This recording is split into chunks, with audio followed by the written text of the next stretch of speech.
In a world where Carolina Panthers fans have an insatiable thirst for Panthers news and opinions, only one podcast roars ferociously.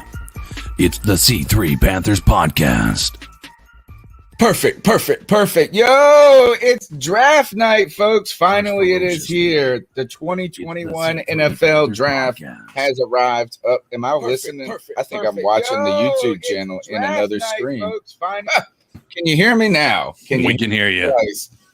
You can hear me twice, and you can hear me for the 8th time on draft night. Because this is the 8th annual C3 Live Draft Party. Now, live reaction shows are becoming the standard across all major social media platforms. And we've been doing it since the inception, right? Our first draft party was with the selection of Kelvin Benjamin. I was so upset. And then for the next year, people told me I had to said, eat crow. And it turns out I was right. So I was wrong with that Christian McCaffrey. I wanted Leonard Fournette, but you'll get to see these live reactions as we go through the night. It's the C3 podcast. Every Tuesday night is when our show is. And we got the usual suspects in the house. My name's Tony Dunn. My co-host, Cody Lashney. This is your night to shine, Cody. Your favorite night of the year. Nah, look, it's not my night to shine. It's the Panthers' night to shine. And listen, when I woke up this morning, I was so excited, man.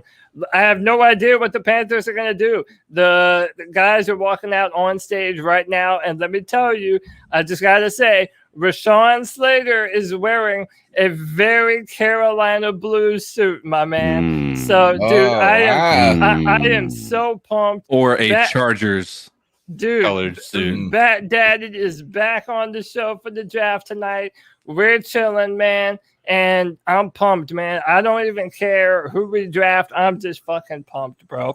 Let's go. Dude, everyone's in the house. Listen, I can go through all these names. I'm so happy to see you all. Blake Bettis, my cousin Chef Jeff, Chad Morales, Taylor Stepp, Taylor Duncan, Swish 94, Tony Dunn. Ain't nothing to it but to do it, brother. Let's roll. Let's roll, man. CK in the house. How you doing? Man, I am doing just absolutely great, bro. I'm telling you. Well, it's the night we've been waiting for, guys. All the hype, the speculation. I'm so tired by it all the time. It's fatiguing. And it's nice, though, to have Greg back to hang in there, to come back and bring some sanity to this show. Greg, we've missed you. I know you've been busy with your new position at work, but we're glad that you had a chance to pop in for the NFL draft. Oh man, I'm psyched to be back. I've missed being here with all the fans and all of y'all. It's always such a fun time. Tuesday nights were so great, and I'm gonna pop back in, as I can. But great to be back, man. It's crazy because this seemed so far away until about Monday, and then I had the realization it was this week, and now it's here, and I'm so fucking ready for this. So. Yeah, no doubt. For so long, I've been sitting here going, the draft felt like ages away, and then all of a sudden this week flew by, and here it is. And guess who else is here? My boy Chandler from Pirate Radio, Panther fan. Chandler, thanks for hanging out and watching the draft with us tonight. Well, thanks for having me on. I'm usually watching the show, so this is kind of weird being behind the scenes, watching you set up for this, but should be an exciting night and an interesting night at that. It's sophisticated, this setup. I got to tell you, this office setup with us huddled around this computer, great, top-notch technology right here. But it's come a long way. And you can be a part of the show by calling in at 252-228-5098. We're going to be cycling a ton of guests in tonight. Peter Panessy is going to come on around the San Francisco 49ers pick. Hopefully, we can grab Scott Mason around the Jets pick. We've got who else we got? We got more guests. I got to look at the list. I got to line up somewhere. I got to pull up, right? And we got to bring some Panther fans up in here. We got to bring some Panther fans into the show. Cody, I did find out today that because you were saying we maybe should be doing this on Zoom, right?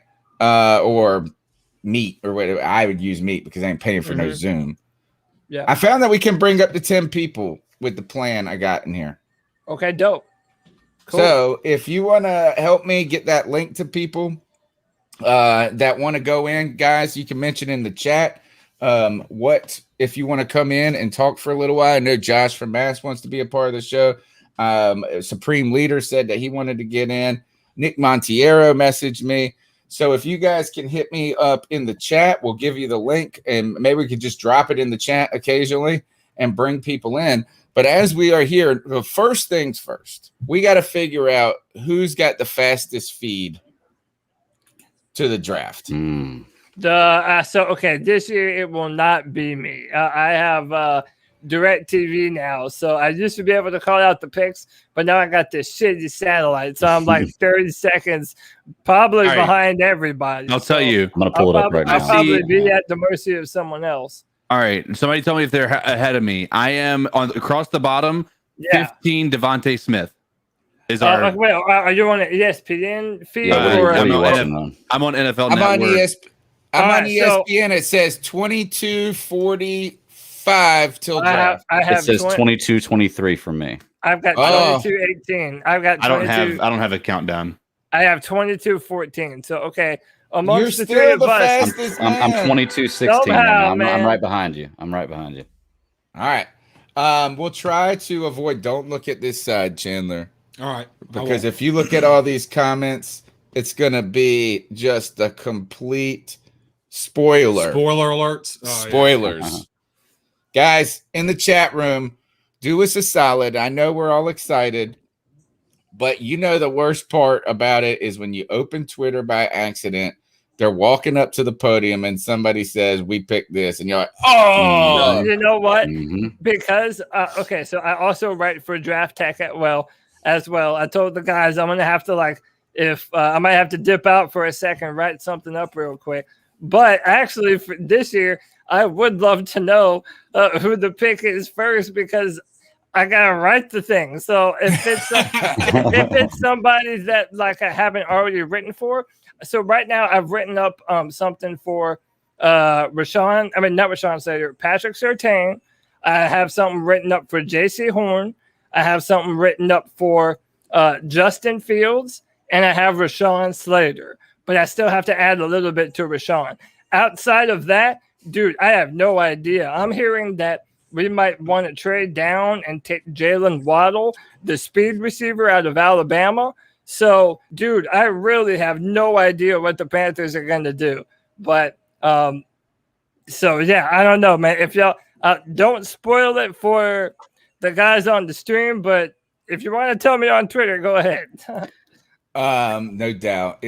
By the way, Ian Rappaport uses TweetDeck, which I use. Here, let me see if I can do a little share right now. Share this screen.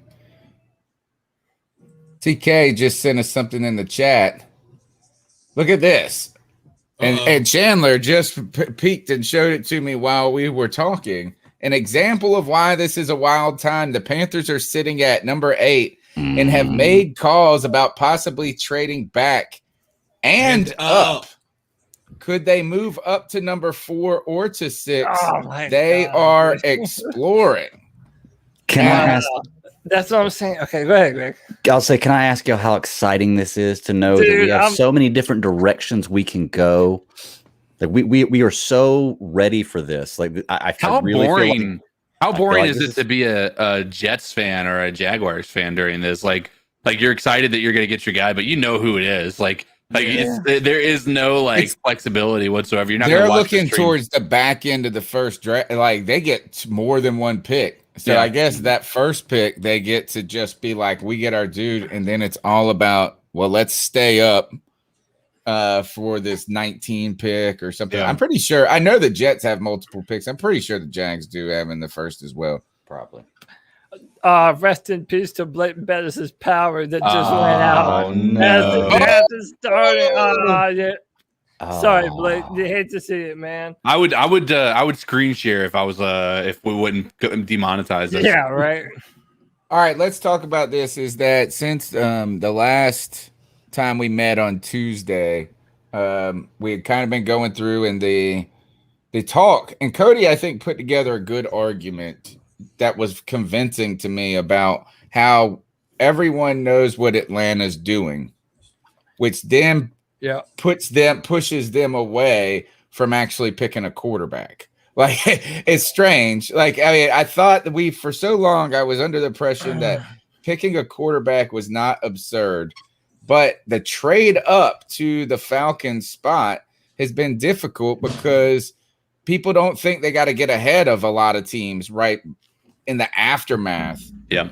I mean, of what the are Falcons. That Ian Rappaport tweet says, could they move up to number 4 or 6? Dude, could you imagine if we traded with the Falcons? Like, would they even do that? I think it would have to be a 3-team trade where they traded the 4 to somebody and then we traded with the team. I don't think that's possible. The 4. Maybe move up and get Miami's pick. The Bengals I mean, pick, that's number 6. Yeah. And so the question is since Tuesday, how has the temperature turned when it comes to, you said you didn't know anything about what was going to happen. I feel like, I don't know. That's a great question, is that there is so much intrigue at this point. In fact, Chandler, today, you guys had some guests on Pirate Radio. You had Jeff Nadeau and Ariel Epstein. And tell me, both of these guys made me mad. Yeah. What were they forecasting was going to happen in this draft specifically for the Panthers? They are very set on the Panthers going to kind of get the grain of what we want, and that's cornerback.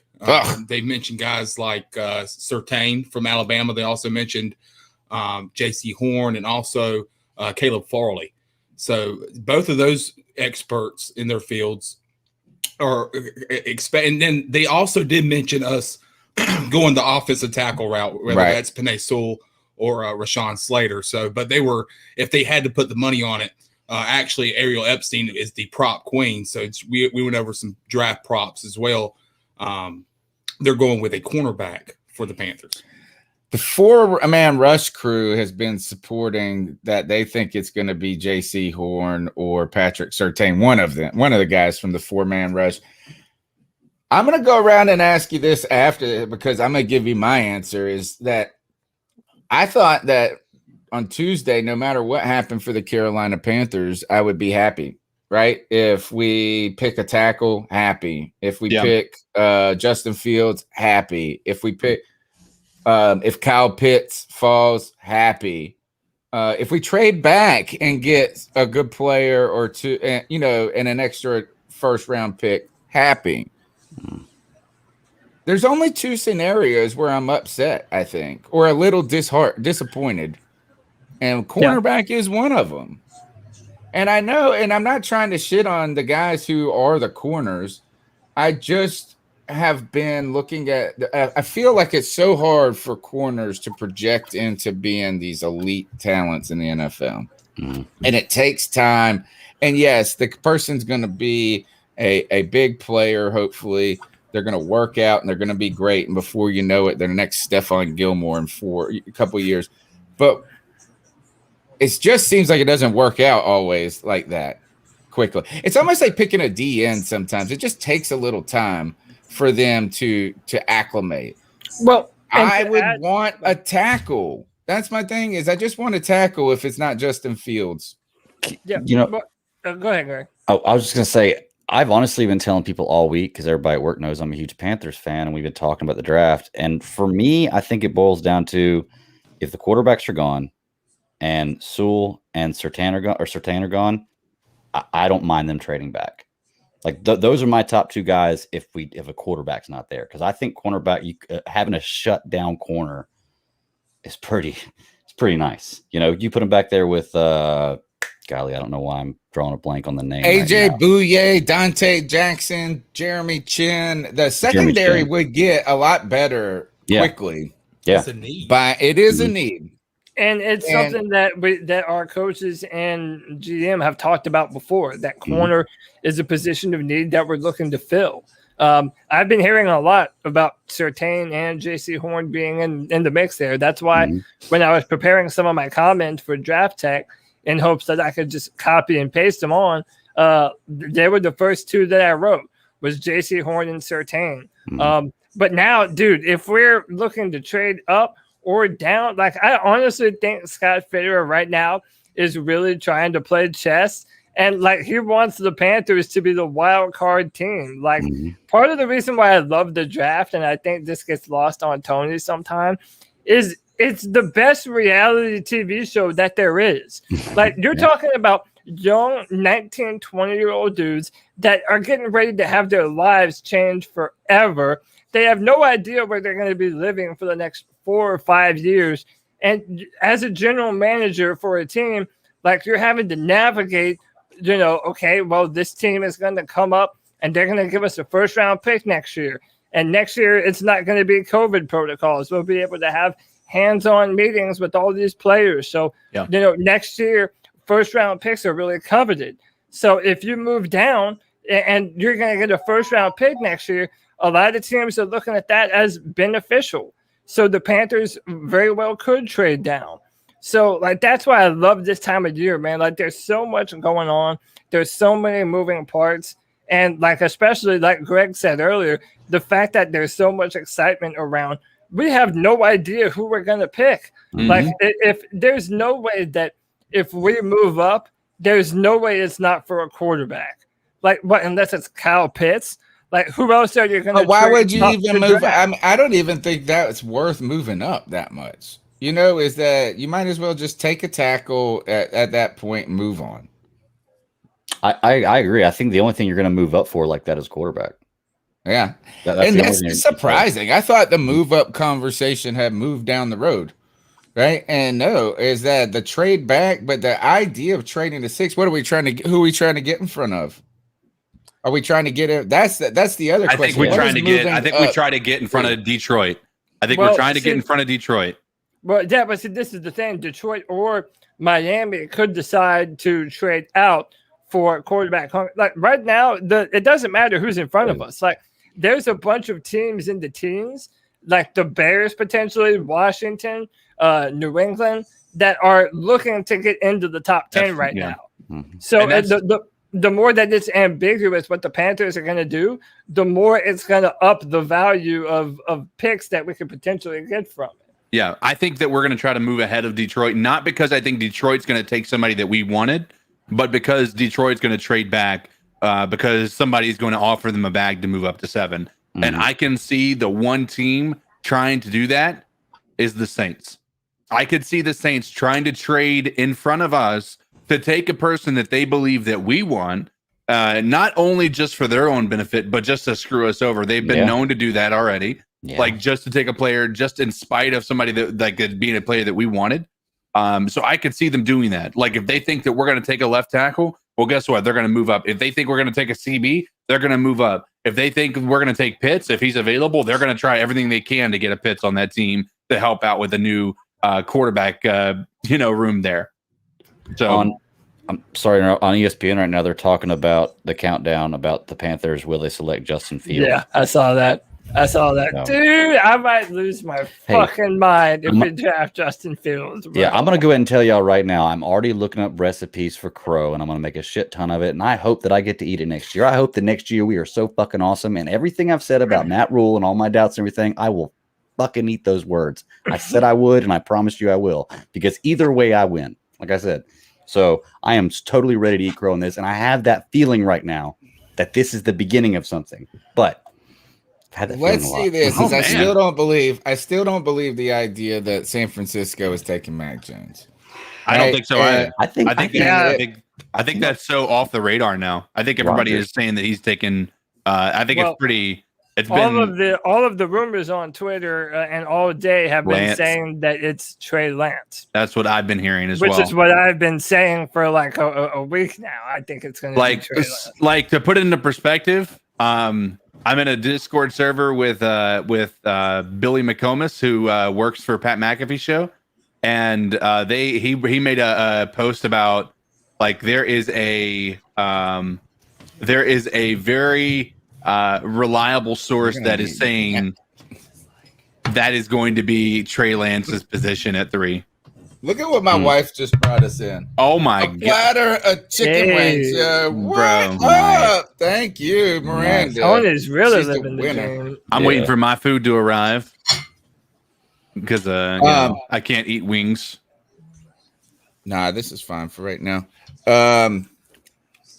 I need to know. What I was going to say. All right. So the 3 pick, this is what's so exciting about this is the 3 pick is the one that's going to send the shockwaves first through this draft. Right? Is Absolutely. that if it's Mac Jones, it changes the dynamic for everybody. Yeah. If it's this girl needs to bring us some ranch. Some blue cheese. Put some ranch on it. Put some ranch That's on right. it. Hey, hurry up. You know what's funny is the teams, like right now, I would say there are 3 picks in the top 8 that are the most intriguing. And that is going to be number 3 with the 49ers. That's going to be number 4 with the Falcons, whatever happens with that. And then what happens with the Panthers at 8. Because like we literally can go at any of the top 10 players, we would take them, right? We could take one of the quarterbacks. We can take one of the tackles. We can take one of the CBs. We can take a linebacker. I mean, we could see all these things being possible.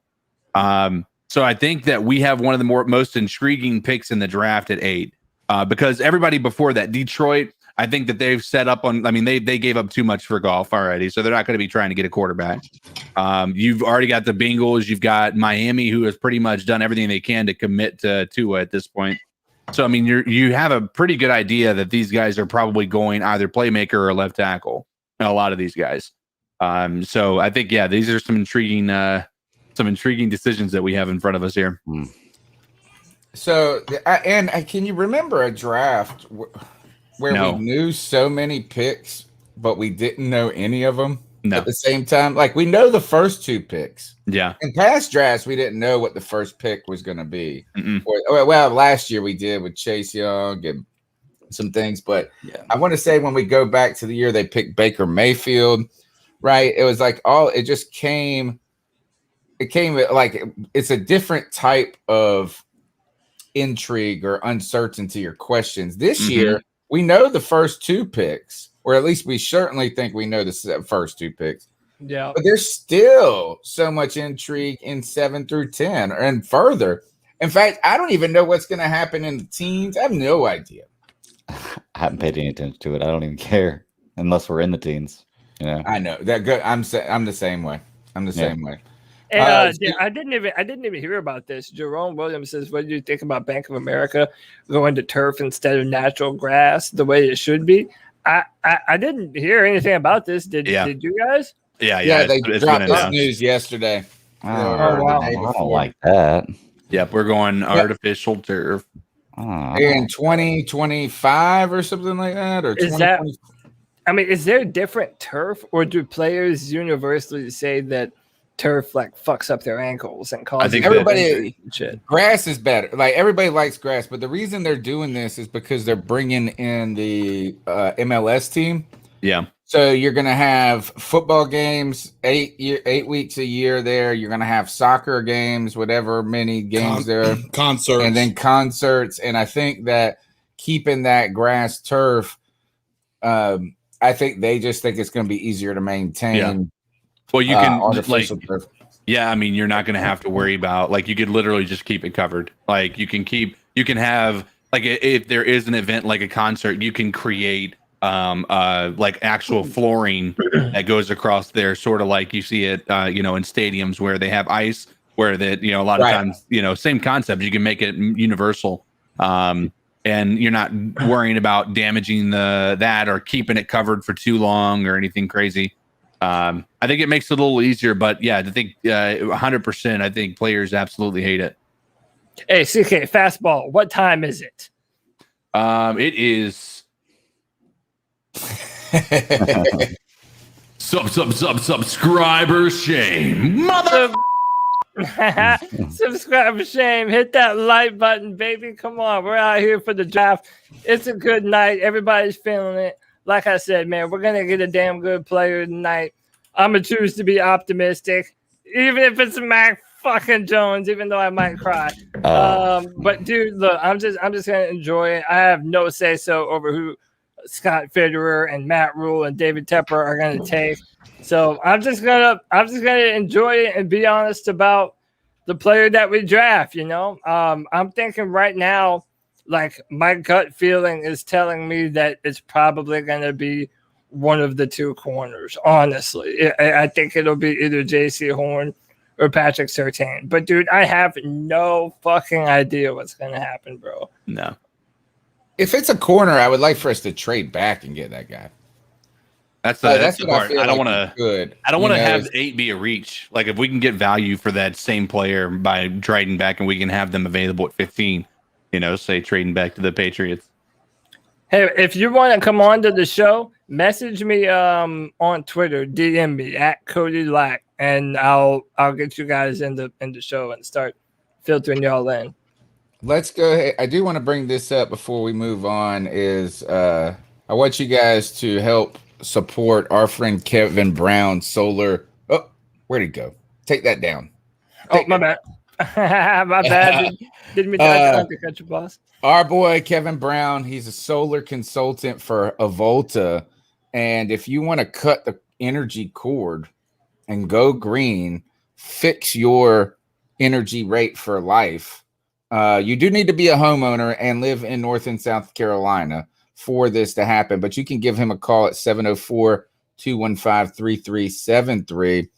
And, if you saw anything, is that when it came to the weather, the snowstorms that happened in Texas and all the power outages there and the insane hikes that they had for energy, you can achieve your own energy independence by going solar. And there's a lot of federal and state grants out there and tax incentives.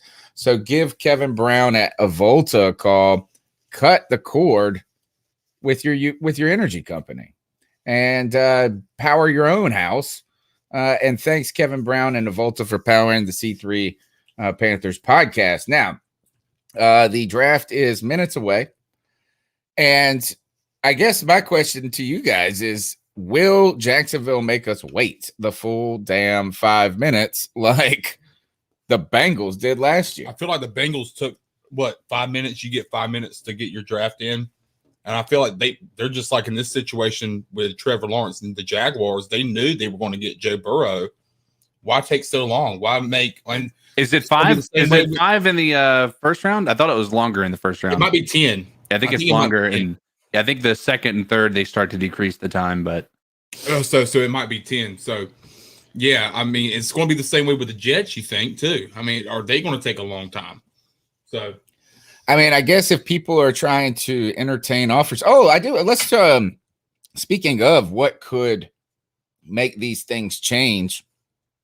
Aaron Rodgers comes out. The news we were talking about before we started the show. Yeah, crazy is that Aaron Rodgers and Green Bay are not on good terms. He doesn't want to be there. And some people said that the San Francisco 49ers approached Green Bay and offered them the 3rd round pick. Yep. Yeah. That's insane. I've heard that's confirmed, by the way. Like that's something that's like that is now like it's not even just rumors. I've heard that's pretty much confirmed as well. Yeah, I'm hearing so many different things that apparently he's been disgruntled with the Packers for a long time, which by the way fucking makes sense. You draft Jordan Love in the first round, trade up to get him, and Aaron Rodgers is still in his prime. This has been going on for a long time with the Packers and Rodgers. And what I'm hearing, I don't know about UCK, but I'm hearing that Aaron Rodgers had demanded a trade, and the 49ers, or not the 49ers, the Packers were going to do it. They were willing to trade Aaron Rodgers, and they even told him that they were going to field some trade offers. And then apparently they backed out and like never did it or something, or they just like halted the process of the trade. So now apparently he's going full rogue and is like, well, I guess you better trade me before the draft, dude. That's crazy. I was not expecting to hear Aaron Rodgers force his way out of Green Bay today. Well, it's been like, I feel like this discussion with him and the Packers has come up every couple of years. He has not been adverse to letting it be known that he wants to get paid more, or that, he's not been happy with some of the things. And not to, I don't know, and maybe we should defend him in some ways. Maybe we should be critical of him of other ways. He's just been so good. It seems crazy to part ways with a guy who's the NFL MVP or ultimately at this point. But it does seem like a strange relationship. And this could be a night where you actually see why couldn't it happen right now? You know, what if the Jets traded for him? What if you gave the number 2 pick for Aaron Rodgers? Wouldn't that be the only way? We saw that people, there were teams that the San Francisco 49ers, I guess, approached the Jets, and the Jets didn't even want to talk about it. Is this something that they want to talk, that they would even consider?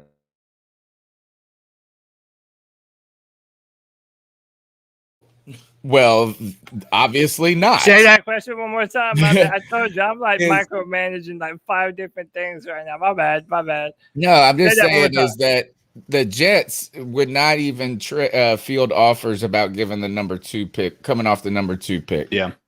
Right. Is that San Francisco had to go after the Dolphins? Is Aaron Rodgers the one? Would you, if you're the Jets, consider taking Aaron Rodgers? Or is he too old? Is he just too old for you at what your point and what you're trying to do? I put this out on Twitter, and I'm like trying to think about it if it was us. Like, dude, I don't want Aaron Rodgers. And it's not because he's not incredible. He obviously is. Right? But for the same reason that I don't want Stephon Gilmore is kind of the reason I don't want Rodgers. Like, one, he's 35 years old. So it's different from Deshaun Watson, who was like, 26, 27? Like, I thought he was like 38. Well, whatever. Yeah. But he's older than Deshaun Watson. So it's not like, we're trading for a guy that's in the prime of their career. Like, how long are you trading for Aaron Rodgers before he retires and goes and hosts Jeopardy or something, which apparently like he really wants to do. So, I don't know. Like, I think we're in a good position tonight to potentially draft a new quarterback. And I think a lot of those teams above us would be willing to think the same thing. Why sign Aaron Rodgers to a mega contract when you can have Zach Wilson on a 5th-year option? Like, it just makes too much sense, I think it would have to be a really complete football team like the San Francisco 49ers, or maybe a team picking like the Steelers that would even trade for him. Sorry. Here comes the draft. How long are we away? It's like got to be starting right now. The countdown is over. Oh, so yeah, I'm watching Mel Kiper BS on my TV. Did you guys see the guy that did the TikTok video where it was a joke? It was like a spoof on Mel Kiper, but he was like and it was like for a dating thing. Oh, it's so good. Yeah, I did. I've been watching stuff kind of off and on all day today. I think his name is Joey. Yeah. It's funny. All right, so how is it's crazy that he still has a spot, Kuiper. Like, he's like a dinosaur when it comes to this stuff. But he does have a good kind of delivery. I don't agree with most of his opinions, but I respect the man's hustle. He's been at this shit for years, so Real quick before everything gets started, 2 bold predictions for me. Rodgers is going to Vegas because that's friend at work mentioned this to me, and that's close to California where they film Jeopardy. And just popped in my head a minute ago, just a bold prediction: we're trading up for Fields. Saying it before it happens. So there we go. I just hope we pick Fields at 8. Wait, say that one more time, Greg. We're trading up for Fields. Who says that? Me. He does. Just a bold. Oh, okay. Out of the. All right, I like that. I like that, man. I like that. Yep. Call your shot. I like it. Okay. Let's see. So no one's on like Roger Goodell hadn't come out said anything yet. The Jaguars are not yet on the clock. Am I the only one that thinks whenever Goodell comes out and he gets booed, he should own it like Vince McMahon? Like, have some no chance music coming out and then have a strut and walk out there. Own it, man. Be the villain. I really think he should. All right, here we go. Yeah. All right, so what if they picked Zach Wilson? I mean, who? The Jags? I brought that up on the show The today. Jags. Yeah. I mean, What a bombshell! That was. I know. yeah. What if, I mean, what if within they the traded division, for Aaron Rodgers, dude? I don't think you give up Wilson or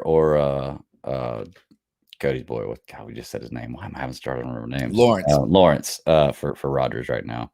Just don't think you do it. Me, but Lawrence over Rodgers for sure.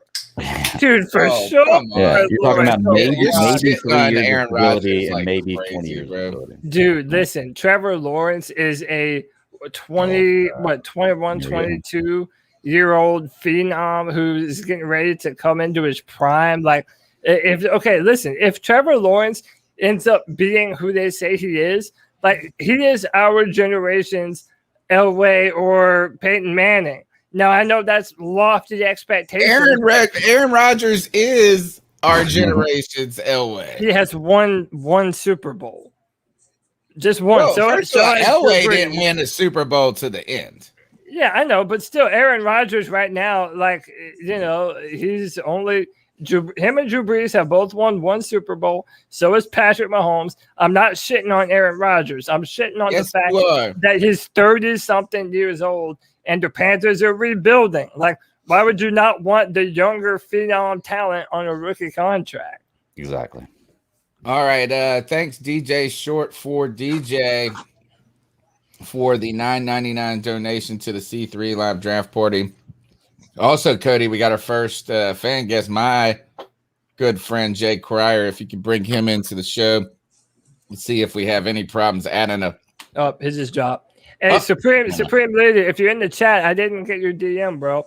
Whoever wants to join me or join us, one of the ways you can do it is either let us know in the chat or DM me on Twitter at Cody Lack. It's on my it's in the show notes. All right, we are up to 110 viewers at the moment across platforms. Go ahead and smash the thumbs up button. Let's get this. Go ahead and share the broadcast, the stream with everyone. Let's go ahead and get this number up. We had 300 people watch when we had the Sam Darnold show. This is the live draft party. We should all be watching this together as Panther fans. We appreciate my boy, Jay Cryer, man. How are you? Hey, Tony, can you hear me? Yes. Hey, I'm doing well, thanks. I've just woke up. See if I sound a bit tired. I got work in the morning, so I thought I'd try and get a few hours sleep before we start. What time is it there? What time is it there right now? Well, it's 2:10. Normally, obviously, it was bad enough when I lived in England, but now I live in Ibiza. I'm another hour in front, so yes, it's 2:10 now. But I thought I'd jump in for half an hour and catch up with all my boys. It's nice to see you all. Yes, man. It's good to hear your voice again. And tell us as this draft comes along and we're getting ready to hear the first pick in just a few minutes, what are your thoughts about how the Carolina Panthers are set up for this draft, and what would you like to see? I would like to see Justin Fields. I just think I kind of had my love just like taken away from me after Cam left and just watching, like, obviously I've been doing the show for 6 years, is it now 6 years, and that I'd been watching about the same amount of time. I sort of fell in love when I was at uni. My friend was a Saints fan, and I'd only ever known Cam, and to go from your idol, your best player being a quarterback, to going to somebody that was just okay, I don't know. It just didn't feel the same. So to me, it starts and ends with the quarterback. And if we could get somebody that we could all get behind, then I think you take that over any other position. As much as there's some other great players, I think if there's a good quarterback there, you go and take him, because what would we have given for Deshaun, like if he was available? So. I know the Deshaun Watson story has been the craziest thing. It occupied the headlines for so many weeks. He was the person that every team, the player that every team wanted, and supposedly Carolina wanted desperately. And then the fiasco that came with him then dominated the headlines. And I feel like it has finally moved to the background to where we haven't heard much about Deshaun Watson. But when it comes to these quarterbacks, this is a big, heavy quarterback draft, and it all starts in the first 3 picks. Trevor Lawrence, then you get Zach Wilson, and whoever San Francisco goes after. And then we hear reports that maybe Carolina is interested in trading up. So, Jay, hey, if Carolina is interested in trading to the 4 or the 6, I think you get your wish with Justin Fields or a quarterback. If we sit pat, I think it's a chance, but it's not a guarantee, right? Yeah, I think we need Mac Jones to be the 3rd quarterback, and then there's a good chance. But like I said, at the end of the day, as much as I'd like to see a left tackle, if we'd have given up 3 first-round picks for Deshaun Watson, everyone would have gone, yeah, fair enough. I mean, there isn't a left tackle that anyone would give 3 first-round picks for, is there? So it just shows if you're this high and you get this chance, you just go for it, because at the end of the day, you get the right guy and you're set for 10, 15 years, aren't you? So, and I don't know, I just like that modern style of quarterback, and I just don't think Sam Darnold, I don't think it's him. But, I mean, we might be proved wrong. I think a lot of the draft, like whether a quarterback's successful, depending on where he goes, because if you notice, it's the quarterbacks that get picked in that middle range that seem to be successful, because they go to a team that's, already set up with a bit more around them, as opposed to like your first pick of the draft, and he's going to a crap team and he's got to do it all. So I don't think it's fair to judge him just yet, but I still don't think you put all your eggs in his basket if you get the chance. So let's see what happens, because I've seen Justin Fields slipping all the way down to, well, the one was like 32. It was ridiculous. I think that was Bucky Brooks' last mock draft. So I don't know what they all know that we don't know, because to the eye test, he looked brilliant. Do you remember when? Yes. Do you remember when the Jets? Remember when the Jets? Obviously, when they did the unthinkable and won that game for no reason, and then suddenly they were all the fans were coming out and going, "Oh, actually, Justin Fields, he's amazing. He just had that really good game. Him at 2, that's not so bad." And then all of a sudden, he starts dropping all the way down here.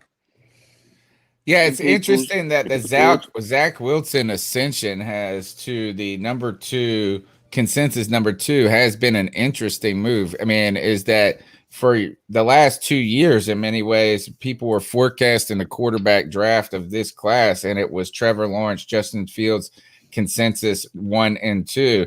And then when the COVID stuff hit, and then Ohio State was not playing originally, and all of a sudden, Zach Wilson was able to secure that spot. And I do think you're right, is that Justin Fields, he meets the eye test so much.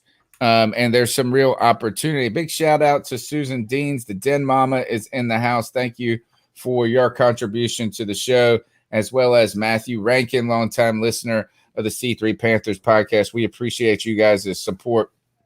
Cody, I was going to ask you this as you put up on the screen, and we'll open this to the floor after you, is what would it take for Carolina to move from 8 to 6? And who posed the question, I almost feel like that's a cheap move up if that was the case. I think it would be a little richer than what they were suggesting. Yeah, I don't know. Apparently people put a premium on first round picks. Like, that's what I'm hearing. Now that next year they're going to be able to more than likely have in-person meets, teams are going to be able to have players see their own team doctors. Apparently first round picks next year are very coveted. So I think you're right, Tony. I actually don't think it would be like crazy expensive.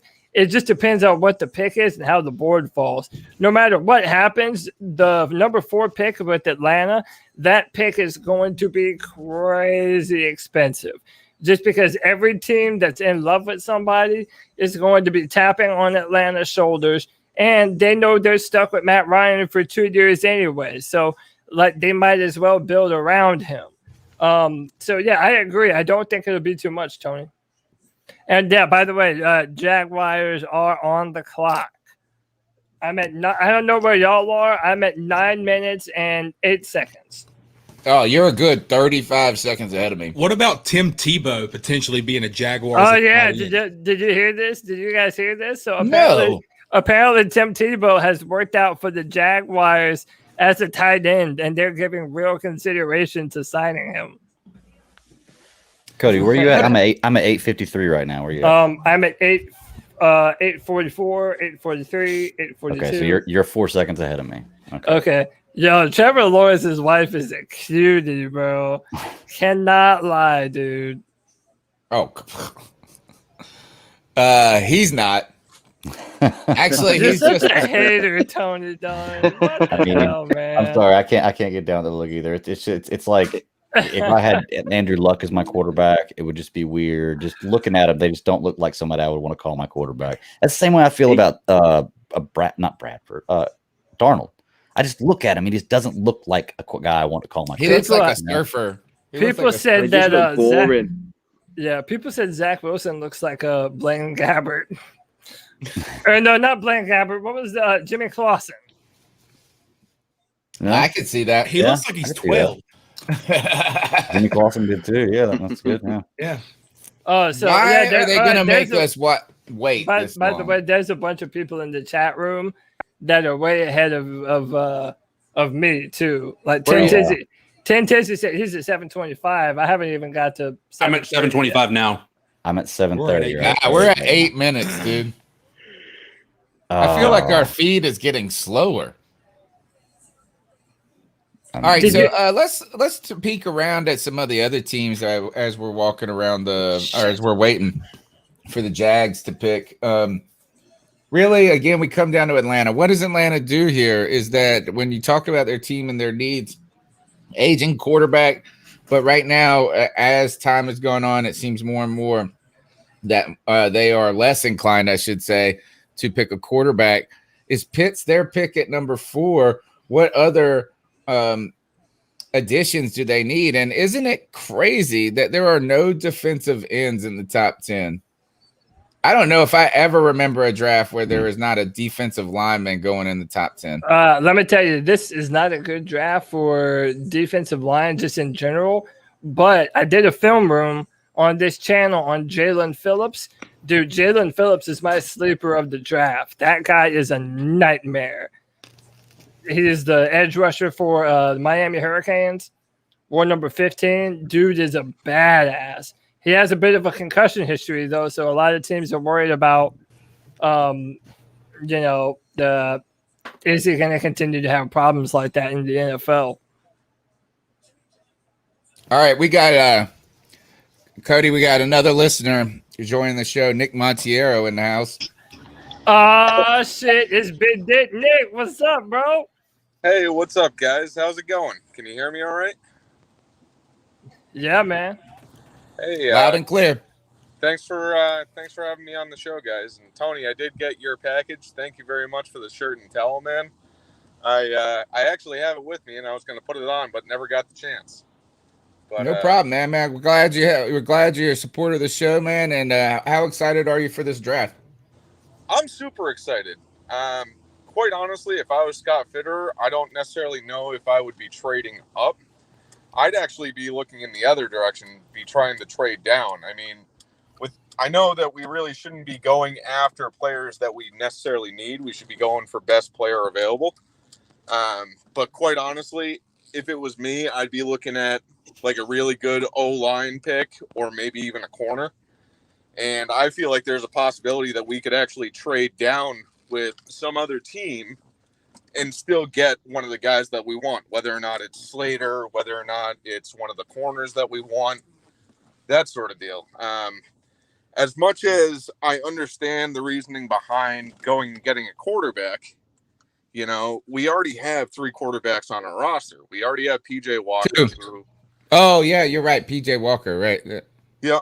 I mean, and you guys have heard me pound the table about PJ Walker. I mean, I watched the XFL and he balled out. And I know the level of skill in the XFL is not what it is in the NFL. So don't think that I've forgotten that in any way, shape, or form. But the dude balled out.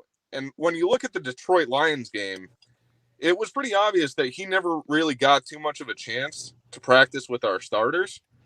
And I feel like if he had gotten more of a chance to practice with our starters, the outcome of that game would have been magnified even more than what it was. I mean, they even went on and said that he has the best arm on the team. You know what I mean? And it's pretty obvious that he had the best arm on the team. Teddy Bridgewater couldn't throw it past 15 yards. You know, so that's where I stand on that personally. I mean, I'd love to hear your guys' thoughts on it. I was gonna ask Jay, is there anything that what would upset you at pick number 8? Jay, is that for me, this is a draft where it seems like we can't lose. What Is would there a upset me? situation that would upset you? The only thing that would upset me would be passing on a quarterback. I think that's my only feeling. I mean, normally I'd be so excited that we had the chance to get like a high level cornerback as well, because obviously Josh Norman was just my guy, you know. So I've always wanted to see us replace him, and I thought Jackson was going to be that person, you know, that corner with a bit of attitude that we like, but he kind of let us down. I don't know. I just didn't feel like he lived up to his potential. This year he was a lot better, but I mean when he first came in. So normally I'd be excited, but no, I think it's quarterback or that's all I really want, really, quarterback. I mean, if we trade down, I'll be really disappointed, just because I think there are so many different directions that we could go in here. God, you ain't lying about Trevor Lawrence's girlfriend, yeah. There's like always it's 3 women and his dad on the couch. It's why is Trevor Lawrence sitting with his dad sitting with 3 women on the couch? His girlfriend. What? I was gonna say this is Nick. No one got the dad joke. What? It's because Trevor Lawrence looks like a girl. That's what I was saying. Nick, what is a situation that would upset you? Is there a situation that would upset you tonight when it comes to the Carolina Panthers? First things first, definitely going after a wide receiver in the first round. We have as much as it would help to have another wide receiver, especially one that is a very high rated wide receiver. We already have DJ Moore. We already have Robbie Anderson, and Robbie Anderson has past experience with Sam Darnold. You know, he played that one game with PJ Walker. I don't think that we should go after a wide receiver in the first round. And I also do agree with Jason. As much as it would be nice to get a corner, with the amount of resources we spent on the last draft in the defense, I really think that we need to look at the offense.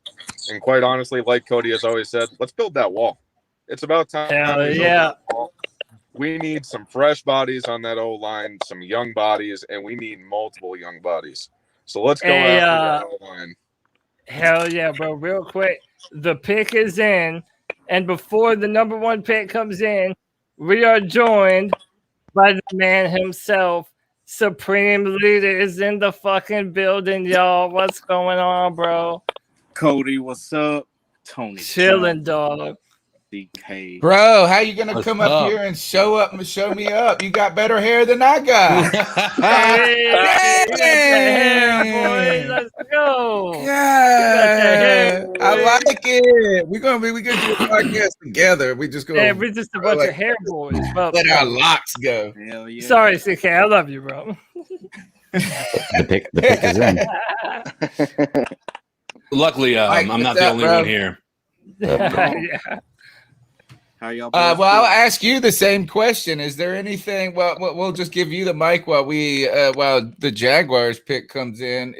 What are you thinking about the Carolina Panthers heading in their circumstances at this moment? And is there anything that would upset you that could happen tonight? I mean, at this point, you know, I'm usually a half glass full type of guy, so I'm looking forward to everything. One thing that would upset me is, you know, I don't think it's going to happen, but if Panay's on the board and we don't pick him, I am going to drive this truck to Bank of America Stadium, because I'm in the truck right now, and I don't know. I don't know what I'll do after that. It might be bad. It might be bad. He'll start the phase of tearing up the grass for that artificial turf, right? And just drive that truck right on through. Hey, All so right, come on, it is Trevor Lawrence. official. It is official. It is Trevor official. Lawrence is the first pick in the NFL draft. Look, I don't give a Jacksonville shit that y'all Jaguars. want to call me a biased Clemson fan. I'm happy for my boy, man. This dude has been incredible for my Tigers for 3 years, man.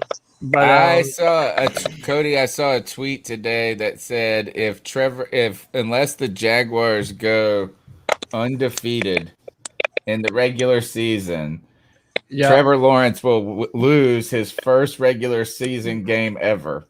isn't that crazy, dude? He's never lost a game that hasn't been in the fucking playoffs. Yep. Like that's insane, dude. Like, come on. How far does that go back? Does that even go back to high school? Yeah, he was a 14-year-old freshman in high school battling against 18-year-olds and kicking their ass. Oh, He's shit. he's in trouble Blake going to the Mattis is Jags. here. Hey, Zach Wilson's suiting up right now. Hey, we are joined by a fellow C3 family faithful, y'all. What's up, Blake boys? Mattis. Yeah, Blake what's up, man? Mattis, what's What's good, up? bro? What's up, man? Hey, I got back online Dude. finally. Yeah, it's a terrible Yeah, time to I lose power. had literally sat down, cracked open a beer, and boom, my power gives me the big FU. Well, you got power back. Is that Zach Wilson's girlfriend or his mom? That's his mom, right? Apparently, that's his mom. Hey, so feel like boys, I I didn't can want my hear. first time Wow. on the stream to be stripping. What's that noise? There you go. Aw, Just like shit. that. Hey, Yeah, what's up?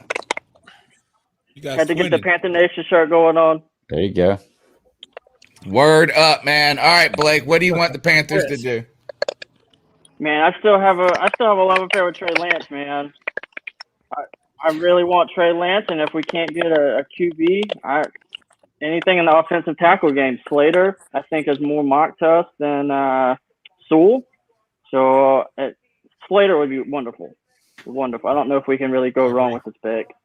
I mean, I guess we could go wrong with this pick, but I mean, everything is built up to where I think we've set ourselves up for this thing. So we'll see. I like Trey Lance too, man. I watch his interviews, dude. That guy is so smart. Like he's a good talker. Like he really is just a fucking awesome guy. Yeah, I think he's probably gonna go to the Broncos. But dude, who knows, man? Like I literally have no idea what's about to happen. The Jets. I'm at 4 minutes and 10 seconds with the Jets still on the clock. 4 minutes and for me. they're just showing a bunch of Zach Wilson highlights. But the draft starts at number 3 because the 49ers are going to dictate the way the rest of this draft goes. If they either go Matt Jones or Trey Lance, potentially Justin Fields, but I really doubt it at this point. I think it's going to be Matt Jones or Trey Lance, and I'm willing to bet it's Trey Lance. How did Zach Wilson become the consensus number 2, Cody, so quickly and resoundingly? He has crazy arm talent. I mean, CK watched the film with me when I did the film room. Like the guy just flicks his wrist and the ball sails 70 yards downfield in a bucket into the hands of the receiver without him having to come back to the football. Like the guy just has effortless arm talent. He's really mobile. He has quick feet. He's not built strong, but he's tough as hell. He's had a few injury concerns. He had a shoulder surgery a few years ago. But other than that, dude, his tight window throws downfield, like people are saying that it looks like Aaron Rodgers and Patrick Mahomes, and it honestly does look like them. One of the craziest throws I've ever seen in my life came on Zach Wilson's pro day when he rolled to his left and threw across his body on the run and threw it about 60, 65 yards down the field. They're showing it right now. They're showing it right now on live on. That's the exact throw they're showing. That's crazy. The craziest throw I've ever seen. That's awesome. Yeah. And you know what? He wasn't even the the proclaimed starter at one point for BYU. Like he had to earn that spot. Isn't that You know cool? what? Like you hear these stories. Who was wasn't there one last year where a guy just all this it's Burrow. Oh, there it is. Yep. This is how far behind we are. Yep, the pick is in. Oh Tony, Lord. Cody, I'm Zach like was the, 1 second behind you. Sorry. Yeah, Tony, I'm sure Zach was the player that wasn't voted as a captain at his team, which is so unheard of as for a quarterback. So you have to ask yourself what's going on there. Oh, they're comparing them to Aaron Rodgers. So And Jimmy Garoppolo. Listen, this is not a spoiler. I won't. Everyone knows what's going to happen. They already drafted Zach Wilson. Zach Wilson's a Jet. Now the 49ers are on the clock. And this is where the draft gets interesting. Yeah, this folks. is where shit goes down. Folks. The draft has started now. Yes, that's right. The draft has started now. Hey, real quick, guys. I actually got to hop off. I'm still driving home, and I got to be up at 4:00. But real quick, I wanted to say thank you guys for everything that you've done over the last year with COVID. I know I can speak only for myself, but I'm sure other people feel the same way. You guys have given us something to look forward to every Tuesday night, as well as after every Panthers game. And I know that, we all appreciate it. You've definitely made COVID a lot easier for the rest of us. Thank you guys for everything. It was definitely, it's been awesome hanging out with you guys every Tuesday night for a couple hours. So, yeah, thanks for your time tonight, Nick. Thanks for becoming part of the fam, and we appreciate those kind words. You go get some rest, and I know Jay Cryer's he's probably eyelids or he's holding them up with toothpicks right now, probably. Appreciate you, Nick. You're the man. We appreciate all of you guys, and just because we're trying to build a family, man. And another shout out to all the people that have been sending me emails with the pics and this and that. And everybody says we love the podcast, we love the community, and it's just nice to hear because we kind of just stumbled into building it. So we appreciate it. We appreciate it, Nick. Go get some rest, man. Definitely. Love you guys. Talk. Appreciate you, Nick. Have a good night, bro. All right. That's Nick Montiero. Anybody else feel this way? Like, I think I'm gay for Zach Wilson.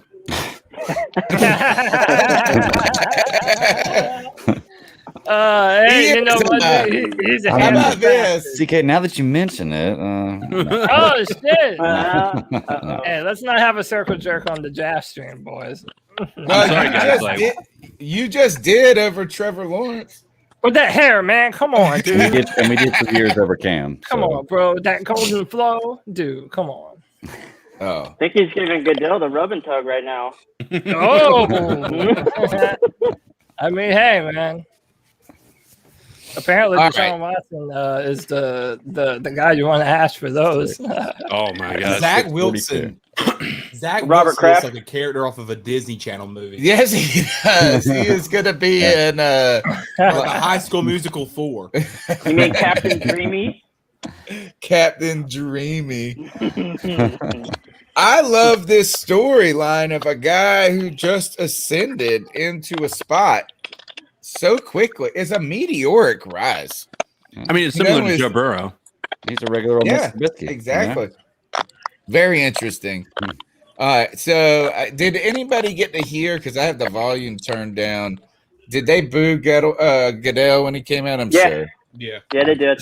Yeah. Oh yeah. I turned my TV louder, but my microphone is definitely going to pick up the draft. Yeah. So. Finally, the world is getting back to normal. All right. I booed Goodell from here. All right. So San Francisco's on the clock. Oh my goodness. Imagine. I'm just waiting for a trade to pop up. I think next pick. I don't think that they would trade back after they just traded forever. Hey, let's do this in the chat room and everybody on the show. Who are the 49ers picking? Tony, who they picking? Trey Lance. Okay, so Justin Trey Fields. Lance. You still Supreme Leader. Who's you saying, man? Your microphone might. Wait, say it again. Yeah, your microphone might be on mute, bro. I got it. We'll come back to Blake Bettis. Who you got? I mocked Justin Fields to them in the email I sent to Tony. Okay. See? He's with me. All right. Bat Daddy, what say you? Mac Jones. They're going to do it. They're going to make Matt the Jones. Yeah, I think it's going to be Matt Jones. Mac By the way, man, Jones. I hope oh, it's Mac shout, Jones. hey, shout Yeah, out. I kind of hope it is too. I really do. I hope it's How out. about Yeah, shout me out too. Shakad, man. Good seeing you again, bro. Sorry, Jay. Moneybag says McCorkle. McCorkle. Hey, that's his name. What a Don't wear it name. out. What a name. That's his name. Don't wear it out. I would buy that McCorkle jersey. Jones. I'd wear that. So Peter Panassi from Niners Noise is going to join us shortly after the 49ers make their pick. And I sent him a message. I said, hey, you got 5 minutes. You can come on the draft show after 49ers. He said, sure, I can work it in. You know, everybody's doing their own war room right now. What I love is how this started as like us trying to figure this out of how to have a live draft party. And now everyone on the internet does it. And I'm not saying like they copied us. I mean, like, of course, but it's like it went from a thing that was kind of an idea to now it's just the norm. And now it's trying to peel those guys away from what they're doing. Right. But I asked him, I said, what he said he would not be happy if they picked Mac Jones. So did you say Trey Lance, Cody, or are you going McCorkle? Yeah, I think it's gonna be McCorkle Jones, bro. I hope so. Yes, in fact, if it is McCorkle, that helps the Carolina Panthers, right? Is it immediately pushes down a player?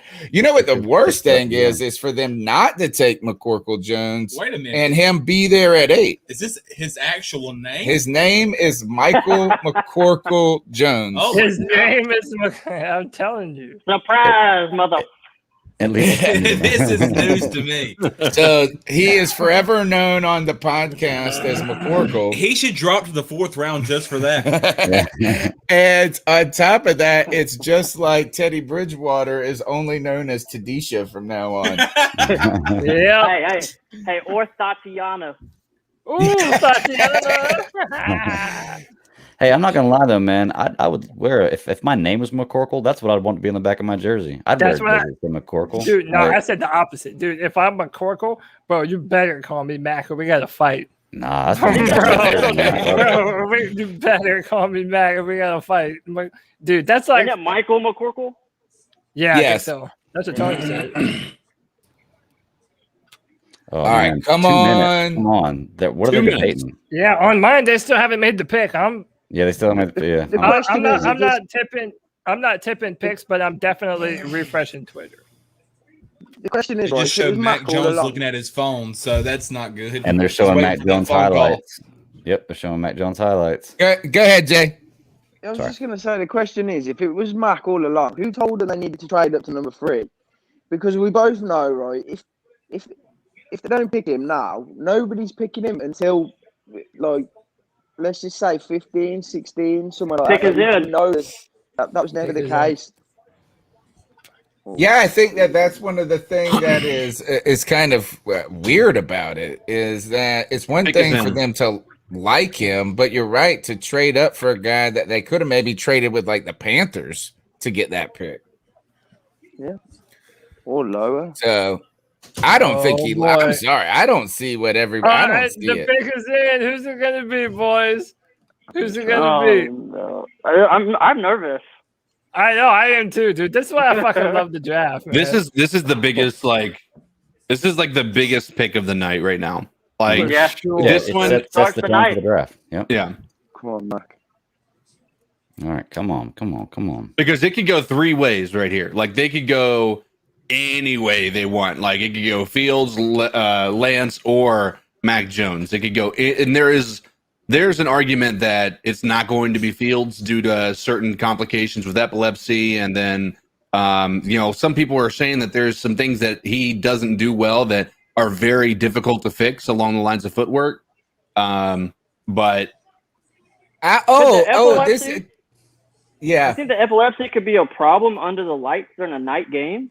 I guess if they're not flashing, but I mean, the problem you know- is I could see a team, especially one that might be like an Atlanta style team, utilizing the epilepsy, trying to get like lights in the stands or something like that. They like make them play video games before No. the game. Perfect. Like you have to play. Here we go.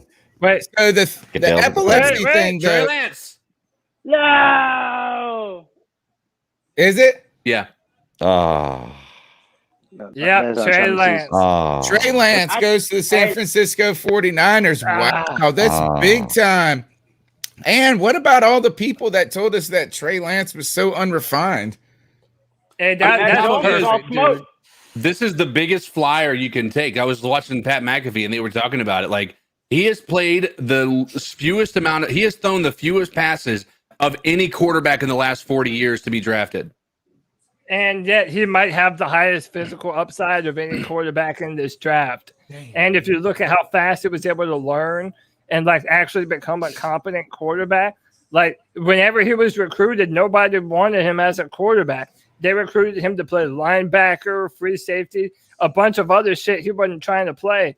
So, dude, I think the 49ers are going to be a nightmare for a while, dude, especially if Lance turns out to be good. Mm-hmm. Like, now you just gave them a fucking, like, a Patrick Mahomes type of talent. Yeah. If it'll be that, who knows, right? All right, But that this is kind of insanity. This is insanity, dude. Justin Fields was the consensus number 2 going into the year, and now you had Zach Wilson leapfrog him. Trey Lance, a guy who nobody thought could be a quarterback in a major school, and I told you I was right. You know what's crazy about I it? said Justin Fields. Homie, but I told you that Kyle Shanahan did not want a statue of a quarterback. Kyle Shanahan is the most creative run coordinator in the history of football at this point. Like, he's just following in the footsteps of his father. They put together a run and attack with anybody, and you now add an additional piece to that. He could not resist this. The 49ers are the kings of misdirection. I mean, the Mac Jones thing was smoke the whole time. They're not going to telegraph what they're going to do this whole draft process. I mean, we've seen it time and time again. Shanahan and John Lynch are kings of misdirection. I just don't understand what the benefit of the misdirection is. Yeah, I don't get that. Not when you're number 3. There's no need for it. Tony, I'll answer that question again now, where you said what could upset me. Well, Mac Jones at number 8, because Yes, I agree, 100. Oh yeah, that's a possibility, isn't the it? thing was, I think there's no chance of us getting Justin Fields now, because I think it was all based on Mac Jones going 3, then somebody else going Trey Lance, and then we might get Fields. But I think there'll be somebody else who gets Fields now between now and our pick. But if someone would have to trade up, though, right? That's what we're thinking. Is that unless Atlanta is bold enough to take Justin Fields, he's still being pushed down. This didn't help us as much as Mac Jones would have helped us. And Trey Lance. I think someone will jump But in if 7 though, if they want to, because Detroit's got so many holes to fill, they'll happily trade down and get extra picks. So someone like, apparently New England really like Fields, so that's the worry. They jump in just one before us. I tell you this is you guys were talking about misdirection and smoke. I brought this up on the impromptu we did yesterday when we were talking about Teddy Bridgewater. My theory is that the Justin Fields slander, right, that has gone from his arm angle to his inability to read defenses to now this epilepsy thing. I think this is misinformation put out by the Carolina Panthers to cause them to slip to 8.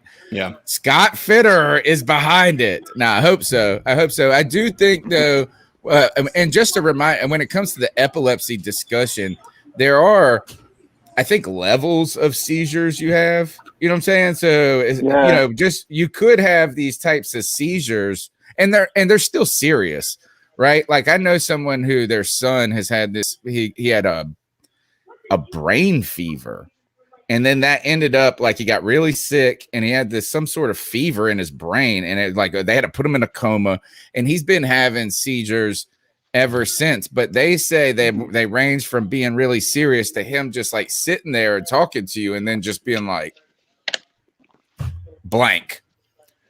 So you got to wonder how serious, how frequent. And there's also things about his family. They said that his family, it's like runs in the family, and that they tend to get better as they get older, or get less frequent. I did want to give a shout out to a couple people in the chat room. Seth Robertson, wasn't it? Is that the one that you put up just a minute ago? Yeah, he said he was a listener of ours on Apple Podcasts, and it was his first time joining us live. So we thank you for your support, as well as my homeboy Kevin Gray, going back to the old days. Tony, you're on fire. The pick is in Atlanta, so they're not trading. They didn't trade. Yes. Oh boy, I bet. What are we thinking here? Kyle Pitts or Justin Fields? No, this is Kyle Pitts. It's got to be Kyle Pitts. So? Yeah, it's got to be Pitts. I mean, you got to think they're on the verge of possibly trading Julio Jones away. They need that big body on that. I tell you though, I'm not excited about having to defend Kyle Pitts. No, dude, that's going to be. We really are going to have to upgrade our safety and linebacker positions, because now that they put him, dude, they're going to match him up on linebackers and safeties and just let him feast. Like, yeah, I had to come around on him, because initially I was like, well, he's not very good at blocking, so he's just a receiver. But like, he's basically just a matchup nightmare. Like, you're going to put him literally everywhere on the field and just ask him to go up and get the football, and he's fast as hell. Like, he went up against some of the best corners in the SEC and like made them look like chumps, honestly, at times. So you can be in a 3 wide receiver set and really be in a 4, right? Is because if he's running in the tight end, he's not like he's going to be playing like a receiver. Think of the nightmare of this as Julio Jones, Calvin Ridley, and Kyle Pitts on the field at the same time. We already struggled with coming up to the podium. It's starting to move along now, the draft. I'll tell you that. Oh, we're getting close to where it gets interesting, because after Cincinnati, that's what matters to us. No. No, let me hear. Hold on. They've gone Fields, haven't they?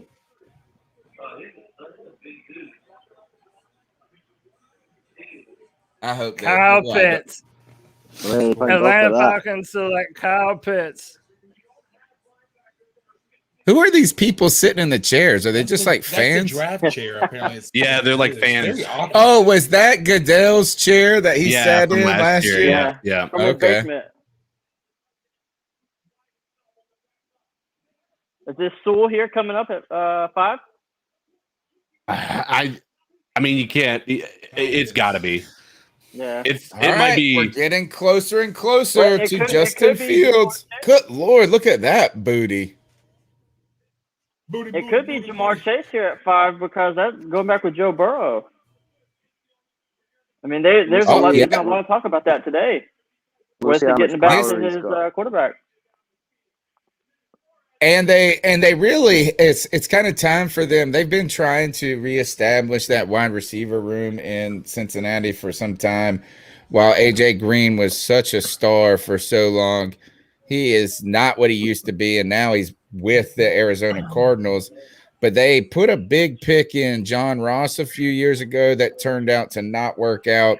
They had a couple of names on their team at wide receiver that were pretty good last year, or like the names sounded good going into fantasy, but they didn't have the consistent weapons there.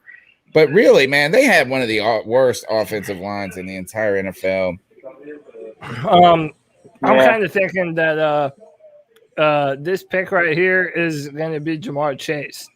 I kind of think they might give Joe Burrow a receiver, and knowing what tight end, like what the Bengals have done in the past, like they like to pick receivers. So I don't know. Is this a trade up then for the Panthers? Because like, here's the reality: Sewell, I don't think is going to make it to 8 based on this now, right?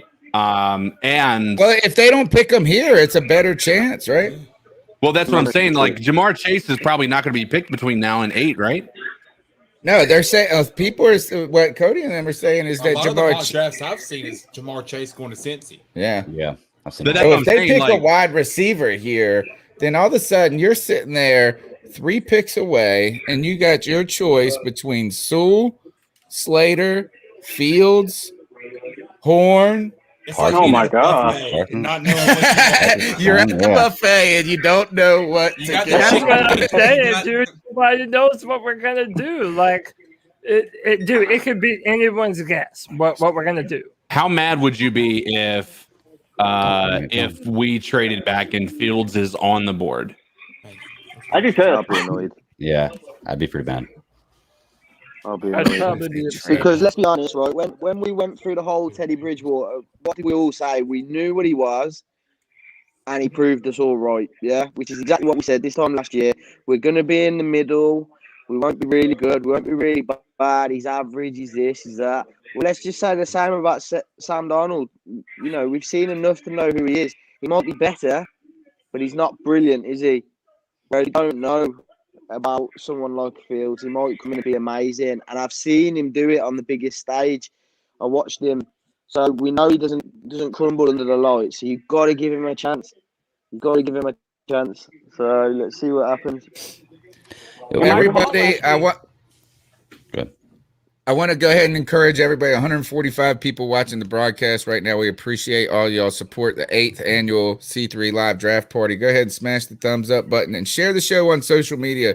I tell you, is like, at first, I appreciate everybody who ever donates to the podcast, but there's one thing you can do that helps more, just as much, if not more, and that's to tell a friend about the podcast. Tell them about the community we're building each week and the friendships that we're making. One of the things is here, Chandler is sitting here watching the game with me right now, but every week I watch this with my best friends as well, and half of y'all have never even physically met.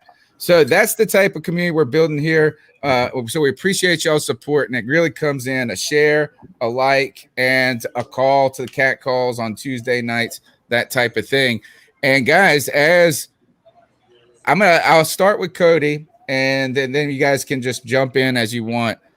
Right now, is the need growing for the Panthers to trade up? There was rumors, right before we started the show. There's an opportunity to trade to 4, no, or maybe to 6. Is the need to trade up there at this moment? No. Or are you just saying, let it fall, baby? Let it fall to us. Why would we need to trade up? Like, look, and listen, if the only reason why you should be trading up is if you're in love with Justin Fields, which, by the way, you might not have to trade up. Like, Right. he's still on the board right now. We know that Cincinnati is not taking Fields. We know Miami is not taking Fields. We know Detroit is probably not going to take Justin Fields. Like, there is no reason to trade up for any position right now. What are the odds that we end up getting Justin Fields and are able to take Darnold and use him to get another first-round pick? Darnold and something else to get another first-round pick. No, and getting next year. You see, and that's what I think. And one of the things we've talked about in a little bit is that while people are saying, well, oh, Darnold's, he's not good, or the deal was too rich, the best thing about the Sam Darnold deal was it put us in a position to where we don't have to trade up for Fields right now if we don't want. Right? We don't have to. The pick is in, by the way. And what's the worst case scenario, Greg, when it comes to Sam Darnold? And that's him actually being good. That's the worst case scenario at this point, because if you get Justin Fields here at 8 and Sam Darnold's good, that's what we're talking about. Is we've got Sam Darnold. You can pick up his 5th-year option anyway. Your worst case scenario is that Sam Darnold just balls out. Yes, and and then you can put and we're still waiting to see if Carolina will pick up Sam Darnold's 5th-year option, and it's going to be determined in about 20 minutes. Well, they just picked up DJ Moore's, didn't they? Hey, real quick, 10 Tizzy into his ass. What's going on, bro? 10, my man. Is his phone on? Yo. There he is. Oh, I hear some movement. Yo. Nobody here in a minute. Yeah, there he is. Yeah, I'm sorry. I'm looking for a headphone and mic right now. I hear you, man. I hear you. We're sitting here waiting to see what the Bengals do. Come on, wide receiver. Well, that'd be great. It actually hurts Yeah. us if they go Sewell. Yeah, we would prefer to see Jamar Chase come off the board. But they'd have T. Higgins, Jamar Chase, Joe Burrow throwing to those two, and they also have Boyd. Yeah, that's they're who it is. loaded. Taj Boyd or something like that, or Tahir. He's still gonna be running for his life, though. Yeah, they're pointing that out right now. All right. It's that- Here, let's go ahead and cycle in our guest, Peter Panacey, Niners Noise. Guys, Peter Panacey has been coming on the live draft party for probably 7-8 years at this point since its inception, man. And I think you might have been in the first one we've ever done. This is our 8th. Boy, there's been a lot of talk when it comes to the San Francisco 49ers trading all those assets to move up to 3. And then there was all of this Michael McCorkle Jones talk. McCorkle Jones, and some of us did not buy it. What happened? You're also on, I think you're on mute. I'm off mute. There we go. No, you're good now. But tell us what just happened and how you feel about it. For starters, I feel fantastic about it. You know, I mean, if you had paid attention to the 49ers fan base ever since the number 3 pick was acquired, it's been like almost an anyone but Mac Jones pick. And, you know, Mac Jones himself wouldn't have been terrible at like number 12. It would have been a reach, but at 12, it wouldn't have. Okay, I get that. Number 3, when you're giving up a first round pick in 2022, 2023, that's a reach. So, but I'll tell you what about Trey Lance. I know he only played 2019, but the guy is still 20 years old. Dual threat. A lot of people compared him to Cam Newton, so you guys might think about that. A guy who can beat you with his legs, has a cannon of an arm, is just fun to watch on the field. And when paired with an offense like Kyle Shanahan, who's going to be able to scheme guys open and dial up sorts of plays, it's just going to be really, really scary to watch. It's going to be a lot of fun. The other thing, too, to keep this in mind, I did mention Trey Lance is literally 20 years old. He'll turn 21 here in a bit. It's kind of like what the NBA does, where they grab players who are younger and then develop them not at the college level still, but at the pro level. Hey, you're going to learn in a pro-style offense. He did kind of a pro-style system anyway at North Dakota State. You know, a lot of play action and not necessarily designed runs, but capable of doing that and breaking tackles with strength. So I'm totally sold on it. I would have been happy with Justin Fields too. He's a phenomenal quarterback, but Trey Lance is just fine. The pick just came in for the Cincinnati Bengals. They picked Jamar Chase. Now, going back to Trey Lance, one of the things I noticed when we were looking at some of his highlights in his film that he did, like you said, operate under center a little bit more than some of the other quarterbacks. Even Trevor Lawrence, every time I saw him, he's out of the gun. Justin Fields, always out of the gun. Why was it, and this is one of the things that's just kind of, I wouldn't say confused me, but I've been interested in how Zach Wilson and now Trey Lance both leapfrog Justin Fields. Do you have any thoughts on why it wasn't Justin Fields? You know, it's hard to. I mean, I just kind of almost think like I'd be curious to hear what Kyle Shanahan's going to say about it because, I mean, this pick had obviously been very close to the vest. You hardly heard anything from – I mean, it was Mac Jones up until, 5 minutes ago. The only thing I can think of is that it might be a little bit more of the pro style. You know, that said, Justin Fields has the accuracy. Everybody's like, oh, he's a one-read quarterback. No, he's not. You know, he goes through his progressions. Go look at the tape. Go look at the actual numbers, his completion percentage on secondary targets. I just have to think it was a little bit more of the scheme fit and then maybe potentially the ability to say, hey, we need this guy to develop behind – Jimmy Garoppolo for a year. We don't have to start him right away and risk throwing him into the fire.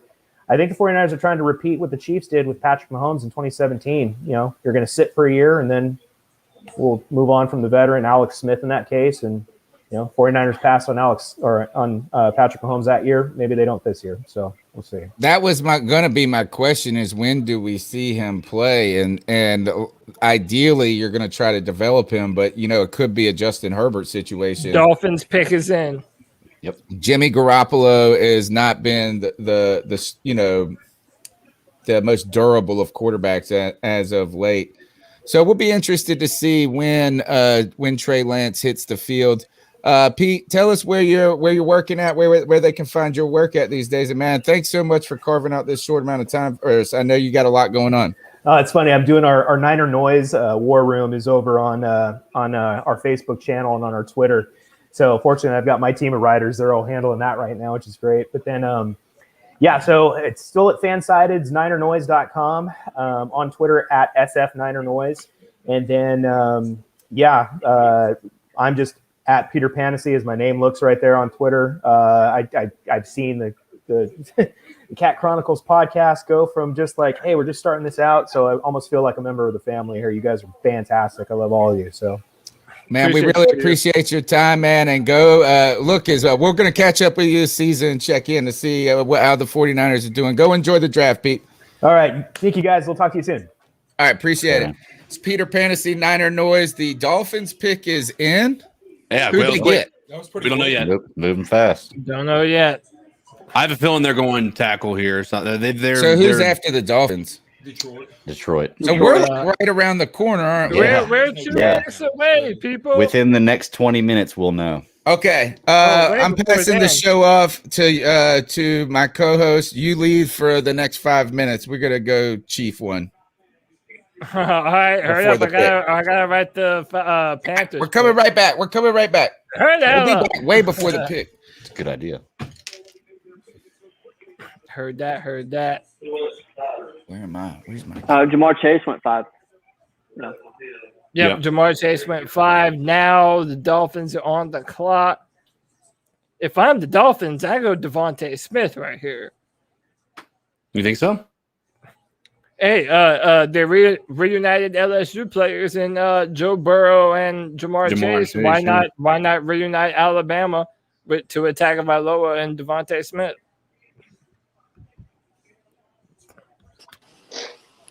Tan, you there? Yeah, brother. What's up? I'm here. I made it. Yeah, good deal, bro. What's going on with you, man? Chilling, man. Just enjoying my night, watching the draft, kicking it with you fine fellas. Hell yeah, man. Hey, listen, I want to thank all y'all for joining us tonight, man. Everyone who's in the chat room, everyone who decided to jump on stream with us. Blake 10, Supreme, we still see you there, bro. Man, we love doing this because of you guys, man. You're the reason why we do this. The Panthers are why we do this, and we're going to keep on doing it, man. So we appreciate y'all joining us, man. Absolutely, bro. I love to be here. Love you guys. C3, I've been rocking with y'all forever now, man. Hell yeah, bro. Now, I had to ask, am I supposed to spoil picks or no? I mean, he's walking to the podium now. But when he's at the podium, you can say it. Oh, all right. Well, the pick's already in. Oh, Jalen Waddle off the board. Good call, Cody. Damn, so it was an Alabama player, but it just wasn't the one I thought it would be. That's wild. Wow. He looks surprised. Damn. He looks surprised, bro. He was like, wait, I didn't go before Smith? I mean, I went before Smith? I just want to point out we have a embarrassment of riches here with our coming up pick. We could get Sewell, we could get Slater, or we could get Justin Fields. We have an option with all three of those. Shit, bro. We have an option with all three. Dude, the Detroit Lions are on the clock right now. Oh shit, bro. I feel like somebody's going to trade up to the Detroit. You think so? Bro, I'm fucking nervous, dude. I feel like somebody's going to because they know. I feel like they probably have a feeling somebody knows we're taking one of those three players. We're taking Fields, Sewell, or Slater. We're taking one of them either way. Like that is their options right now. Sewell, Fields, or Slater. Broncos going to leapfrog us? I don't know, man. I hear that there's rumors that Denver would be the spot that Aaron Rodgers goes. So they might be holding on to that. It's going to be the Saints just to fuck us over. Oh shit, dude! Oh, the pick's in. They stayed. Yeah, wow, the pick was in. Wow. There's no trade. Good. So they've got to be going tackle here. I mean, like I've been saying that, but like I just don't know what else. I mean, I guess they could go. They don't have a wide receiver, so they could go Smith here. Yeah, how crazy would it be? 3 wide receivers. They need cornerback too. No, they got what's his face. I mean, it couldn't hurt to have another one, but who was in last year? Their number one pick that was a top 10 cornerback. The Jeffrey Okuda. Yeah, Okuda. Yeah, Oh, Jeffrey that's right. Okuda. Yeah. He just They got could hurt be last looking for year, somebody to match him with, though. Yeah, but is Yeah. it a little high for the? Dude, I fucking hope so bad, dude. It's starting to get real, dude. Man, this is crazy. Ah, Tony bro. gonna be mad as hell if he misses his pick. Dude, watch they fuck it up and draft Matt Jones. Oh no! Ah, Don't fucking McCorkle, bro. Don't manifest that, Cody. I know, dude. I know. I can't wish McCorkle on us, Don't you bro. put that juju on us, bud. Ah, I Fuck. take Juju though. I take Juju. all right, the pick is in, man. I'm just waiting on Yeah. Fidel to show up. The picks, last two picks come so fast they haven't gotten past the highlights of the previous pick before the pick's in, so they got to do the television show thing. Bro, I'm not even reading the chat room because I don't even want to look. Yeah, I'm not. Because I've already seen like 4 or 5 different fucking things. Oh, Jay have to bounce. I don't know. He didn't say anything. So the Lions pick is in. Yep. Yep. The Dolphins picked Waddle. Jalen Waddle. Yeah. They're gonna have, and that's expected in so many ways. Now they got Parker, Waddle, Will Fuller. By the way, 159 people. Please hit the like button. We appreciate you joining us. Wow. This is crazy, man. This is like the perfect scenario. Uh-oh. I've seen some mock drafts where they take a quarterback here. I don't think so because they just had that trade. But so did we. We just had a trade. You're right. And I don't think Sam Darnold is all that great. I mean, not Sam Darnold. No, it's not. You're right about that. And then the other guy. Freudian slip. Hold on. Did you guys see that? Like, if you look on the big board, it said Miami was on the clock.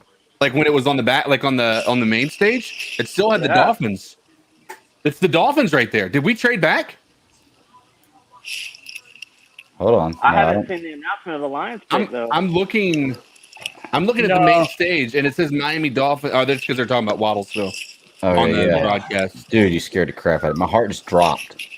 I know, guys. CK. There's so many great players left. Why would you trade? Who is the quarterback that they just got from the Rams? The Detroit Lions. You mean? They got Goff. Yeah. Goff. Oh my goodness! I think they're going tackle here. They're making us wait long enough. Right? Oh, dude. Oh. What are you looking at? Other sources? Oh my god, dude! I don't want to like. That's the thing, man. Everyone's listen. Everyone is at different times and how they're seeing it. Like inevitably, tips are gonna get picked. Mm-hmm. So, like, I believe I know who the Lions are taking according to Twitter, and it's in the chat room. Yeah. It's gonna be so. Oh gosh. Oh, the tension is. Oh, I got your hair. I knew it sounded different. Yeah, this is pretty intense. I'm ready for them to go ahead and make this pick. I like Adam Sanders said, we're getting Fields. We're getting Fields. God, if we get Fields, that'd be. Lewis Reddick was a GM now. Nah. And I'll tell you one thing is everybody says Lewis Reddick is so smart, but the way he talked about Mac Jones makes me not appreciate him as much anymore.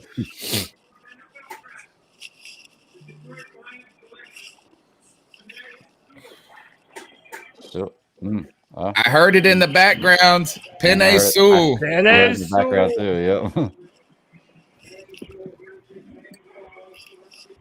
If we want him, and ladies and gentlemen, we're being joined by Josh from Mass. What's up, bro? What's going on, guys? It's a little loud here, but we got a full crowd. Oh shit, man, y'all rolling deep. Let's go. That looks like it's a good time over there. Oh yeah, 100-inch projector. The Carolina Panthers. Yo! The Carolina Panthers are on the clock. With 4 minutes left, y'all. 4 minutes left. I'm an Ohio State guy. I'm a Steelers fan, but I hope you guys get Fields, man. I'll be happy for all of y'all. Oh man, Man, we appreciate it, dude. That's what I be running. Pizza Hut. Man, it's sponsored by Pizza Hut. Oh my Yo, gosh. What's y'all countdown? So I made a deal with everybody here that if we actually draft Justin Fields, I'm going to shit my pants. That's pretty rough. It'll be the proudest shit you ever took, man. Yeah. It'll be worth every wash cycle you have to go through. Yep. Dude, we better not trade back. I do like Darnold, though. I do want to see you guys play with Darnold this year, though. The Panthers are down to 3 minutes on the clock. Yeah. I would be running I'm at to 250. the 250. Yeah, you're all ahead of me now. keep your earbuds out. What's up? Oh my goodness. Oh my goodness. All right, Josh, are you gonna be mad if we pass on Fields? A little bit, yeah. Because I mean, dude, we're there. He's there, dude. It just makes sense. Yeah. It just makes sense. I'm gonna be mad if we go anything other than tackle or field. Look at it today. We picked up DJ Moore's 5th-year option today. We didn't pick up Sam Darnold's. Right. So. Right. Think we're on the phone with the Pats right now? They said they had one quarterback that they love. Here we go. Draft. Here we go. They're going crazy in the There's room. only one more worth loving. That was the Lions. Oh, that was the Lions. Oh, dang. I've never been more hopeful that I will shit my pants ever. I can't wait to see Gosh, it. I've never wanted you to shit your pants more. It's love, baby. If I shit my pants, they got to take my underwear and put it in the Panthers Hall of Honor.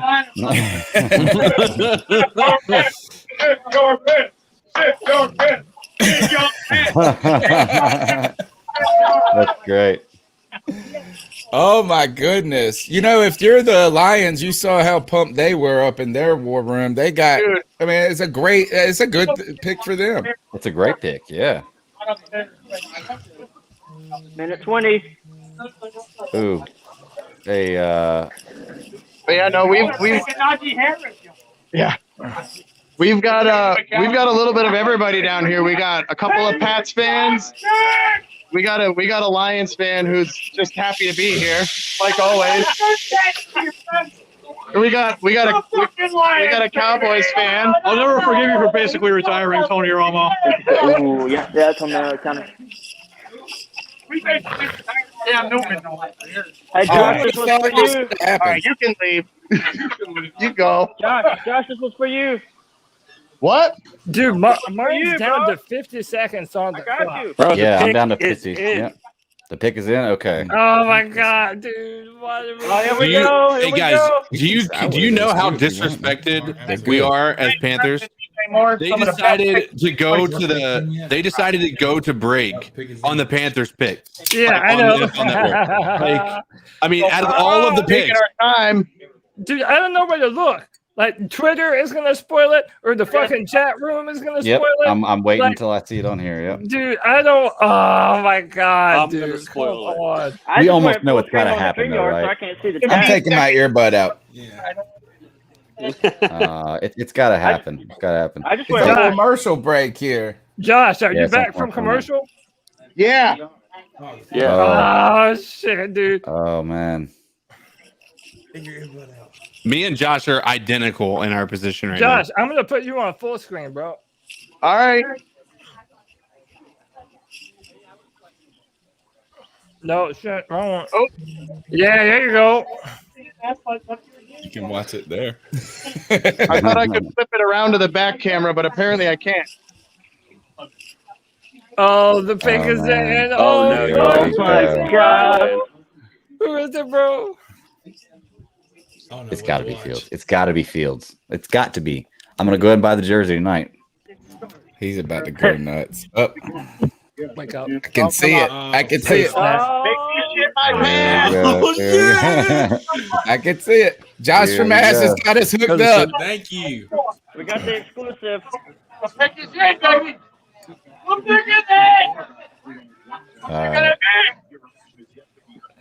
Let's fucking turn the TV up a little bit. You really think it could be Fields because he is there for the Panthers taking. Nervous here. Yes. Oh, hey, you know what? I hope we don't get in trouble for this, Tony. I want to see Darnold play, but I want to see Fields. Hey, Tony, can you hear me? Yeah. You think we're getting in trouble for this? Like showing Nah. like this? Nah. Hey, Cody. Yeah. Sarah Taylor messaged you if you want to get in. Yeah, I did. I sent you the link. Okay. Sarah, if you're in here, I sent you the link to your Twitter. Those are two of the safer picks in this year's draft class. They play in the SEC. Why is this taking he's at so the long? podium, dog. He's at the podium. Oh, fucking come I think on, they're bro. waiting for everybody to get back from commercial break. There we go. I'm back. To me, Oh would my be very gosh.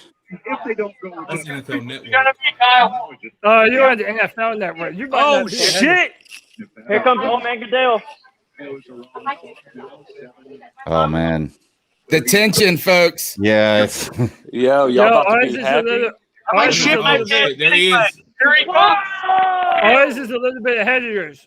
Make it official. Let's see who they choose. yeah. He's like 2 seconds ahead of me. Here we go. Oh my god. Select Oh JC. my gosh.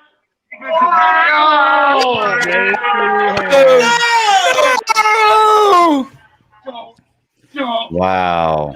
Oh man. That's like Wow. 20 picks early.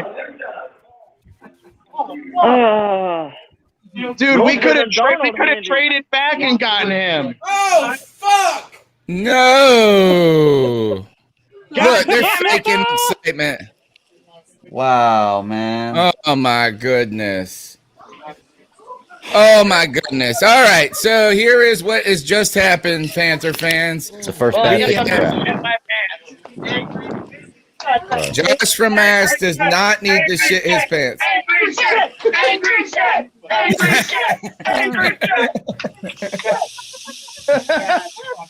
Oh my goodness. All right. So the Carolina Panthers have selected cornerback JC Horn. Anyway.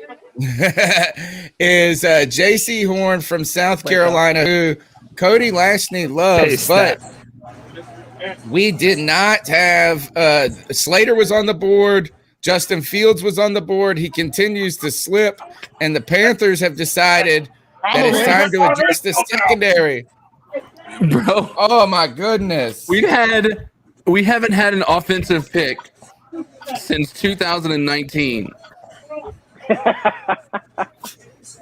Well, that's only a year. It's a year and a half. We haven't A year and a half. Yeah, a year and a half. You guys got to keep in mind we drafted all defense last year, right? That hadn't So been done in all years defense, and and now we've got the first pick of this is defense. It just tells you what the coaching staff really thinks of Dante. Really. Yeah. Yeah, that was Panthers easy. ever draft offense again in the history. Boys, listen. Hey, for real. Hey, real Sam quick, let me, Darnold, that's a solid quarterback, man. You guys got a good year coming, bro. Have faith in I that. hope so. hey, we're now being joined by the lovely Sarah Taylor. Sarah, how are you? Hi guys, what's going on? What's up? I can't believe how excited you are after what.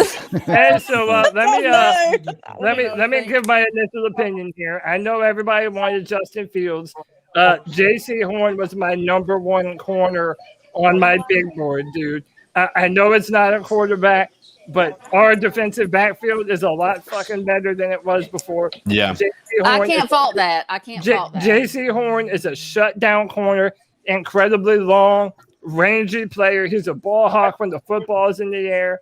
Dude, now imagine you put him and Dante Jackson and Jeremy Chin on the football field. Like, our defensive backfield is so much better. And the Panthers have never had a real, they've never had a physical prospect, in my opinion, like JC Horn at the position before. The thing that I'll say about it is with the Falcons picking Pitts, this makes me feel a little bit better now that we have at least partial, secondary help. I feel, obviously we still have a couple of big holes when we're talking about trying to guard that motherfucker, but it's listen, I don't think we could go wrong. I think we're just disappointed that it isn't so focused on trying to protect our quarterback yet. And that I think is for me the biggest upset. I know a lot of people wanted Fields. Again, I think not Fields. It should have been Slater, in my opinion. But Well, Dante is going to cut his pinky toenail wrong and be out for 6 games. So well, he not a bad posted. pick. Dante Jackson actually posted, "I love it" on Twitter. I'm sitting there thinking, why? He's taking your job, bro. Like he doesn't. He needs the help, man. Yeah, but here's the thing. Can Dante play nickel? Can Dante play? He's got the speed. That's but he would struggle against tight ends and stuff like that. Yeah, that's the part. I don't think he has the size to cover those slot receivers and the tight ends. Yeah. That's true. All right, well, guys, I gotta get back to it because we got plenty of folks here. So thanks for having me. And Josh, it's good seeing you, man. Yay! I appreciate you joining us, bro. It's always good to see you, dog. Yeah, because we got it's more than just Panther fans down here. So we got we got a long night here. Thank God I took the next day off. Oh my goodness! All right, man, we appreciate it. Josh from Mass, folks, bringing us the inside of the draft the draft party there. Hey! Your pants. All right, take it easy, fellas. All right. So the surprise pick so far, is this the most surprising pick of the draft to this point? No, I mean, honestly, no. All of the intel that I had been hearing on Twitter before the draft is that the Panthers were really high on both Patrick Surtain and J.C. Horn. So, no, it's not really surprising. I think maybe people had seen too many mock drafts with the Panthers trading back to pick up J.C. Horn. So maybe you're like, oh, well, why wouldn't you trade back to get him? Dude, he's the best corner in the draft. He's 100% worth the 8th overall pick. I'm not mad at this at all, man. I mean, that's the thing about it, too, because, I mean, we traded for Darnold. So, I mean, it's like, I'm not surprised we didn't get a quarterback. So, I mean, plus if you're trying to, ease up the, stack up the secondary, I mean. Let's go live to Ibiza. Jay, live to Ibiza. Jay, it's probably what, 3:30 in the morning there. Tell us how does it feel to wake up and hear that the Carolina Panthers passed on a offensive tackle and Rashawn Slater, that they passed on Justin Fields, and in good news for you though, we have been dying for a corner for a long time, like you said. It's just the 1 year you weren't really wanting it. You got it. I've just been chatting to my girl in Costa Rica. I didn't even realize. I thought I was back in time. So what so Justin Fields was on the board, and we went Horn. I can't believe that. He wasn't even supposed to be the number 1 corner, was he? What happened to Surtain? That was the Patrick Surtain, I think, is the other one. But like Cody said, is that he is Horn has kind of shot up the prospect list at corner. Yeah, and isn't this former Joe Horn's son? Yes, this is Joe. This is Joe Horn's son. And by the way, there's this thing called relative athletic score, where they give you a number based on all of your testing numbers combined. And J.C. Horn has the highest RAS number of any corner to come through the draft in like 20 years. Broncos picks in, walking up to the mic. I saw that Jeremy Chin did really well on that last year, didn't he, Cody? He had like a really high ranking on that athletic rating. But What do you think now? In hindsight, would they have drafted for Darnold instead of knowing that Justin Fields had fallen? Do you think they just couldn't do it after giving away too many picks already? Either that, or they just weren't in love with Justin Fields. Listen, there is a reason why Justin Fields is not going to be a top 10 pick. Now, we all can make our guesses as to why that is, but listen, there is something that's causing all these teams to say that this incredible talent, whose film is amazing, is clearly not worth the pick. Like, the fact that Trey Lance went over him, in my opinion, says a ton. So I really don't know why. Like, I think Sam Darnold is someone that the coaches believe in. And they really feel that in Joe Brady's offense, Sam Darnold's going to be able to make magic with DJ Moore and Robbie Anderson and, maybe someone else that we draft this year. So, I'm not, I'm not upset. I've heard this is work ethic that they're all questioning, but I mean, how do you make it that far?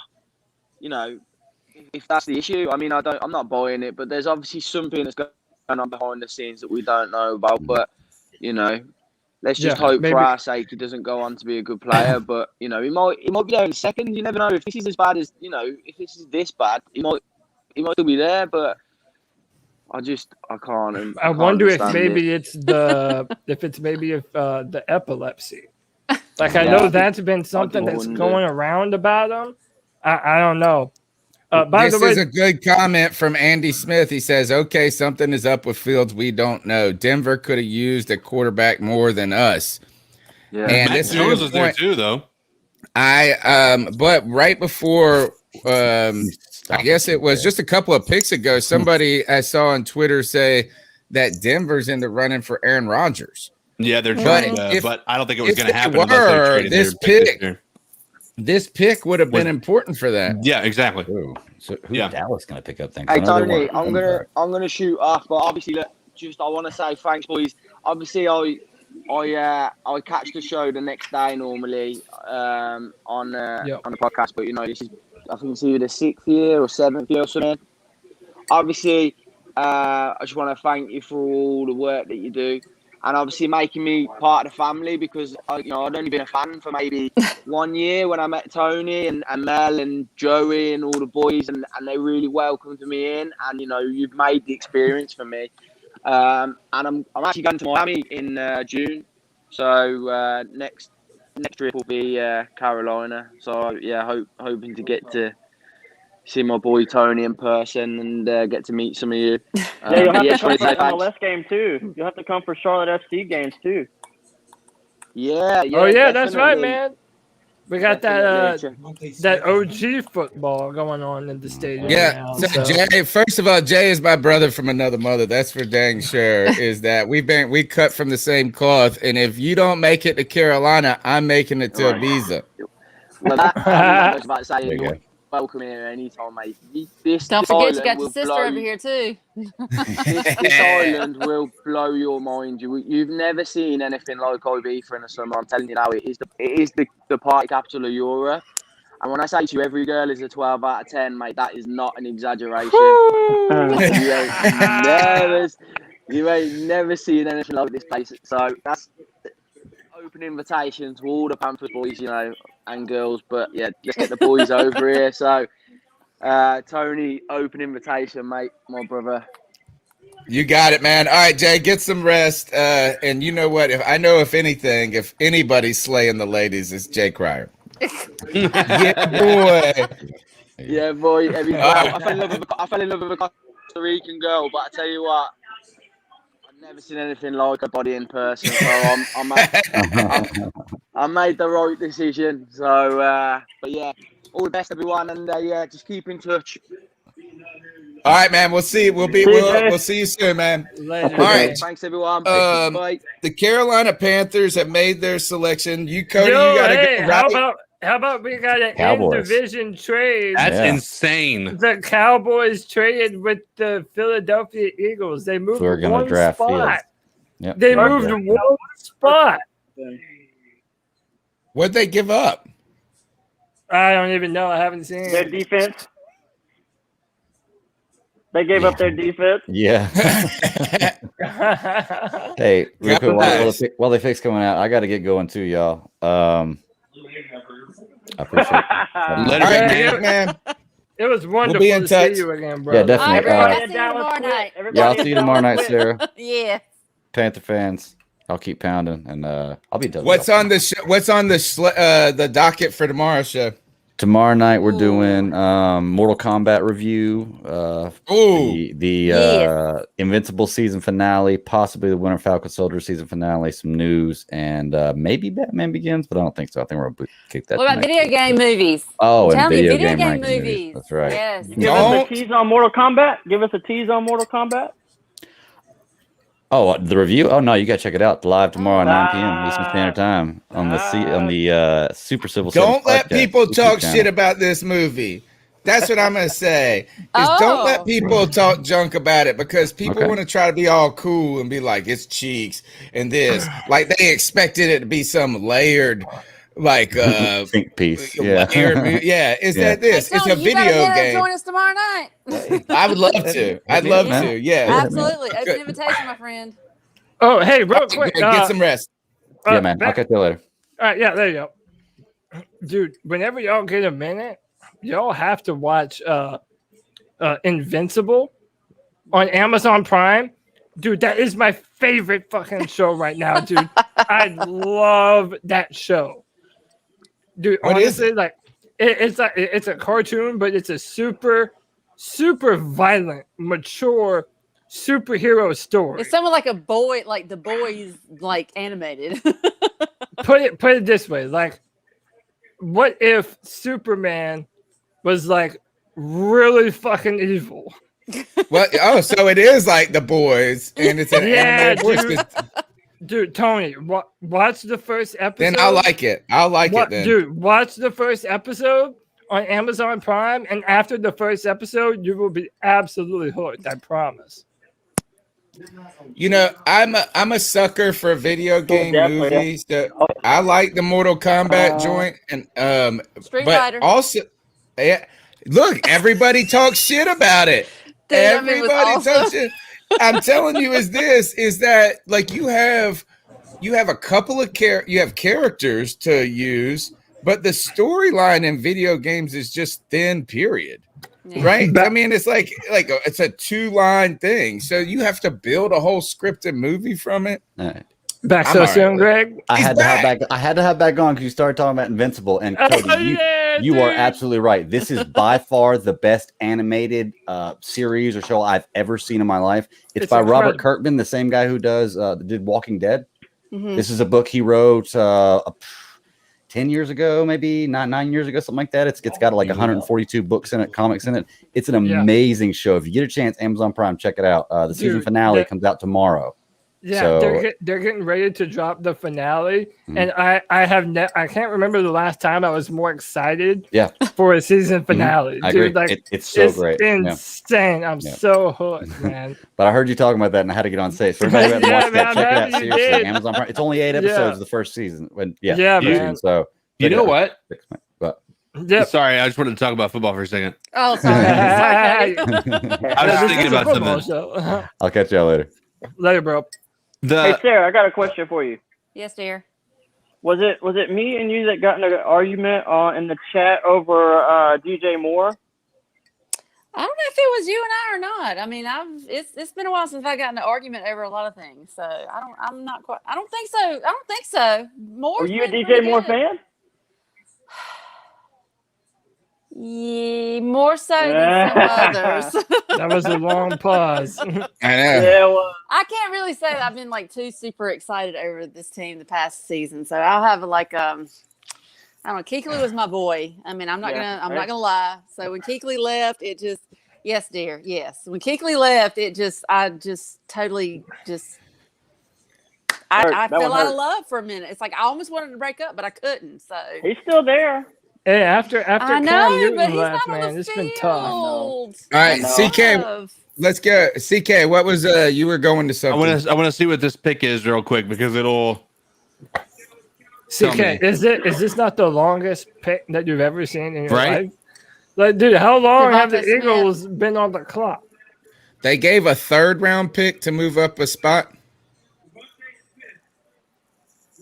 Oh God, I didn't think this damn draft was ever going to start. Honestly. Smith. All right, good deal. So, dude, listen to Devontae this. Smith. So, I think the Patriots are seeing these cards fall exactly the way they want.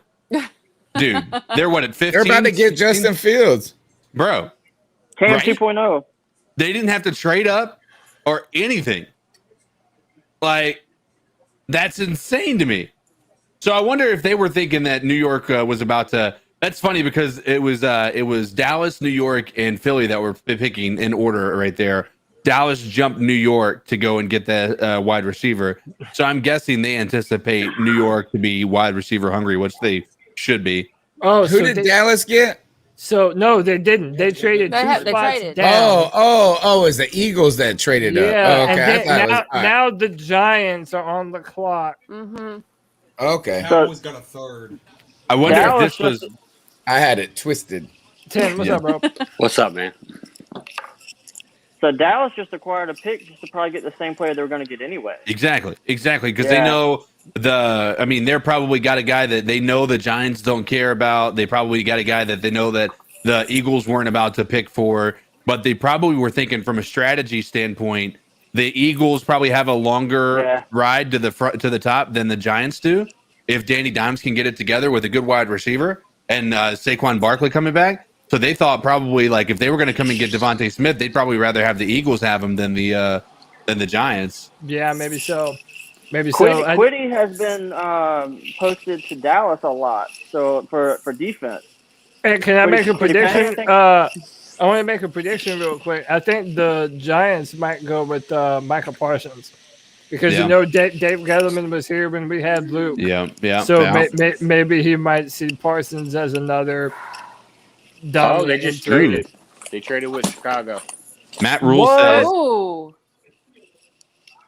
who traded with Chicago? the Giants. Oh, dude, the Bears are getting Justin Fields, bro. Yeah. Oh my goodness. I bet They the need Bears are something. getting filled.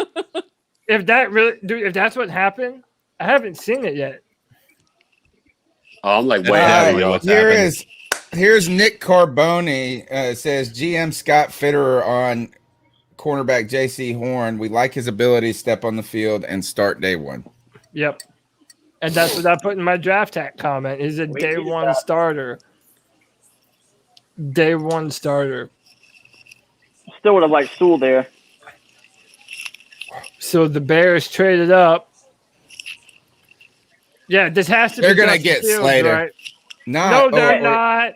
Dude, they don't want Andy fucking Dalton to be their quarterback. Come on. That's a good point. That's a good point. Well, maybe we should trade back into the first and get Slater. I think the Chargers two more picks are probably going to pick them up. I saw a clip with Dave Gettleman, and he said he had never traded down in the first round. Yeah, he never has. So this is a first for him, I guess, right? Oh yeah, that's right. Yeah, that is true. So the Bears are on the clock. Damn, bro. That's crazy. Gettleman. Bears got 4 minutes. Man. So this is Justin Fields then? Dude, who else would it be, man? I know. McCorkle? The Bears have been the. Dude, could you imagine? Could you imagine if the Bears drafted McCorkle Jones? Bro. He would get sacked like 89 times his rookie year. Like, how many times can the Bears make a quarterback mistake trading up to get somebody? Like, it's happened with the last guy with Mitch Trubisky, and now if they do that again here, it's going to be just unbelievable. They gave up a hefty price for him too, man. Yeah. So in New York is getting the 20th, the 5th round pick, the 1st round pick next year. Bro, they just got a 1st round pick next year for that trade up. Yeah, that's for it. that too. Yeah, that's what I would have asked for. Dude, yeah, so they're definitely going quarterback here. There's no doubt about it. With that price tag, they're going quarterback. So who is it, Matt Jones or Justin Fields? Why were the Bears so far down in the draft? Hey, Chicago was thirstier for a quarterback than we were, dude. They did? With the extra spot. Oh. Well, if Carolina was that thirsty for a quarterback, we wouldn't have been trading around for, like, why would you bring in? Yeah. I don't know. Yeah, I don't know. Matt Rule did say just after the pick, he said, I guess to media or whoever, he said, we brought Sam Darnold in for a reason.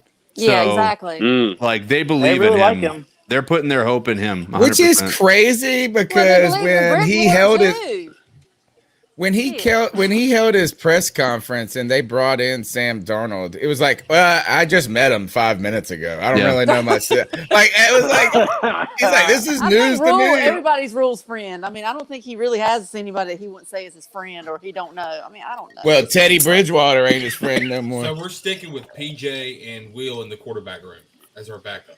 It's Sam Darnold or bust right now. Yeah, because you got. Did they really think that Adam Gase was that bad of a coach and quarterback coach to believe in him this much? Absolutely. That dude is I do think it's with Ron Tannehill. Yeah, but I do think it is a little. Here is the thing: is that if Sam Darnold doesn't work out, and Justin Fields goes on to be a successful quarterback, what does this mean for Matt Rule, Scott, like everybody? It's like this would be a death blow to them. Tony, I said this in my call last week that they're paying Darnold backup money right now, so I'd be okay with Darnold as a backup if he doesn't pan out. He'd be a great backup. Yeah, but who would you have as a starter? That's gonna. I mean, we have to look at 22 for that. We have. I like Sam Howell. I know a lot of people don't like Sam Howell for 22 draft out of Carolina. Yeah, I'm not a fan. Of Sam. I know you were. Hey, I was right. The pick is in. Oh no! What happened? Nope. Hold on. Sarah's Oh, my not goodness. all of us. Sarah, if you have it, you can call it. I ain't said it yet. Man, there's a lot of good players on the board still, dude. Well, come on, dude. Bro, say he it. is giving a long ass speech right now. What the windbag? Like, damn, spit it out. So, all right, let's after the pick. Good Lord. What is he doing? Stop talking about it. So, everyone in the chat room, who should the Panthers target in the second round? OT. No question about it. If Slater drops some more, do we trade back into the first round to get him? Dude, we would have to trade so much. I don't think so. Once you get the back half of the draft and the quarterbacks are off the board, Slater I don't think won't. it's nearly as. Dude, I don't think Slater falls past the Chargers. Cody, who's that offensive tackle? His last name starts with a D that you like so much from that mock draft? Darrisaw, yeah. You think we can get him on our second pick? I don't think he'll be there. Yep, they got him. They picked him. Justin Fields? He's still talking. Oh, shit. Tony, you my slow, bad, dude. Sarah. I didn't mean to cut you off. My bad. Didn't they just pick up another quarterback too, though? In the, Andy Dalton. Yeah. Oh well. Nah. Don't look. Bro, so listen, man. I'm telling you, if Justin goes to Chicago and balls out, there's going to be a lot of butthurt Panther fans. I'll be pissed. Well, that's what I'm saying. This is a big gamble for Matt Rule and Scott Fitterer to put all their eggs in the Sam Darnold I'm basket. Tell you, Rule's going to have to be put up or shut up this season because I'm telling you right now, this cat, he's got to. I don't know. I don't want to break up. Because I'm telling you, I'm getting close. Dude, my fear is that David Tepper is Mr. Day Late Dollar Short. He was late firing Ron Rivera. Soccer. He don't give a shit about football anymore. He really is going hard at the soccer. Hell yeah. I went into the store and all I saw was like the soccer shit. I was like, where's all the football stuff? But he was late to fire Ron Rivera. He was late to fire Marty Herney. And now he might feel like he'll push the quarterback thing off till later.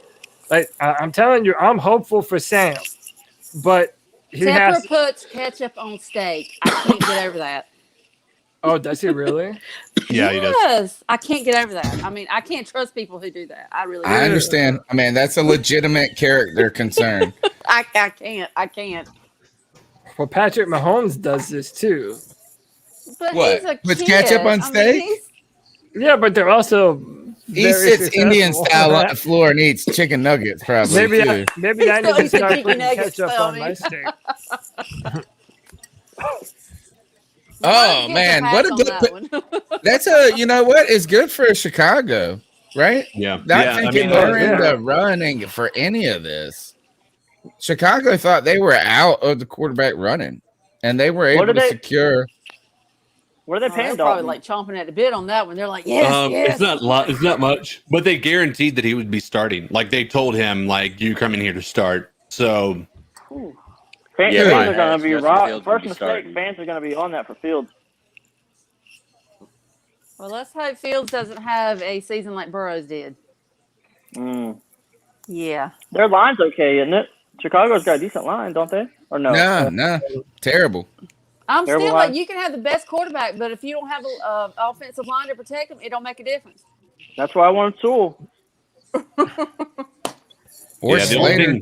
The thing that sucks about Sewell is like, you know, we were going to have to trade up for him. There was just too many offensive tackle needy people ahead of us. I'm honestly surprised it took him to Detroit to get off the board. Yeah. Joey the Blind Panther says, unfortunately, Cody, putting ketchup on your steak won't make you as mobile as Patrick Mahomes. Fuck you, Joey. Tis true. Oh man, I think he could see that. Oh wait, yeah. Hey, Joey, I see what you did there, bro. I see what you did there. Oh my goodness. Hey, who doesn't love some good handicap humor every once in a while? I enjoy it personally. what is Sam Darnold has got to feel like just a piece of garbage now. Like I just got to imagine these. Why? Why? He should feel great. Just thrown Sam to Darnold? Yeah, not Sam Darnold. I mean, gosh, Matt Jones. No, Matt no. Why Matt did I Jones just on know the had board? his? It's the Ryan quarterback of Fitzpatrick? Chicago. Andy Dalton. Andy Dalton. Sorry, the Darnold and Dalton got me confused there for a minute. But Don't worry, Dalton already felt like that. I know, he but already felt that way. He was. I mean, to be fair, I think he was hoping that he had an opportunity that he wasn't really given before. With the Bengals, they really weren't doing a lot to protect him, as you could tell by the fact that Burrow still got hurt because they didn't put a lot of effort in putting him first. Yeah, blew me out. Yeah. Mhm. Yeah, I and tell you, so- I've hated Andy Dalton, and it's not his fault. I Dallas hated takes him that. because he had 1 or 2 good years early on when he had AJ Green, and people would be like, "Oh, he's better than Cam," and I was like, "I fucking hate this dude." Yeah. I never met you, I never seen you, but I don't like you. I think How AJ far Green does would be a good McCorkle fall?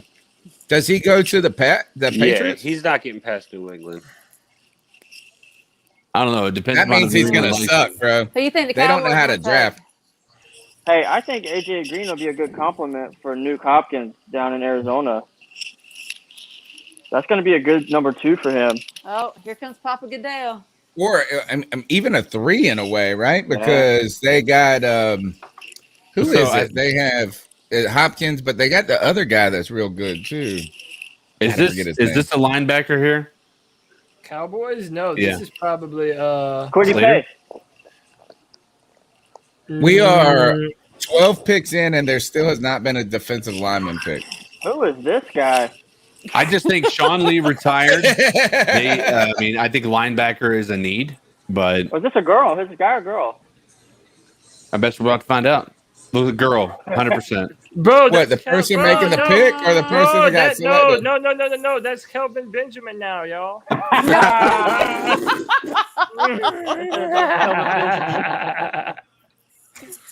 Damn, Kelvin Benjamin looks like shit, y'all.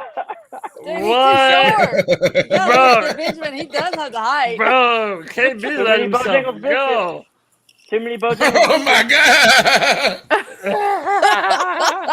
god! He got shorter too. Damn, Calvin, you hate to see it, bro.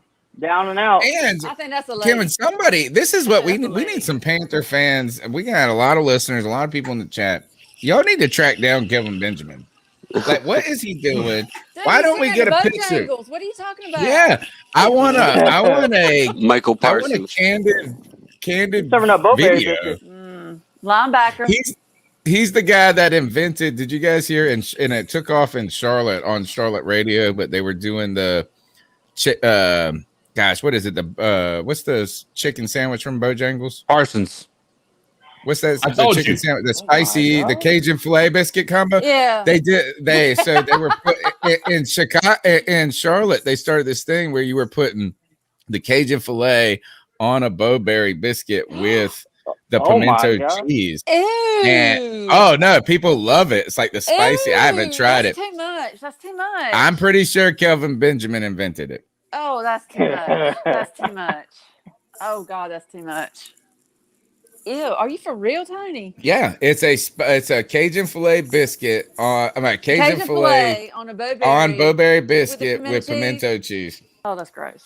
That's They gross. love it too. It's a heart attack in a That's worse than like a donut burger. Yeah, exactly. Yeah. Oh, I can't with that. No. If that was Kelvin Benjamin, he got the Bruce Jenner treatment.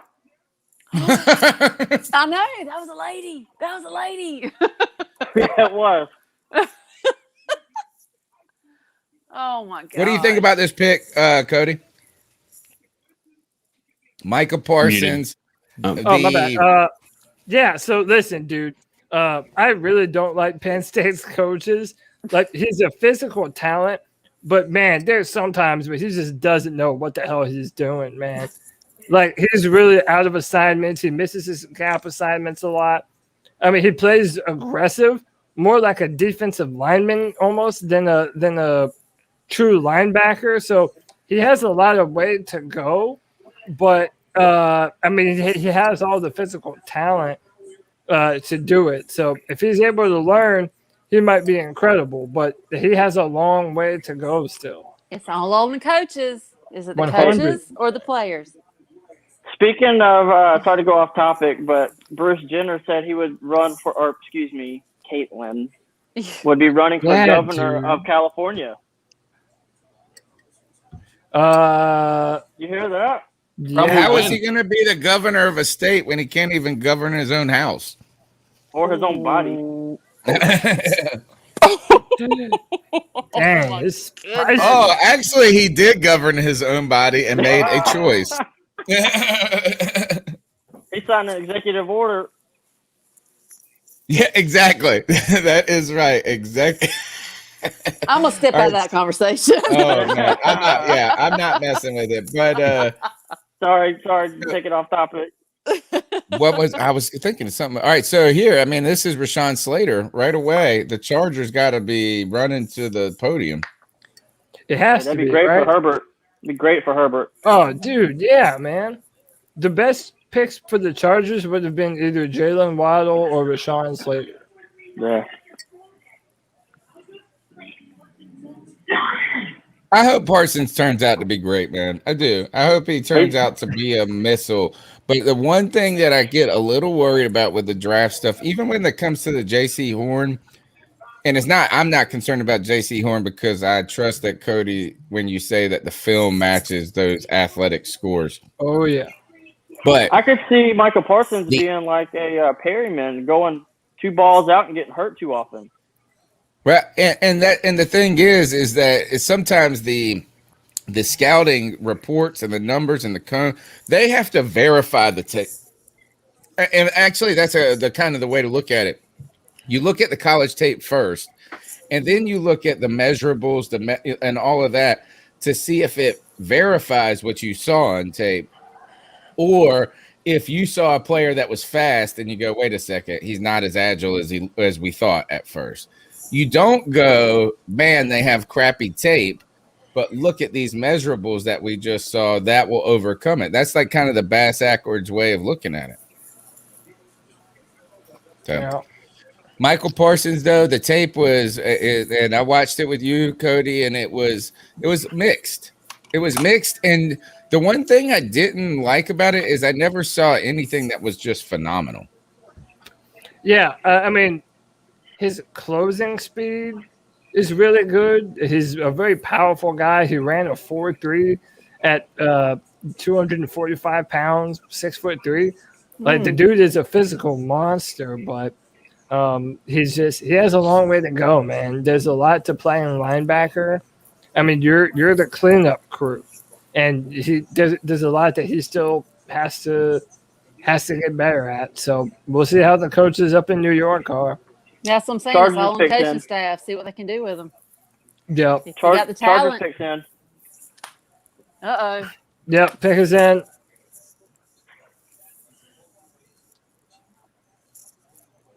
So Mac Jones right now is the Aaron Rodgers of this draft.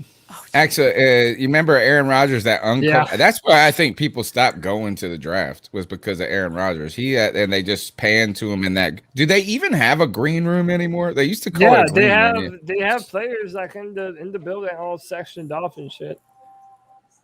But yeah, Matt Jones is going to be the sob story as we have to watch. Anybody really surprised though he's dropping? I'm not really surprised. No, not at all. Yeah.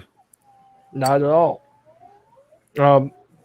Again, the modern NFL kind of requires that your position players, like quarterback, running back, receiver, like they have to do more than they ever have. A running back can no longer just be a running back. You have to be a receiver too. Yeah. So too, like from the quarterback position, having a guy that can extend the play if the pocket breaks down. It just opens up so many different possibilities that, Matt Jones is kind of a quarterback from yesteryear. So he's not going to have the amount of time. Stay there. Mm-hmm. He's not going to have the amount of time that he had at Alabama. I mean, he was throwing behind the Great Wall of China at Alabama. He had all day to throw it. So what about this, man? What if it goes to New Orleans? Hey, that's fine. New Orleans has the offensive line. They have the playmakers. Like that might be a team that picks Mac Jones, and he might do well there. I'm not scared of Mac Jones. I'm not scared of that dude. New Orleans not going to start Jameis there? Sarah straight laughed at him. I mean, yeah, they are. Yes, they are. I agree. Hill, what you talking about? Oh my yeah, gosh, right? just Taysom Hill. Let's go Taysom Hill. I mean, that's going to give J.C. Horn about 4 picks a game, but I hope they do start him. Oh my God, New Orleans! I hope they start Taysom Hill because he's sorry. Oh, Winston's any better? Hell, if he was playing for the other team. You're right. He is a turnover machine, but he's got LASIK now. And that means he can see them even better now. Oh my gosh! Goodness Hilarious. gracious! All right, Hilarious. let's take odds. What are the chances the Panthers trade back up into the first? Probably not too good, I would imagine. Yeah. I like where we are in the second. Yeah. I mean, we're not far. I think we're 38, so it'll be like six picks after the end of the first. I'm not gonna lie, my inner Clemson fan is really hoping that the Jaguars pick Travis Etienne with their second pick, just because I want him and Trevor to be together. I know I'm stupid. Are you worried about Etienne's size? Not at all, dude. He's 5'11", 215 pounds. Ran a 4.41.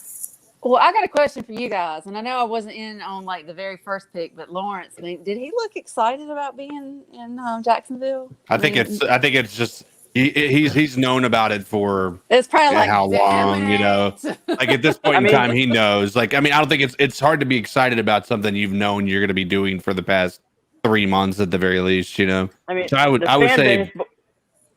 would say he didn't look excited though.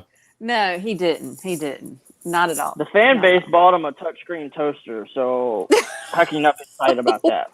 Dude, he's already. For yeah, I know, dude. And they donated a Oh, bunch what? of money. A touchsame toaster? Toaster, Yeah, bro. and Like a little touchscreen toaster. Perfect toast. Perfect. Yep. No such thing, dude. I mean, you gotta have like I either feel over like or under. I feel There's like no that's perfect. the equivalent of that. There's a refrigerator now that you can like Has like That the look was whole such in. big news. They had the CEO of this company on Good Morning Football the next day and gave one to Peter Schrager or Kyle Brandt. Chargers 6 later. Yeah. All right, so Chargers did what we thought they would. They did not have to trade up to get it. Hey, That's congrats to perfect Justin for the Herbert. Chargers. Congrats to Justin Herbert on that one. Bro, let me tell you, the AFC and the NFC West are loaded, dude. Those West teams are crazy. All right, fellas, I'm gonna jump off of here. I got a flight to get ready for in the morning, but love you. Thank you very much for letting me join for a little bit. It was And good seeing you, Sarah. look, and hopefully we'll get to see you guys on a Friday night. Every now Yeah, and then. yeah, We got some fun definitely. stuff to talk about. So much love. Enjoy Nice to the meet you, All right, bye, draft, Sarah. and Bye, I'll see you guys. All Sarah. right, bye. So what would you say it so far before this draft? We said we had no idea what was going to happen. How would you say that it's gone so far? As like if like where are your surprises? Where are your no brainers? What are the storylines so far in this draft? I mean, Man. honestly, I don't think there's as many surprises as we thought. Obviously, the trade ups didn't happen until after the 10, so we're not really dealing with the excitement of having to deal with that. But I mean, I think we kind of pictured the cards kind of falling the way that they did, to an extent. But yeah, I'm not surprised by anything that I've seen so far. Well, I think one of the biggest storylines that hasn't happened yet is going to be Mac Jones falling as far as he did. I mean, from number 3 down to what do we pick 14 now? They expected him to be off the board at number 3, so that's going to be a big. A lot of people storyline. thought that there wouldn't be a quarterback going by the time it hit 8. Like they thought that all 5 of these quarterbacks were going to be gone by 8 or by 10 or something. By 10. So a lot of people were thinking that we weren't going to get out of the top 10 without all these quarterbacks being off the board. Yeah. Chuck from Elizabeth said if you would have told me that we drafted Horn before this, he would have asked you how much had we gotten in the trade back. So thinking about this is Denver would have taken. There's only been one other team that selected a corner. That was Denver, yeah. There's only been one other defensive player in Parsons, I believe. I could be wrong on that. Yeah, I think you're accurate on that as well. So that's interesting. Is I'm kind of interested in why, like, was Chicago not reaching out to us? Did they, about Field in trying to get there? I mean, their thought is probably the amount of like draft capital it would have taken to get to 8. Like it took them a first, a second, and their, obviously the first this year as well to get up 8 spots. Imagine moving up 14 spots, how much that would have costed them. Was it that much? Yeah, they moved up. We're 8. only at pick 14. They moved up 9. They moved up 9. I'm sorry, they moved up to 11. Or no, they moved up to 12. So then you add on the other 4 for us, and that would have been to me the number one storyline in this draft is Trey Lance to San Francisco. Is that while it's not entirely surprising, it kind of solidified the draft going forward, and then that caused the slip of some other guys. And there's no defensive players. What a thin defensive draft this is. It's surprising.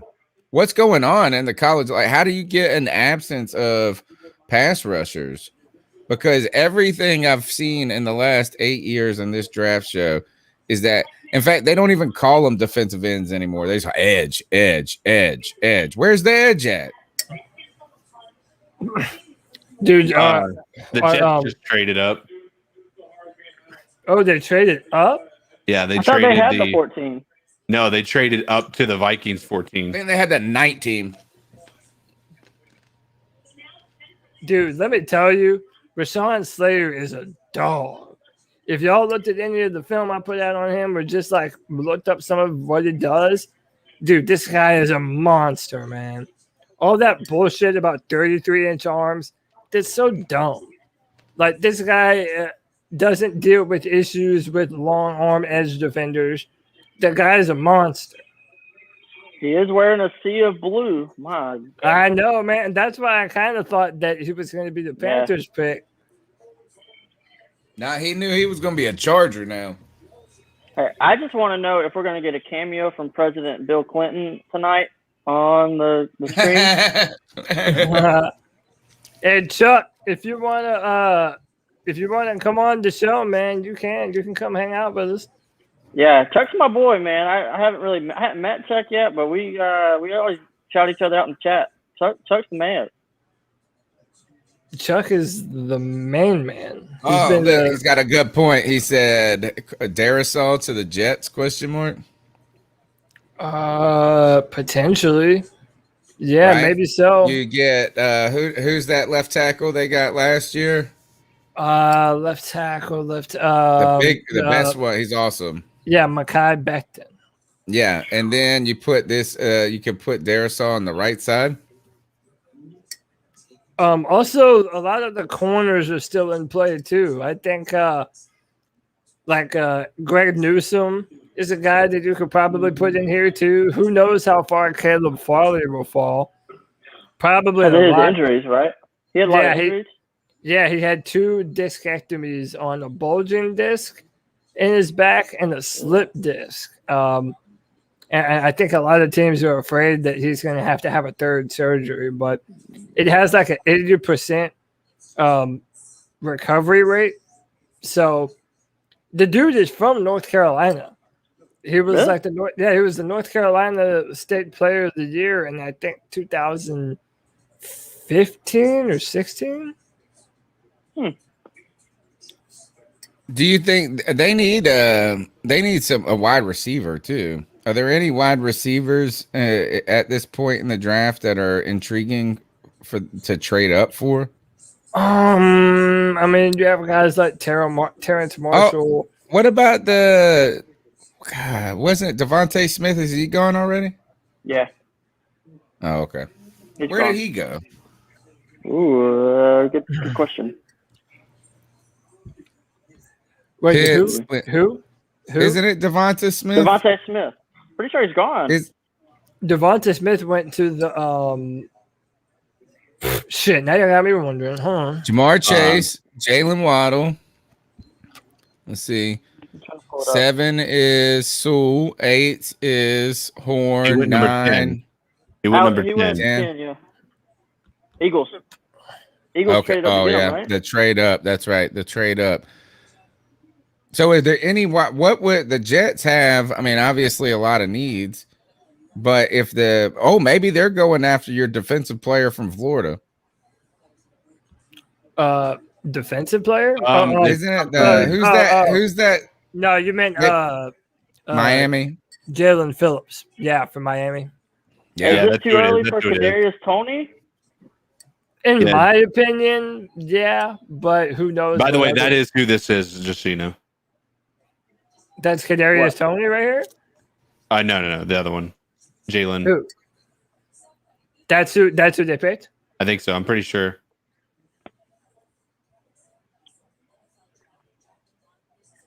Yeah, Devonta Smith went 10 to Philly. Mm-hmm.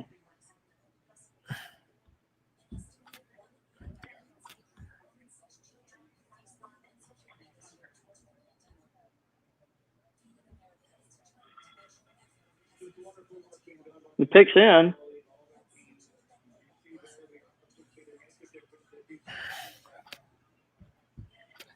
Is that what you're seeing, CK? Yeah, I was listening to Pat McAfee there for a second, and they were talking about it. And I'm pretty sure it was a name I didn't recognize, and I think it was the one you just said. Jalen Phillips. Miami guy. Oh, yeah.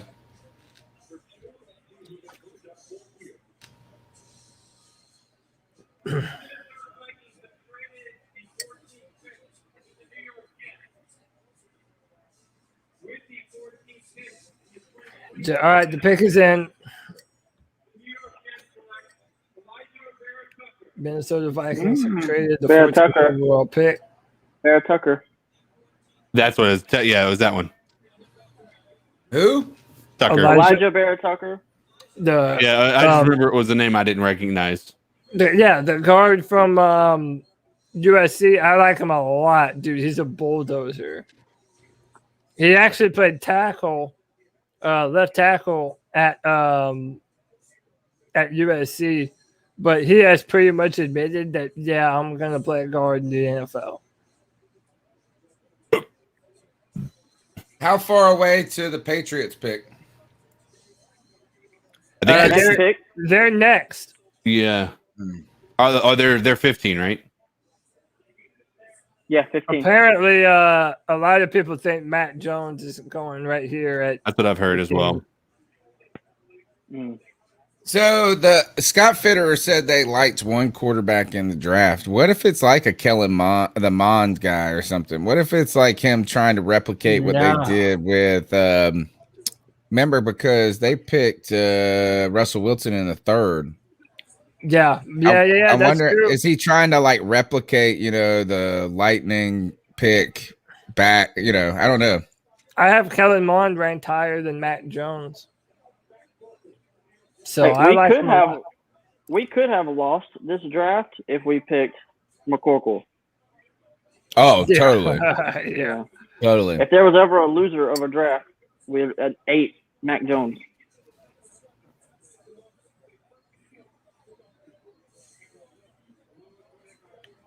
Yeah, dude. I'd be really interested to see how McCorkle Jones does in the NFL. I have some feelings. I just don't think he's gonna be special. But I don't know anything either. And I'm starting to think less and less of the guy that's the offensive coordinator for the Patriots. Josh McDaniels. Yeah, I'm starting to just not be in love with him as much as people were. So I'll be interested to see, because I don't even think he knew how to use Cam to the best of his ability at times. And he was learning and figuring it out. So I wonder to see is he the real deal, or is he living off a reputation a little bit? Dude, Matt Jones looks like Sid from Toy Story all grown up. Tell me he doesn't. You see him blowing up army men? By the way, I'm by the sounds of it, they're definitely taking Mac Jones here. Let's see. Here comes. I saw somebody on Twitter said that his girlfriend said Mac Jones looked like a Lego figure. Like his body. Robert Kraft looks like he put on some LBs.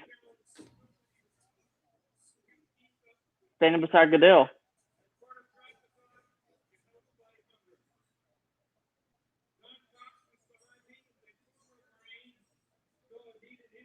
So is this going to be Matt Jones? Yeah. Dude, I fucking hate that for Cam, though, because now fucking Patriots fans at every moment that Cam makes even one little mistake, put in Matt, dude. Like, bro, come on.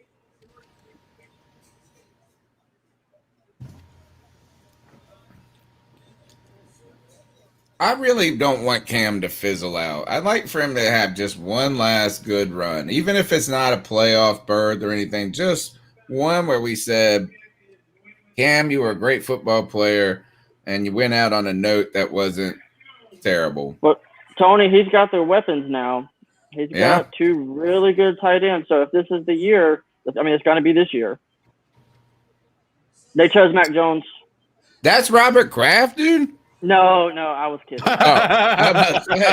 God. All right, Mac Jones is off the board. He is a New England Patriot. That's the most Patriots pick ever, dude.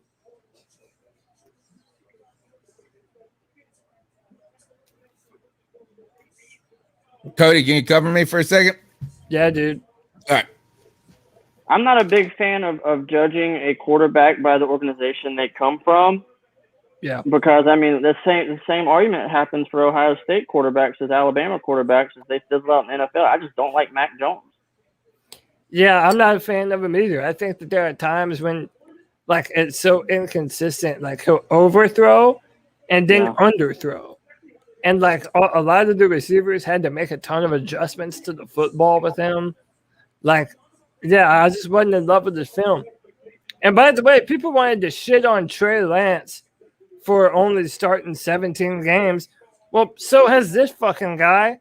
He's only started 17 games, and yet everyone's saying like he's the most. I think it was less about like what I'm reading up on is it's not necessarily just about the games, it's the passes. Like they did not use they did not use Trey Lance as a passer very often at all. Like he had 357 passes as a career in college as a starter. And that is like 100. It's like 120 less than the next person in the history of the draft in the past 40 years. So that's like also, I think, a school bias too, though. Because I mean, with that being a smaller school, I mean, they were Alabama, very run. They were run first, 100%. But hey, I mean, with him not throwing any interceptions in 2019, that's crazy. 0 interceptions. Yeah. And I just get more impressed. I get more impressed. That is insane, dude. I kept on watching this film, and like I kept on seeing Cam Newton, like just in the style of how they run and how big his arm is.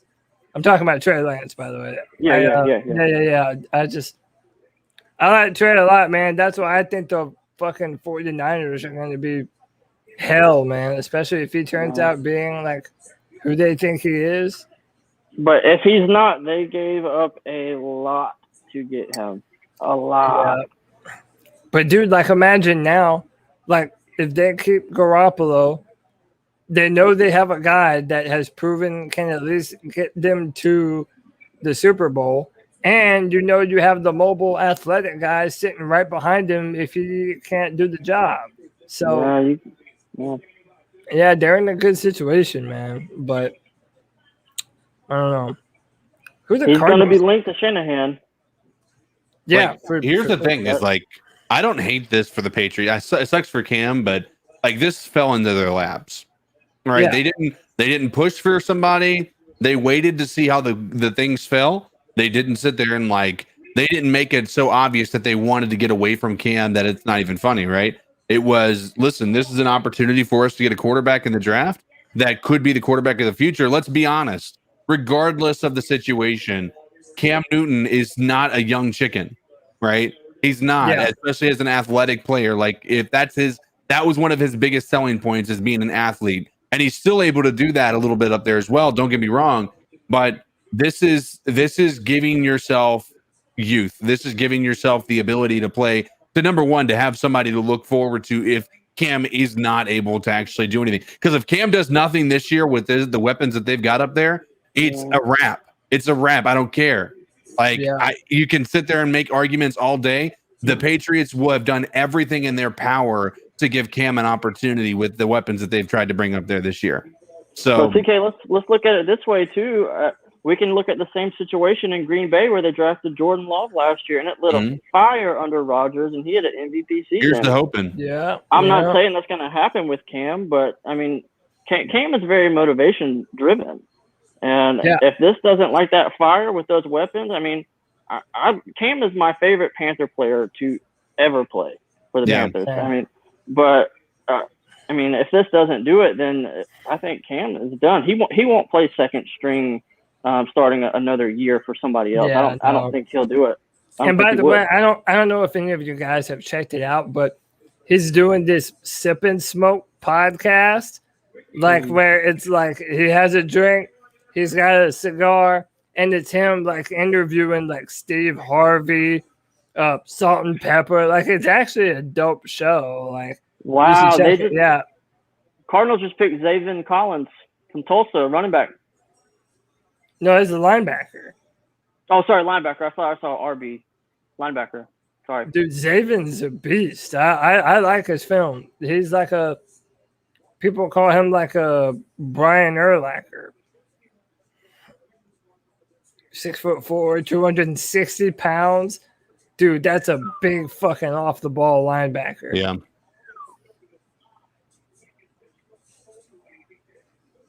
I mean, he looks like a defensive end. Hey, is Cam's podcast something similar to the I Am Athlete podcast? Is it like same type lane there? Yeah, I mean, it's kind of like that. Like it's just two chairs. It's got a little studio, and it's just him smoking a cigar with a guest and just asking him questions and shit. Yeah, like Cam is definitely setting himself up for life after football. I just watched his I Am Athlete interview with Ocho Cinco and Brandon Marshall, and that was I mean, I know I'm late to that party. It's been out for about 3 months. But that was a great interview. And if I learned anything from that, Ocho Cinco is a clown, bro. He's hilarious. Yeah, dude, Ocho Cinco is incredible. Yeah. You were trying to tell him to eat McDonald's, eat some fried chicken and mac and cheese. Ocho is crazy. He said, bro. I will come live with you and set your diet, set your workout schedule. That was hilarious. And he meant that shit too. Like he actually meant it.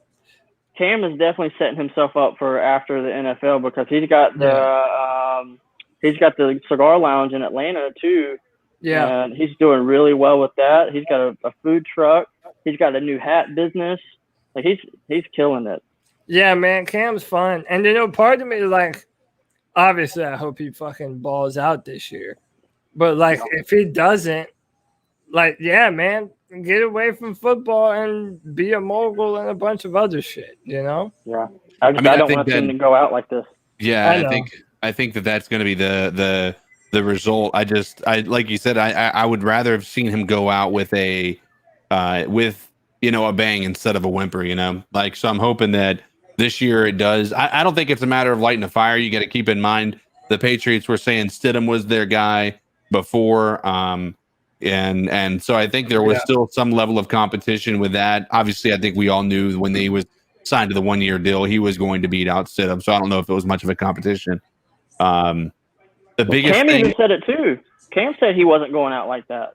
Yeah. The thing that I'm biggest, like the biggest threat I think Mac Jones is to Cam Newton is his understanding of defenses, and his just like he has that cerebral thing that you want to look for in a quarterback, and we'll see how it goes. Like I said, that's the biggest thing going against Cam is he capable of doing that on the level that some of these other quarterbacks are able to do it, and that's always been the question mark even when he was drafted by the Panthers back in 2011.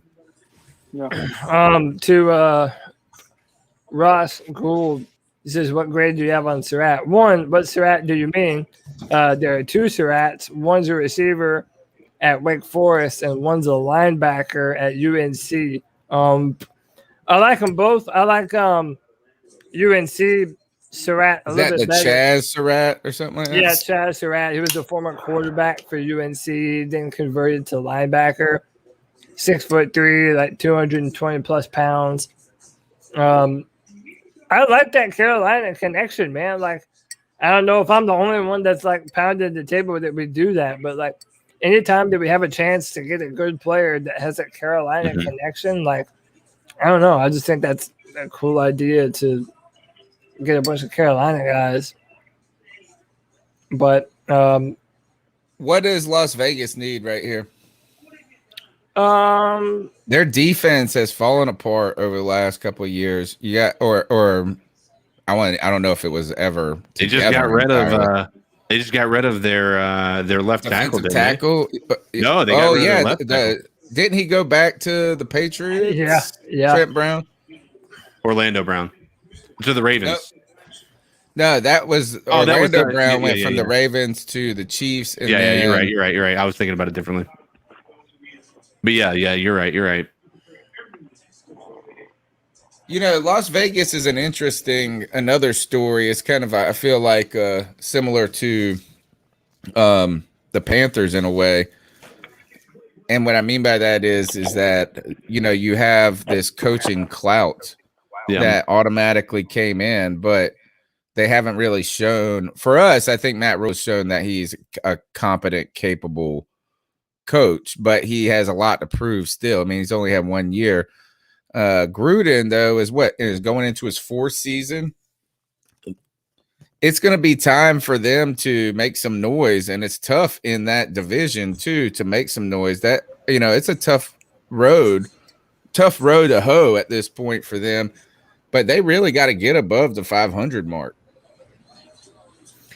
Yeah, I don't know if they will, man. Like it seems like they're in this love affair with Derek Carr where they don't really want him to be their franchise quarterback, but they really kind of have no choice. Yeah, I don't know, man. I think they would at some point want to draft a quarterback, but all the top 5 are off the board, so Let me see if anybody's called. I haven't even checked the cat calls. Maybe somebody called in. We'll see.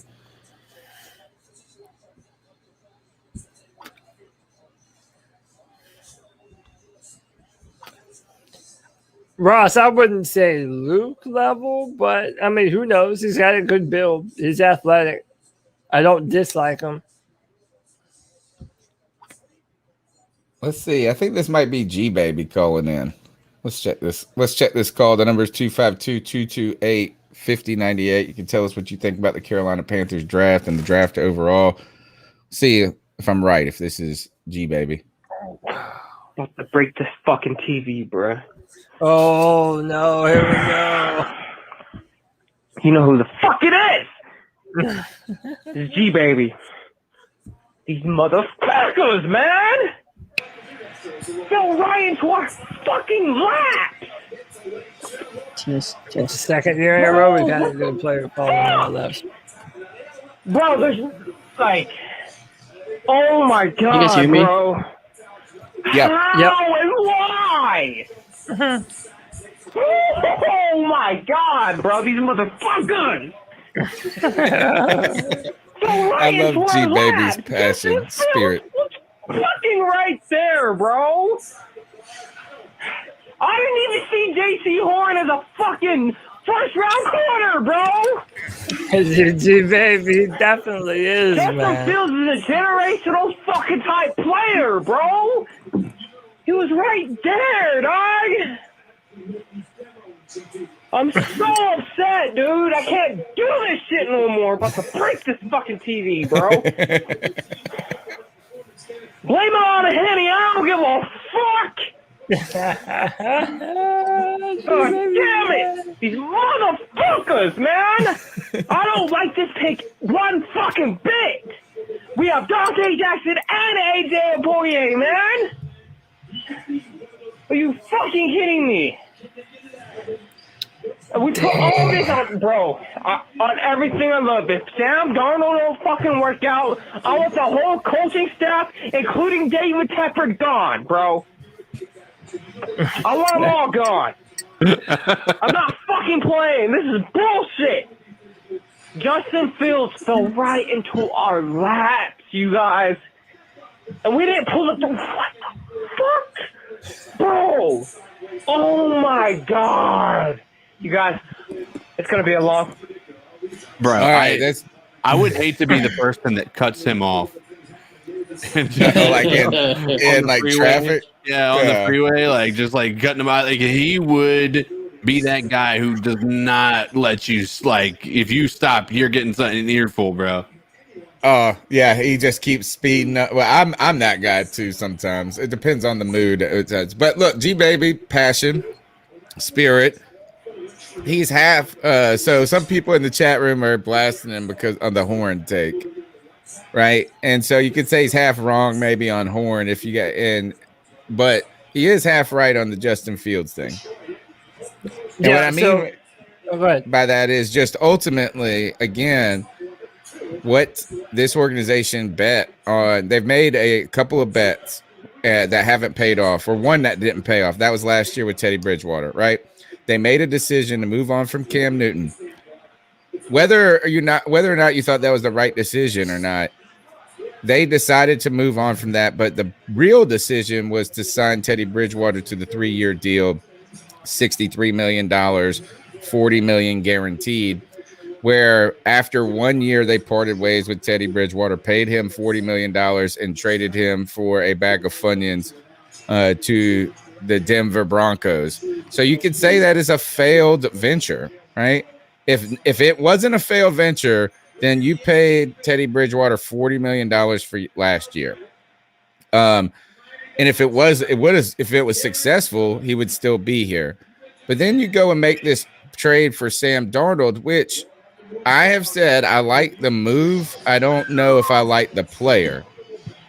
And that is the Panthers needed to do something. They knew that Teddy Bridgewater wasn't their guy anymore and that they were going to make a move so that they didn't force themselves into a corner in the draft. But then, like G Baby said, Fields is there.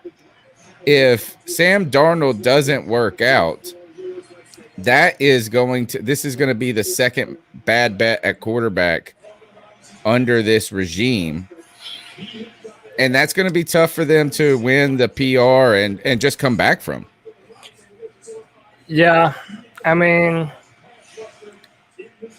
this is a gamble, man. Nobody knows who these players are actually going to be in the NFL. You're gambling. You know, I have J.C. Horn as my number one guy, but who knows what players are going to have injuries and all kinds of other shit. So it's like, all you can do is base your evaluation on what you see on film.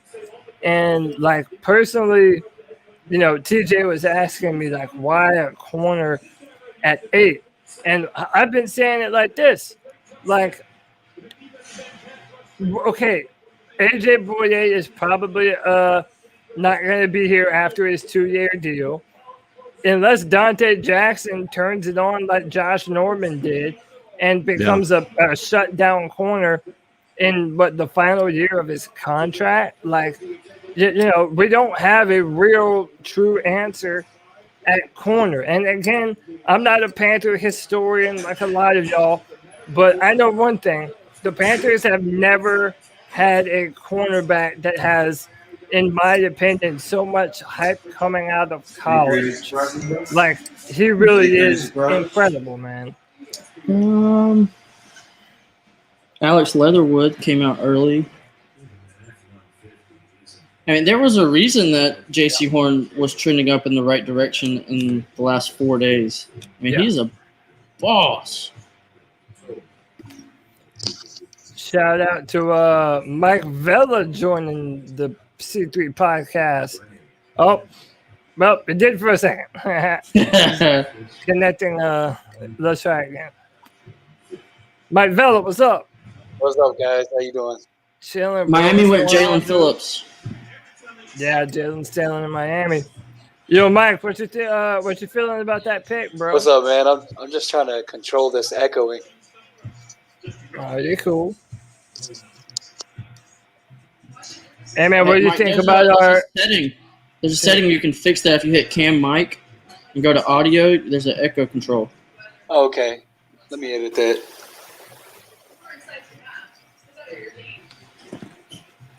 Yeah. Gotcha.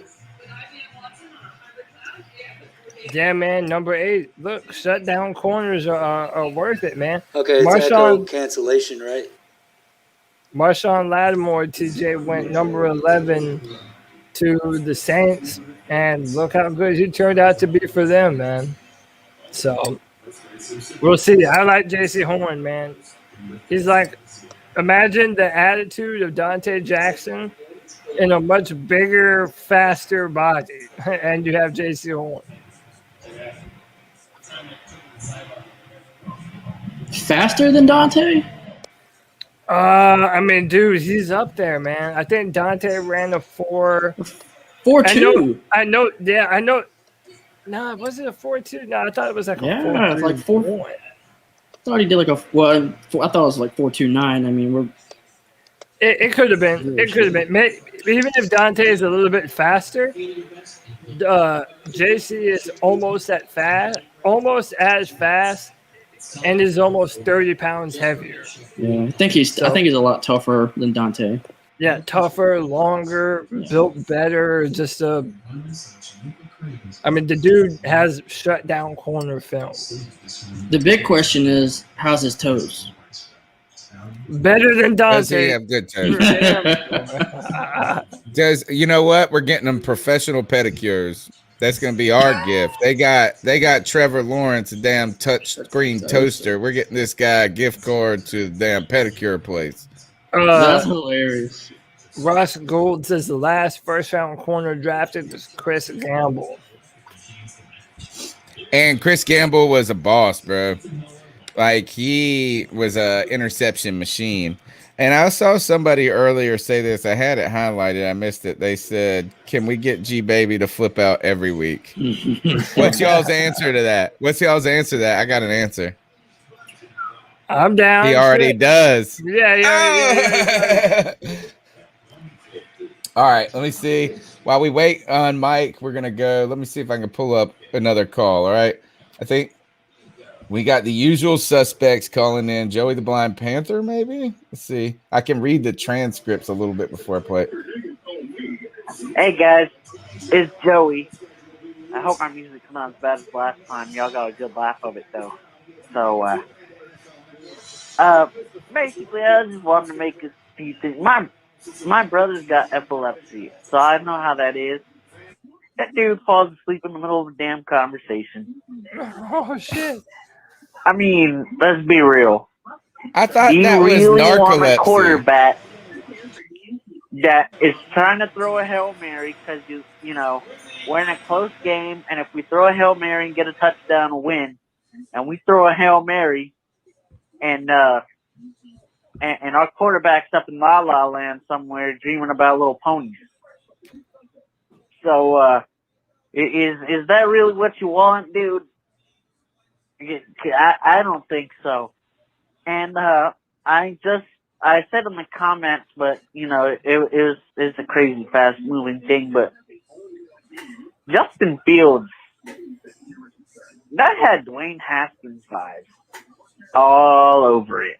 And I mean, the fall wasn't as drastic. Actually, it was less drastic because at least there was like rumors, but Haskins just like fell and fell and fell, and everybody killed Gettleman for taking Jones ahead of Haskins. Jones is actually still playing on his team, and Haskins is going to strip clubs and getting cut.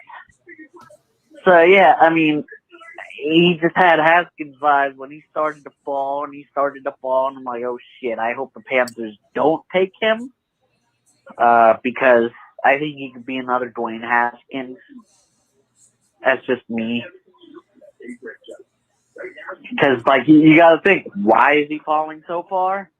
You know, probably the epilepsy, but like I said, don't want a quarterback dreamer about little ponies when the game's on his mind. Anyway, guys. Wow. So people, again, it's the helmet narrative a little bit, right? Yeah. Is what happened to the, you know, is Justin Fields. Everybody says there's not been a good quarterback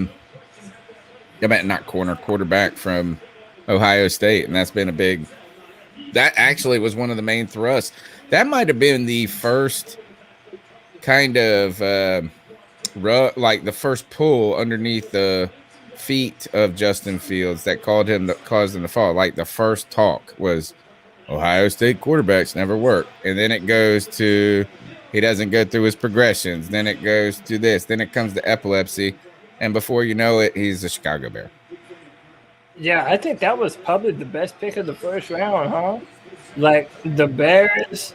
Again, we don't know what Justin Fields will be, but like the fact that we all thought Justin was a top 10 talent, and for the Bears just to jump up and grab him, like, and listen, you know, all they've been is the ass end of jokes where, oh, you passed on Patrick Mahomes and Deshaun Watson for Mitch Trubisky. Like, those guys up there in Chicago, like, they need Justin Fields to be good in order to save their fucking job. Like, straight up. And they still might not even be able to save their jobs, even if he is good. Nagy, you know what I'm saying? There's been such a terrible run for Nagy. I don't even know how he's the head coach this year again. Yeah, I just think that maybe they have. Or Nagy. Is it Nagy or Nagy? Who cares? I think it's just it's probably a little bit of both. All right, we got Mike in now. Look, Yo, he's here. guys. Yo, What's going Mike, on, what's man? up? Mike Villa, Hey. what up, bro? I finally had to figure it all out, man. I'm not tech handy and shit like that. Man, how y'all doing, man? Chilling, How bro. y'all Chilling, feeling? man. I mean, I was at But we I were was gonna at ask you that. We're sitting there picking at number 8. The whole draft falls exactly the way you could write a dream script for what we've been talking about for the last 3 months on this podcast, and that is Trey Lance shakes things up with the 49ers. Then all the teams in front of us go skill position player, like wide receivers. And we're sitting there. Penei Sewell, yeah, we wish he was there at 8. But look, you had your choice of a lot of options. You had your choice of a corner, which we went and selected. You had your choice. You could have gotten Slater, or you could have gotten Justin Fields. And we decided again to address this defense. How do you feel about the pick, Mike?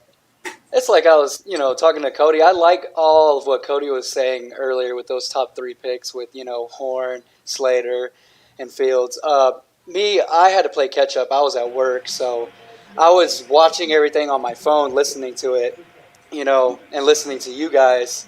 So if anything, you guys were there, letting me know what's going on and stuff like that. But overall, man, I was heartbroken. I mean, I'm a Justin Fields. I'm a Buckeyes fan. I'm biased.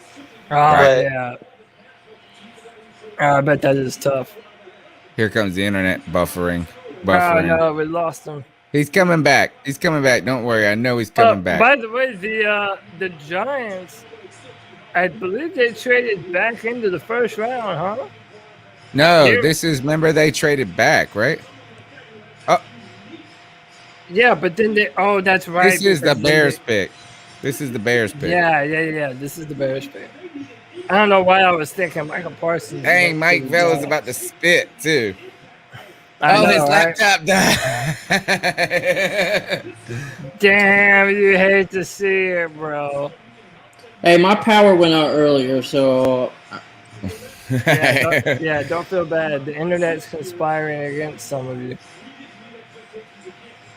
So what is this for the Giants? I was actually, when Mike was bringing this up, though, is the Justin Fields is tempting, but, adding Horn to this defense, this defense was really trending in the right direction at the end of the season. You had Jeremy Chin, just, a turnover machine at the point. Brian Burns is just stepping on the gas. You saw a lot of these young players on the defensive front really starting to develop. And now you add this corner into a clear area of weakness on that defense. And they were holding teams. They were keeping this offense in the games in late in season. So all of a sudden is the story of the Carolina Panthers going forward, Phil Snow and that defense, man. And we're going to be asking Joe Brady to catch up with the old man. Yeah. CK, welcome back. Thanks, man. Anything interesting happen while I was gone? Not too much. Did you see the Kelvin Benjamin lookalike? Mm-hmm. Did y'all see the Giants pick? I'm about to. He's at the podium now. Hold up. Let me see. Oh, shit. Yeah, he went first. Damn. Hey, look at that girl. What the hell? Yo, I like Cody too, though, man. Tell us about Ross the pick. Gold. Yeah, so Kadarius Toney is a receiver from Florida. They lined him up on the outside, but he did a lot of damage from inside the slot too. And he's a burner. I mean, he's one of those rare blends of route running and, decent speed. He's built like a running back, 5'11", 200 pounds. And, he has breakaway speed. They'll ask him to do some kickoff, some punt return. And he's good at it, too. He's a very nimble receiver. Yeah, if you're watching ESPN, they're showing some clips of him in the slot. Just a really mobile, fast slot receiver. Had a really good Senior Bowl. No too. more Golden Tate for them. They've had they went and got homeboy from the Lions in free agency. What's his Kenny name? Galladay. Yeah, Galladay.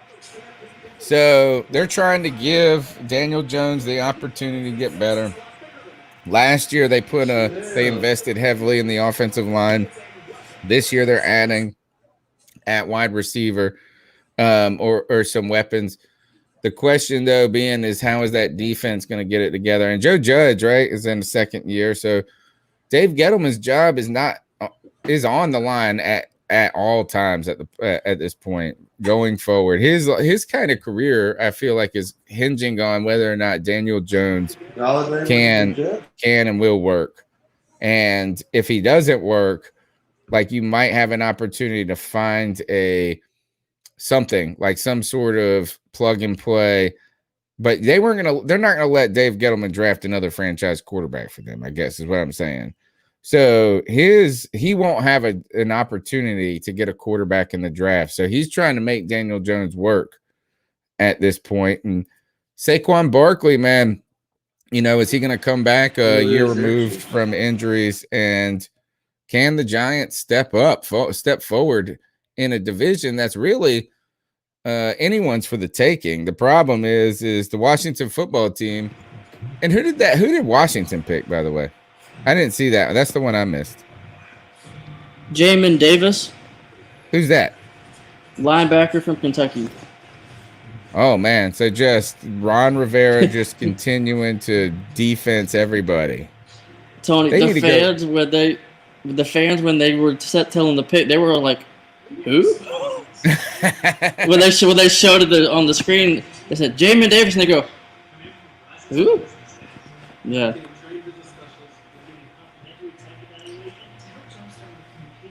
You think Kadarius Toney got some disrespect because of Kyle Pitts? I mean, you think he would have gone higher and got the respect he deserved? I mean, Kyle Pitts took all the clout from Florida. I mean, Kadarius Toney's obviously a dope receiver.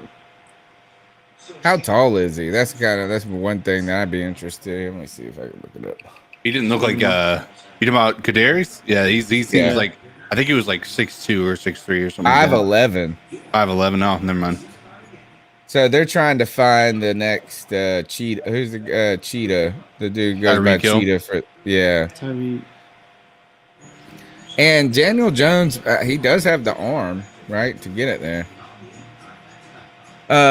Cody, is anyone trading back into the first for Baltimore? Baltimore got 2 late first-round picks, so it might not cost much.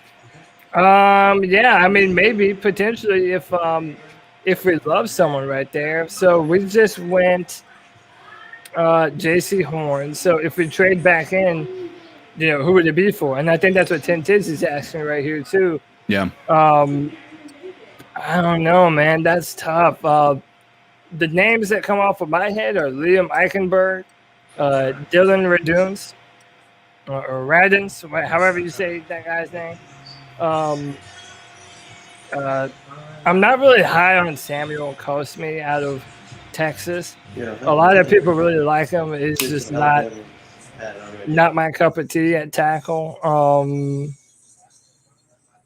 And then I don't know, man. There's a few good picks we could make.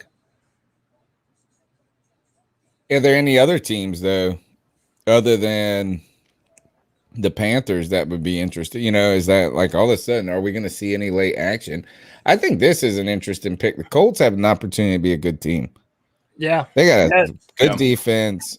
Carson Wentz maybe an opportunity to salvage his career and his name back. They're kind of like us a little bit, aren't they? In that they're trying to kick the tires on a quarterback that, if good, can put their team in a really good position to be a good team next year. Well, yeah, I mean, they were in the playoffs and they gave the Bills a run for the money, and they did that with Phillip Rivers. Yeah. Hey, can I point out something real quick? Sure. Yeah. Me and my boy are talking over here, and he said that Alabama has 25% of this draft. There's 5 players that have gone from Alabama in the top 20. Wow. So who is that? Jalen Waddle, Devontae Smith, Mac Jones, Patrick Surtain. Patrick Surtain. And they're gonna get Najee Harris maybe too. Yep. Probably, yeah. Najee Harris probably go into the first round. But what the hell is Russell Wilson talking about? At least 2 more picks. What do you mean? Is he on the? Yeah, he was on TV talking about something. Where have they picked? Where? Yeah. I don't know. What? Oh, Walter Payton, fan of the year. What? When are they picking? Who? Seattle. They are. I guess they did make the playoffs, so they'll be in the 20s somewhere. Yep. So Tennessee's next, Minnesota after that. Interest here. Let me see. Let me pull up what the Colts did in free agency.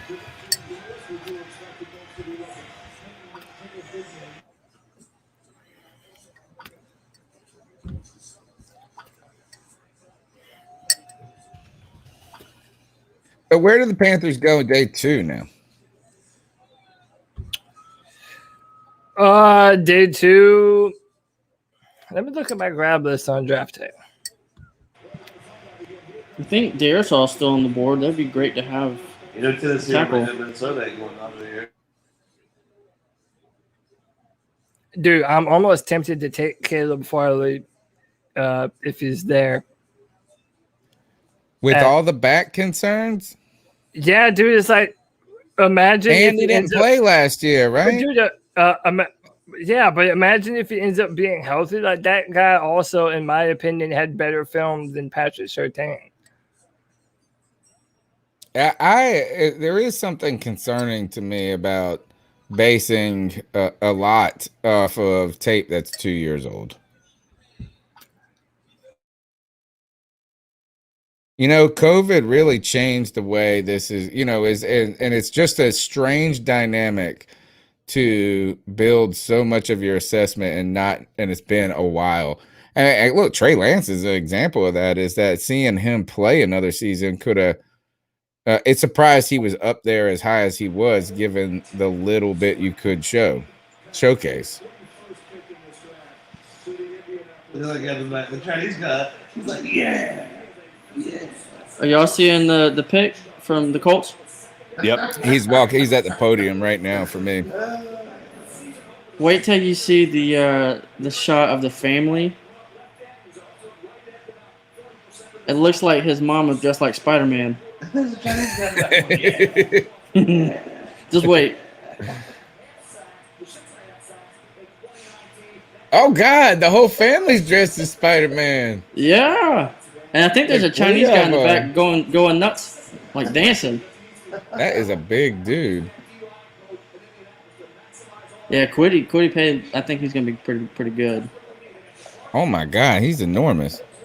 Hey, he's got a crazy story. I don't know if you've heard his story, but it is wild. Nah, he's gone through some crazy stuff. Like his mom is from, I forget what country it was, but the country got like ransacked through a civil war, and all kinds of crazy things happened there. And he's talking about wanting to go back to his home country and be able to help donate some money and help with all the war efforts that had happened there. But, I mean, if you have a chance to go back and watch it, check out his story. It's amazing. I think they had it on NFL 360. And this would be last year. Another Michigan defensive end went very high in the sorry draft. about that. I don't know what happened on my internet. No worries. Who was the guy that went to Green Bay last year? That was from Michigan. That was a defensive end. The year before. What was that dude's name? He turned out to be pretty good. Kwity Paye goes to the Colts on a defense that I kind of like. This is when you have a team and they reload on their strengths. Yeah. Yeah. That's what we did when we got Luke. Yeah, exactly. That dress, those outfits are wild. Yeah. It looks like they took painter's tape and put it on a red dress.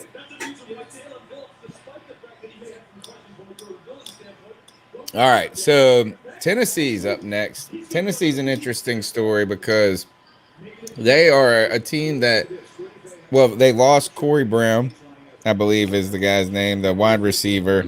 But they have this strong running attack. They have Tannehill, who has found a second life, a resurgence in his career. Their defense has been good at times, great at other times, and not so good at other times. They're just a team that's just having trouble getting over the hump, it seems like. And a lot of that also has to do with the teams they run up against. Baltimore, right? The Bills. How does Tennessee, what are they going to do here? And I just got to believe that do they go wide receiver? That would make 3 years in a row they took a wide receiver in the first round, I think. Maybe not. Team? Maybe I'm wrong on that. Which team? The Tennessee Titans. They've taken Corey Davis. They've taken AJ Brown. But Corey Davis was the John Ross year, I think. That might have been 3 years ago. Yeah, that was also when or 4. That was the same draft as Deshaun and Patrick Mahomes. Corey Davis at ECU, wasn't he? No, Western Michigan. Michigan.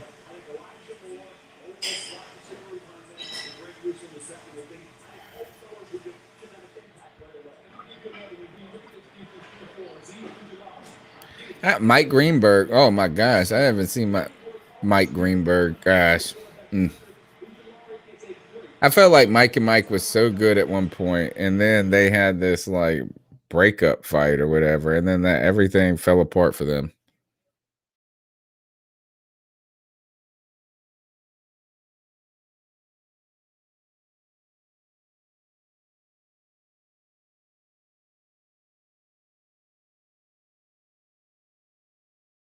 So where will they how is Elijah Moore? Tell us, do you know anything about him, Cody?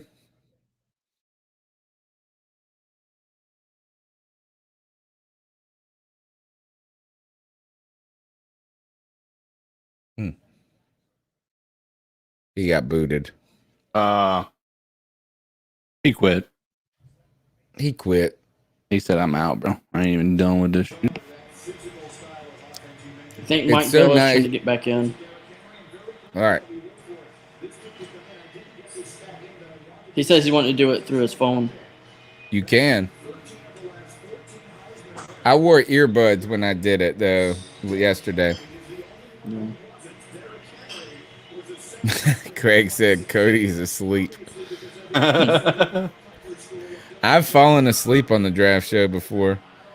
But I was 3 sheets to the wind. I've kept it together today. I'm pretty sure it was, gosh, it might have been that year we picked DJ. No, was it Christian McCaffrey year? It gets long. You know what I'm saying? Is at this point, if our pick was the 28th pick or the 25th pick, we would have been up here trying to generate conversation for 3 hours, chugging beers. It's a long night. So I like picking early for the draft show. I don't like picking early because that means we sucked.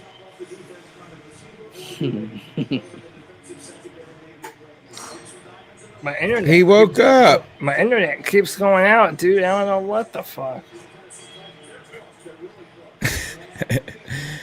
All right, so the Titans pick is in, and who was that guy they were just highlighting? Ole Miss wide receiver.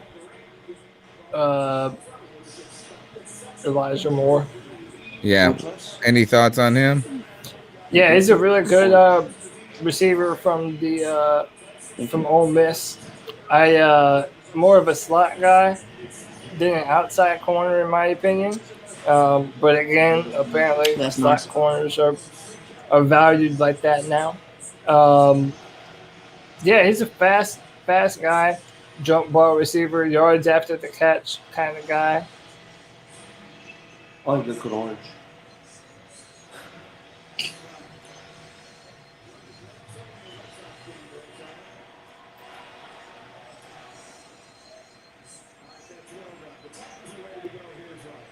I was gonna see if I can get maybe Aaron Freeman to come talk about Kyle Pitts.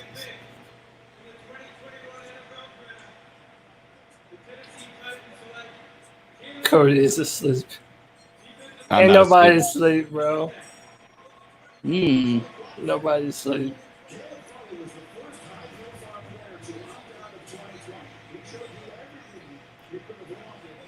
Picks. I got the pick. You want it? Damn, Caleb Farley, yo.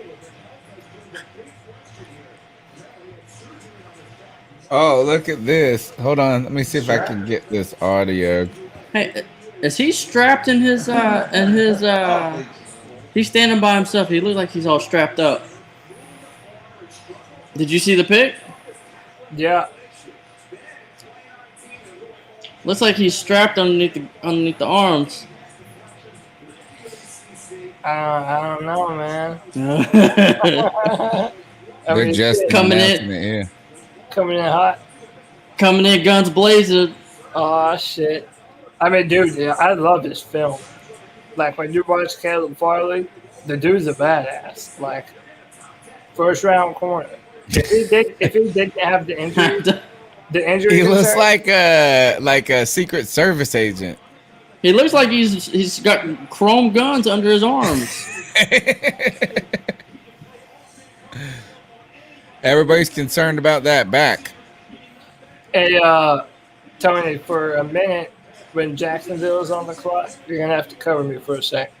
All right, I got it here. Look, this is Cam Jordan on the Kyle Pitts selection. Oh, can't hear it. Hold on.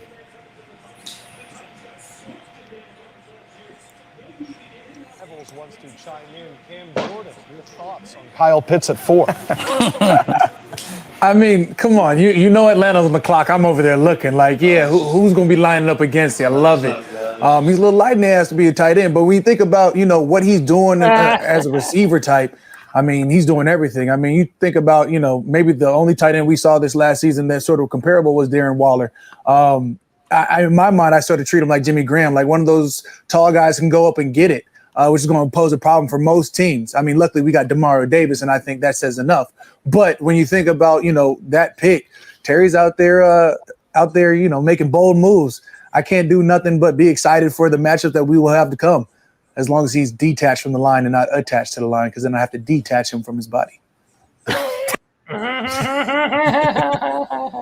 I tell you this is it's Cam hard Jordan. to not like Cam Jordan. I agree. Like if he was on our team, we would love him. Oh hell yeah, dude! Would fucking love that. Have that attitude, man. Like Brian Burns is more of a leave it on the field. He does. Is there like little purses under his arms? Maybe it's something from his surgery. Like extra gauze he keeps in these little arm purses. Stupid. Like maybe it's like I mean, shit. I don't know, like a brace or something. It was like no, it's like an outfit. It's part of his outfit. Yeah, Craig Carter. I like that too. He said light in the ass. Nervice says we're going linebacker in round 2. Appreciate the $5, Nirvash. Yeah, 10 Tizzy says that's a back brace. He's trying to hide it. Yeah. Do you think that's too high? So you think that's a good value for Tennessee? Oh hell yeah, man! Like again, it just comes down to how you feel about his health holding up on the next level. But from a film perspective, dude, he is a shutdown corner. Like that, he has incredible athleticism, fluid hips. He can mirror receivers. Really good off-man coverage, press man coverage, press bail. Like he really does a little bit of everything. I'm a fan, man, and he's a Carolina boy too.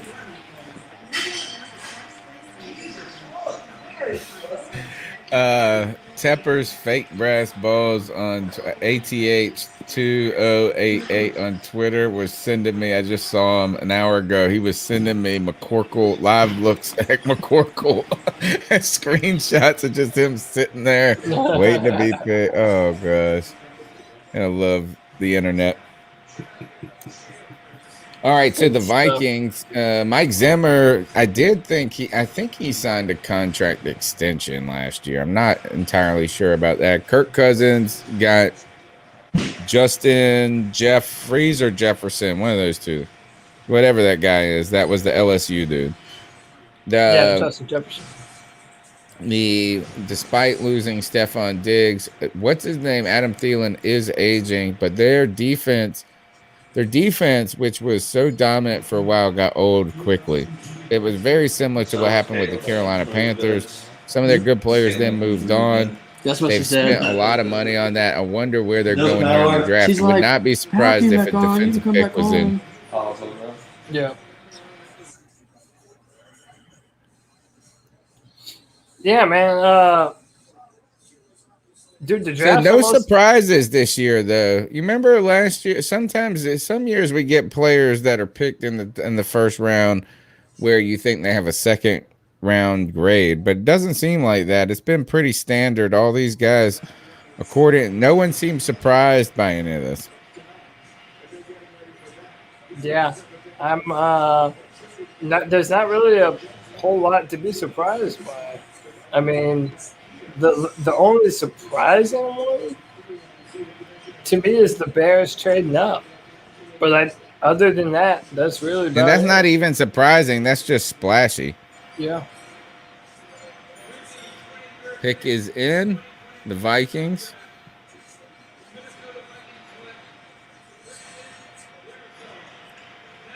Darisaw. Regardless if I was in the room and I was cheering my team, I would definitely make me cheer.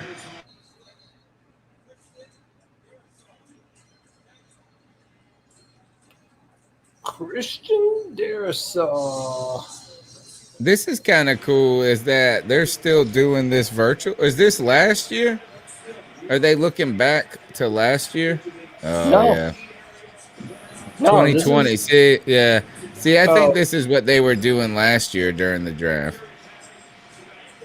Did you see those images? It was on ESPN. They were showing people at their home doing the virtual. I'm surprised. He said, No, "Damn, a y'all's lot of TV is these- slow." No, some of these guys are at home. We've learned that you can work from home, people. I've been doing a podcast from home for 8 years. Is JC Horn sponsored by EA Sports? Not that I know. Because I'm on his Twitter right now, and he tweeted, "All love Panthers. Who wants to play some Madden 21 with me?" And then he hashtags EA Athlete. Oh, he's trying to do that. You know what? A lot of these kids love that.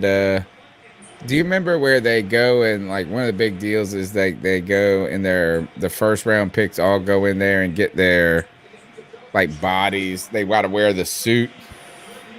And they go and you know and stuff like that's kind of fun for them. With all the dots all over them. Right, yeah. Yeah, I see what you're talking about. This is a guy that Cody liked a lot. Darisaw. It's a big liked him boy too. right there. I was hoping he'd slip to us at number 2 or second round. And he got hurt. Was it injuries that made him? What was what's the concern with Darisaw? That to me, like it's a lesser, not as big of a problem as Greg Little, but to me, like he does things very technically well. I don't know. This is gonna sound dumb, but like how tough he is. Like I don't feel like he's overly athletic, but he's well-rounded. Never gave up any, didn't give up too many pressures in college. Is really incredibly strong. His anchor is, one of the best in the draft. I kind of feel like he might play right tackle though.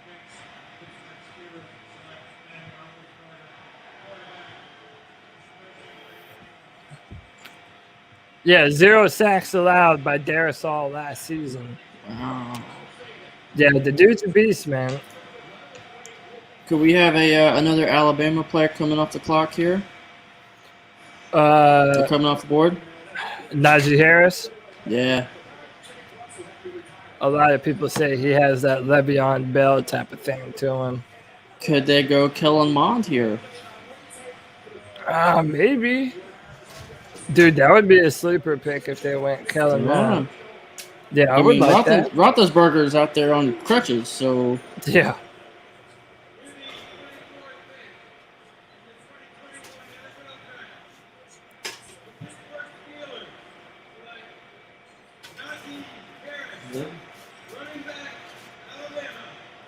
Damn, you called it, Blake.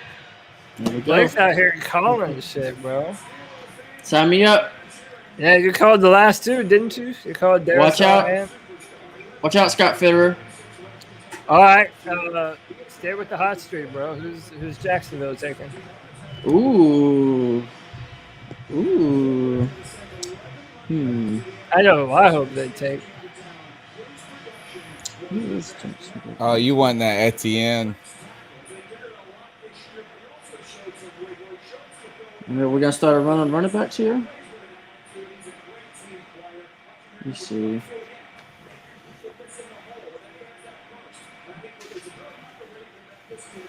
Dude, my fucking dog is such an opportunist. I walked away for 1 second. I had put this trash can that's got those chicken wing bones up in it in the chair just to make sure he didn't come and get it. And then boom, walked away 1 second. Homeboy's mealing when I walked back. Sure. If we weren't on the internet right now and Peter would catch me, I would smack him. Oh, I did. I told my kids the other day that I was going to change my dog's name to For Sale. It's French. So get the fuck out of here. What receivers are left at the top of the board? Rashad Bateman, De'Ami Brown, Terrence Marshall, Amari Rogers. Dude, this is a good pick by the. I know I'm way behind, but the Najee Harris pick. That's a good pick by the Steelers. Does he have the speed? The breakaway speed? Bro, did I really just call this? What, Jacksonville? Billy Marshall saying ETN's off the board. Bro, I called this. Dude, I called this months ago. Fuck, how would I even find that now? I gotta prove to the world I was right. I did, dude. I really did fucking call this like months ago. Man, Twitter needs to make it so you can search your own tweets. You could probably do it in advanced search. How do you do that?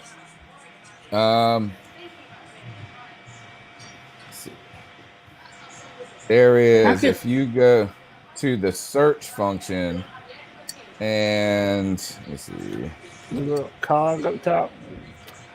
I think you have to search it first. So if you search a term like Etienne, and then it brings up the search, there is 3 dots to the side of the search bar that you can go to advanced search. That's one way of doing it.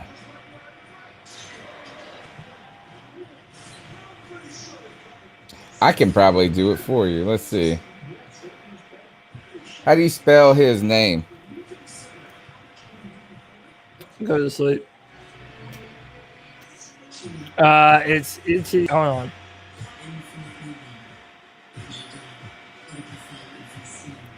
How could he say ETN's off the board? There's still almost 4 minutes left on the countdown clock.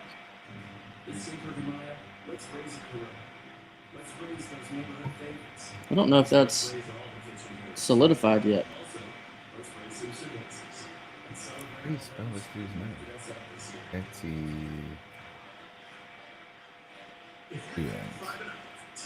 It's ETI ENNE. And from at Cody. No, I posted one recently.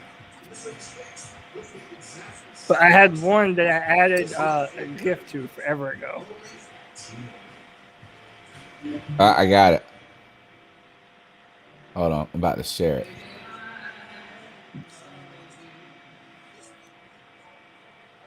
Yeah, just into the chat or to the Yeah, that's fucking it, dude. Send it to me on Twitter, please. Bro, if that's it, dude. Don't show Justin Fields that Jaguar thing. Yeah, I have an epileptic seizure. Yeah. Bro, that's good. Oh, I sent it in the group DM. Appreciate it. They will reunite. Is he going to be the next Alvin Kamara?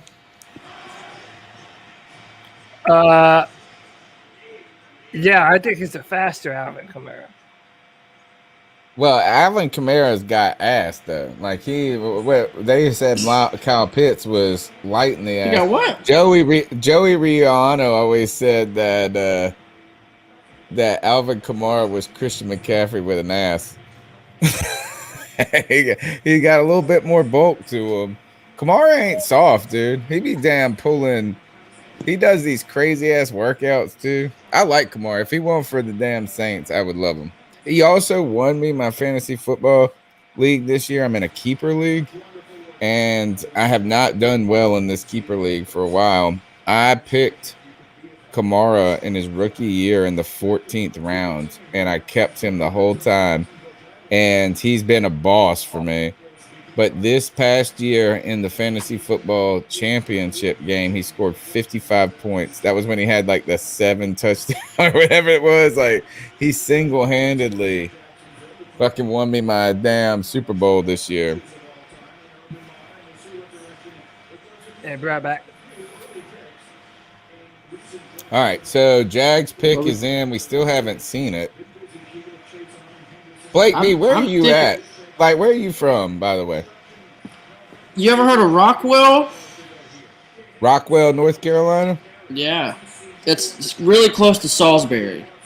Salisbury. Okay, so we got 3 people from North Carolina. We got Cody in Virginia. We've had someone from, well, my boy Jay Cryer's from England, but he's in Ibiza. You guys got to go look up. Just go Google Ibiza. It's this island in the Mediterranean. He lives there now. It's like, and just read the Wikipedia page.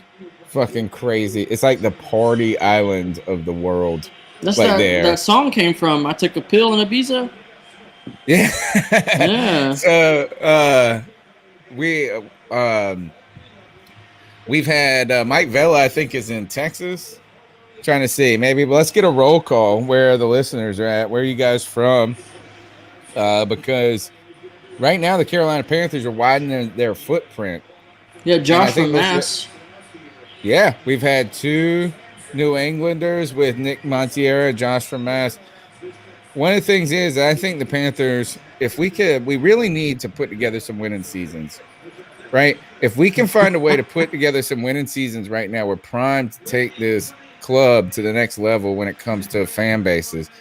And that is, we're getting into second-generation Panther fans at this point. Stokesdale, NC, Jersey, Tin Tizzy, Lowell, North Carolina, Clemson, South Carolina, Fort Collins, Colorado, Jason Lewis, Moxville, North Carolina, Craig Cartner. Jason Lewis, longtime caller of the show, man. Love hearing from you. And you know what? Let's go. Let me see. Called it, bro. Was it him? Let's fucking go, dude. Yes. Trevor's going to be happy.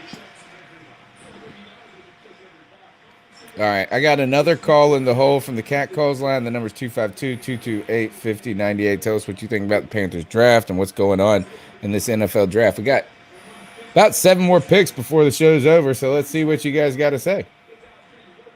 Yo, my bro, what's up? This is Sports Freak 20 again. This way I know I've been watching the draft all night so far. I'll go to bed in 10, 15, 20 minutes.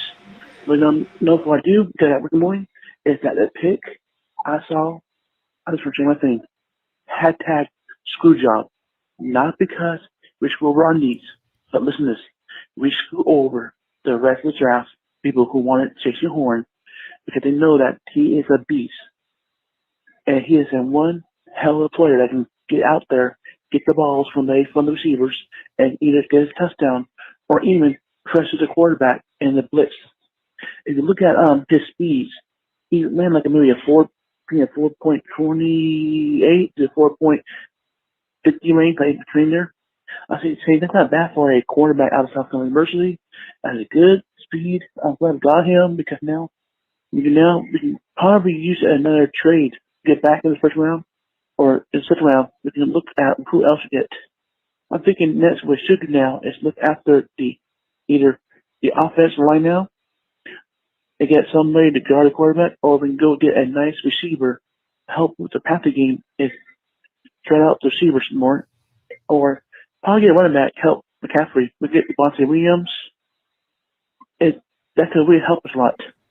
And cover for me. I'll be back. Horn will also be a good pick. Not necessarily cornerback, but if you want to come in here, play like safety maybe, probably play some middle linebacker, help out when we need to. Y'all just need to realize we got a steal on this right now. A minus. A minus.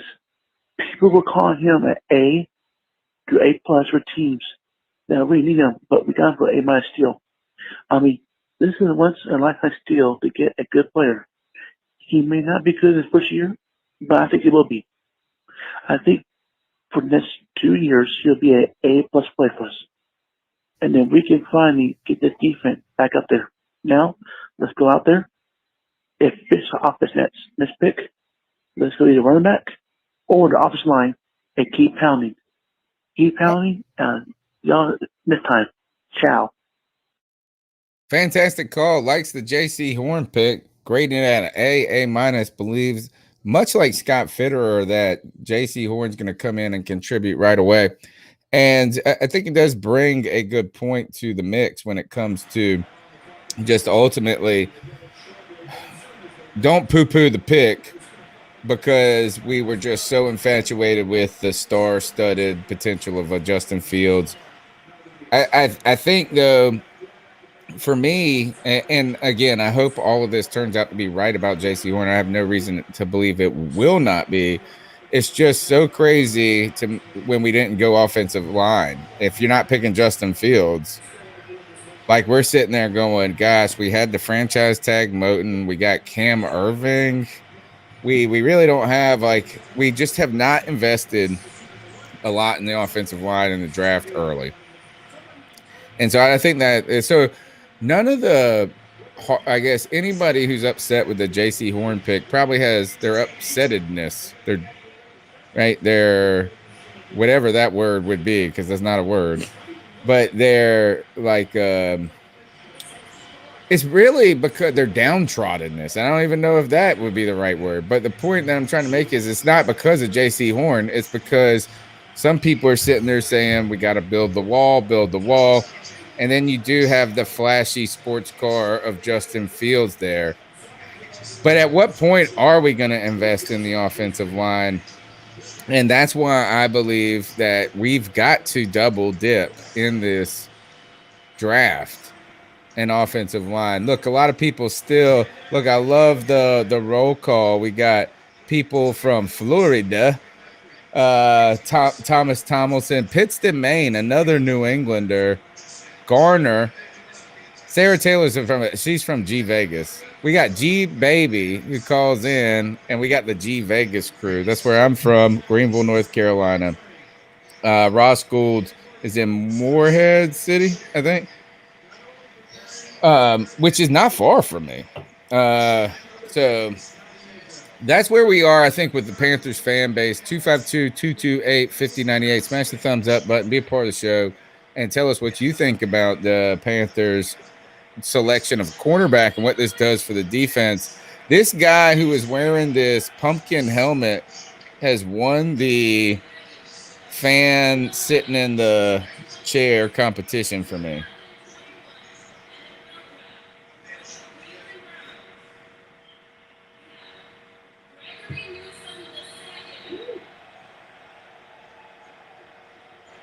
And Cody, CK, I think you silently laughed at that. Yeah, I did. You didn't even laugh. Like, it was not even a vocal laugh. You smile. It wasn't a smile. It was a laugh with no noise. That's not a good joke, then. I was one pick off where I thought he would go. I thought he was going to Jacksonville. Newsom? Yeah. Hey, cornerback, PFF, right? No, I think he's Greg Newsom. Is he wide receiver? No, I think he's cornerback. I think, or cornerback or safety. Let's see. Right, yeah. So he's Kentucky or something like that. Northwestern. I think Cody Lashney likes him a lot. Yeah, he's pretty nasty. He's a 6'1", 190. Yeah, Cody thinks that this is one of the, and when he comes back, we'll ask him about this, but he thinks this is one of the gems of the draft right here, I'm pretty sure. He's tall. Matt Rankin in New York City. New York City. Y'all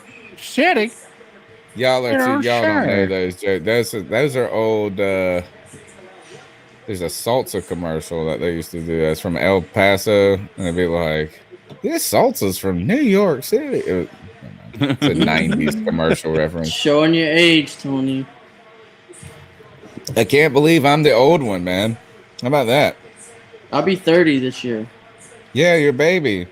Not a baby, but like I was still feeling good when I was 30. I started teaching when I was 28 years old, and I was just like one of them almost. Now the Wayne's World jokes don't fly as far as they used to. Hey, PFF had a good tweet about J.C. Horn. Notable performances by Panthers' new cornerback J.C. Horn. Jalen Waddle went 1 for 1 for 12 yards. Jerry Jeudy went 1 for 1 for 7 yards. Justin Ross 2 for 4, 14 yards. Kyle Pitts 1 for 3 for 20 yards. Seth Williams 1 for 9, 44 yards and 2 picks. And Elijah Moore 7 for 10, 47 yards in 2 different games. So that's pretty shut down. And against top level talent, like all those guys went in this round. So that means they're not targeting his way very much, which is what we liked when we had Bradbury. That's the same type story. They didn't target him very much. This is on the Travis Etienne pick from NFL Research. The first time in the common draft era that a quarterback, Trevor Lawrence, and a running back from the same school were selected in the first round of the same draft by the same team. So Alabama gets all of the first round, but it turns out that Clemson, like it's the Jacksonville Tigers now.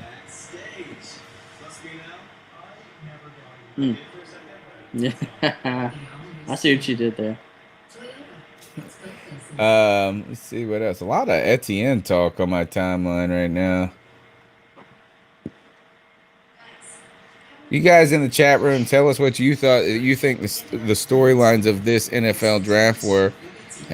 Was there a sort of? Was this an anticlimactic draft? I felt like I said that this was going to be one of the most exciting drafts in history of my life in my lifetime. And as I'm watching it, maybe I'm just not as emotionally invested in each player as I have been in the past.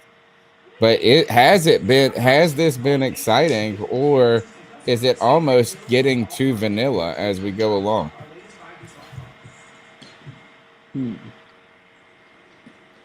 That's a hard question. Yeah. Well, you guys don't seem excited. Yeah, it's like just vanilla at this point. Like everybody that come. I mean, obviously the most exciting thing that's happened in the past 7 picks has been Etienne going to the Jags. Right. I think Go ahead.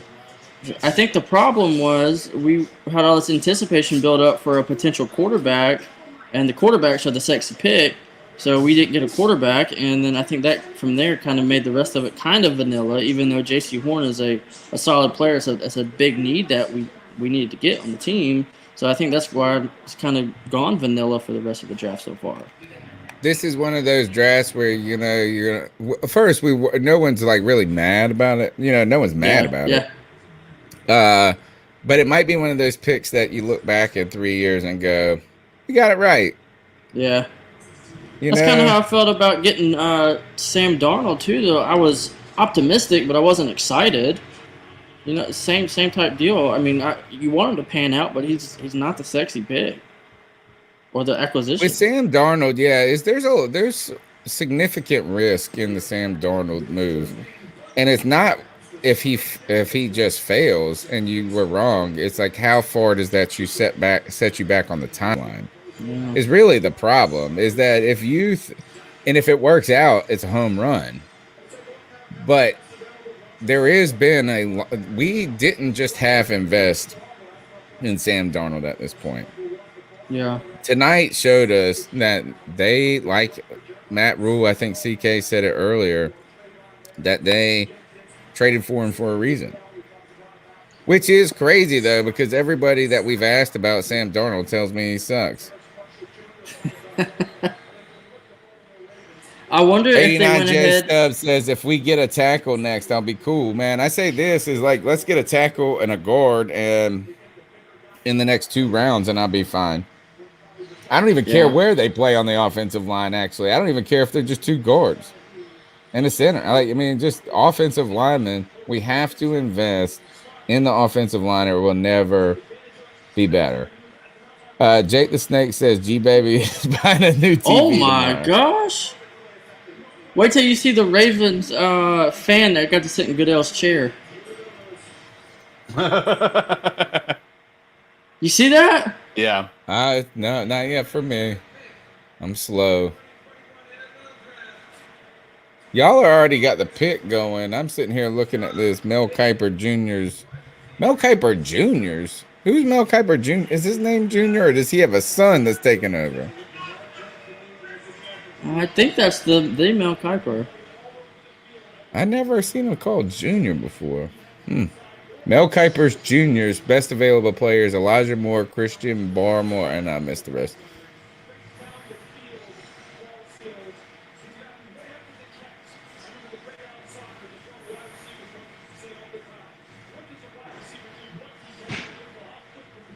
I take it they got a wide receiver since I hear Lewis Reddick screaming in the background.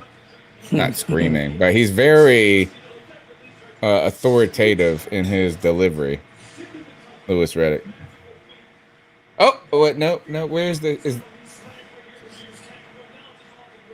I didn't get to see the chairperson. He had that purple pajama thing? Purple pajama, but he had a massive ring on his head that looked like a championship NFL ring. It was crazy. It's huge. I like this. I hope they keep the Goodell chair. Yeah, that's next edition. I like the Goodell chair. Supposedly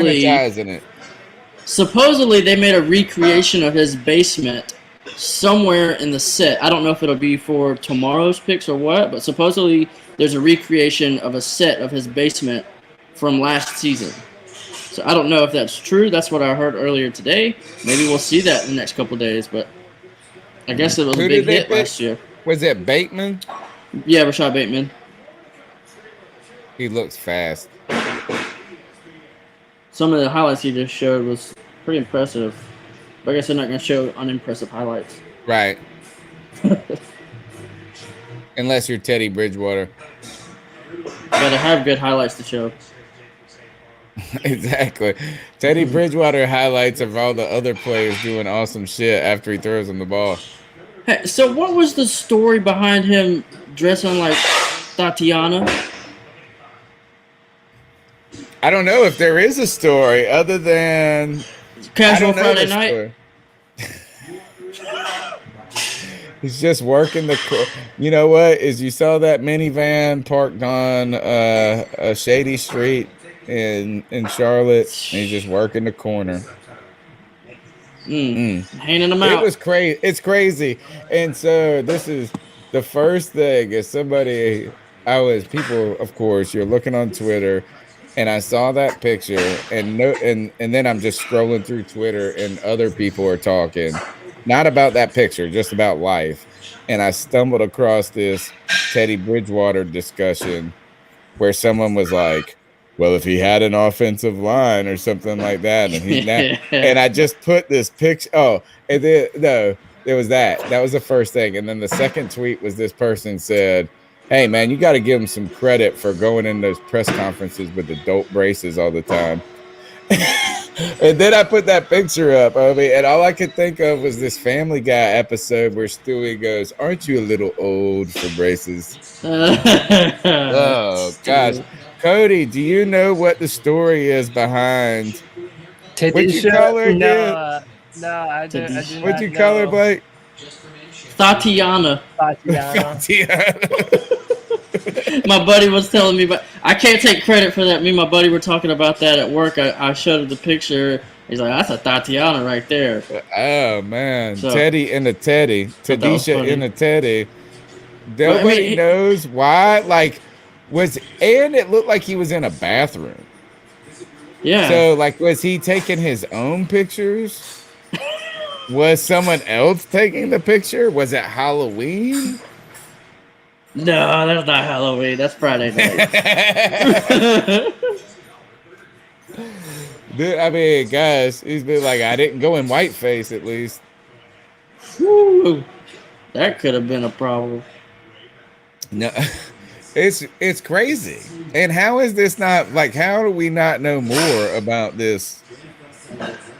I mean, he's already not a good quarterback, but he's not doing himself any favors outside of football. He got a minivan. He got the minivan that looks like he's trying to steal people and kidnap women. He's dressed like he might be a serial killer for all we know. He could be like the dang starting dude to add up.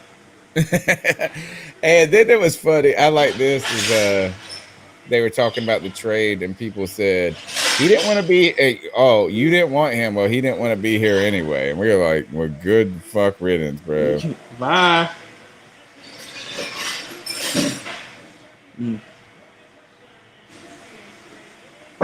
And Tizzy said he got caught in a club. Caught in the club. Saints pick is in. And yes, Isaac Irvin, Cody was hyped on the Horn pick. That's his favorite corner in the draft. Oh, one of the picks that we were interested in getting your take on before we hear this Saints pick, Cody, was the Newsome, right? Yeah, Greg Newsome to the Browns. Right. Dude, from Kentucky. That was your darling of the draft, right? Yeah, they have a nasty little defensive backfield. They got the guy they drafted a few years back from Ohio State, and they got Greedy Williams that they drafted. So, yeah, I really like Greg Newsome. He's a long corner. He's really good in zone coverage. I think he could do some work in press man, but he's really good at it. Like the corners in this year's draft, dude, there's a bunch of them that are so high level from a physical standpoint. Greg Newsome is one of those players. I really like this film. Yeah, dude, I'm telling you, the Browns are looking like they're a contender, man. Like, if you look at their roster and if Baker Mayfield can continue to still be the guy, yeah, that's a good football team up north. Do they still have? Is Odell coming back to them? Is he still? I don't feel like he wouldn't be. Like, I don't know where his contract is at, but they have a loaded ass defense, bro. Didn't they add Clowney? The one thing they did lose Sheldon Richardson, which was he's a strong player, but they. Dude, the Saints picked Peyton Turner. Wow. All right. Tell us. What does that mean? I don't know who he is. Dude, I wish I could. I was not as high on him as other people were. I'll tell you what, he looks like Cam Jordan. He's just a big boy, man. Wow. Packers picking another quarterback? Yeah, why not? Kellen Mond right here. That's weird that they picked him up. Because the pick is in. They just now extended Marcus Davenport. They did his 5-year. They picked up his 5th-year option. They still have Cam Jordan over there. Like, I'm just really interested. They have to keep reloading, though. You know, Cam Jordan is going to be old before we know it. Prediction pick on.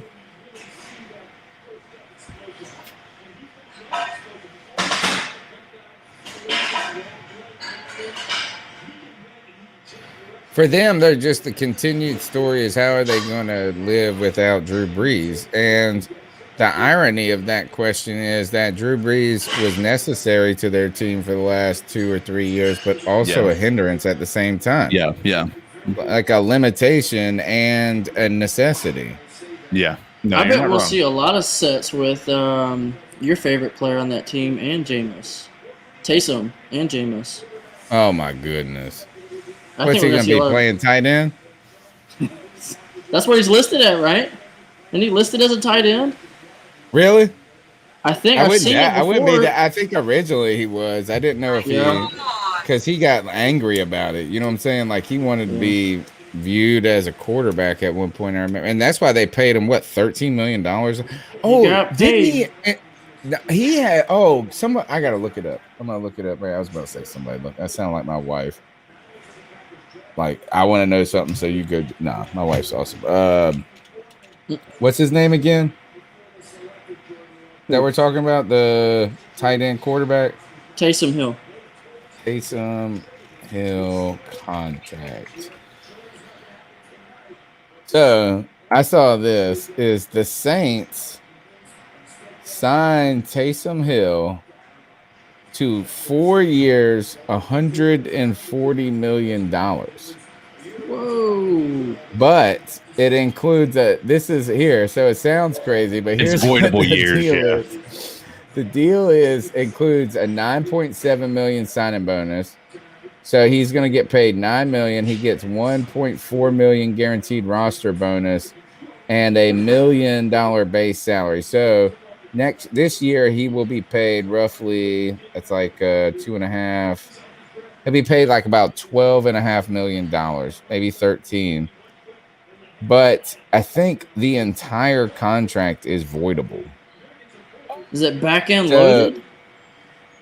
Yeah, it's like this. Yeah, exactly. Is that it's basically a 1-year deal, but for some reason signing it this way, I guess, I don't know. It's just a bizarre number to hear. Well, they don't have no money.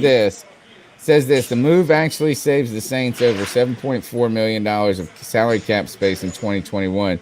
Taysom Hill was previously going to count $16 million against the cap as he moved into the last year of his deal.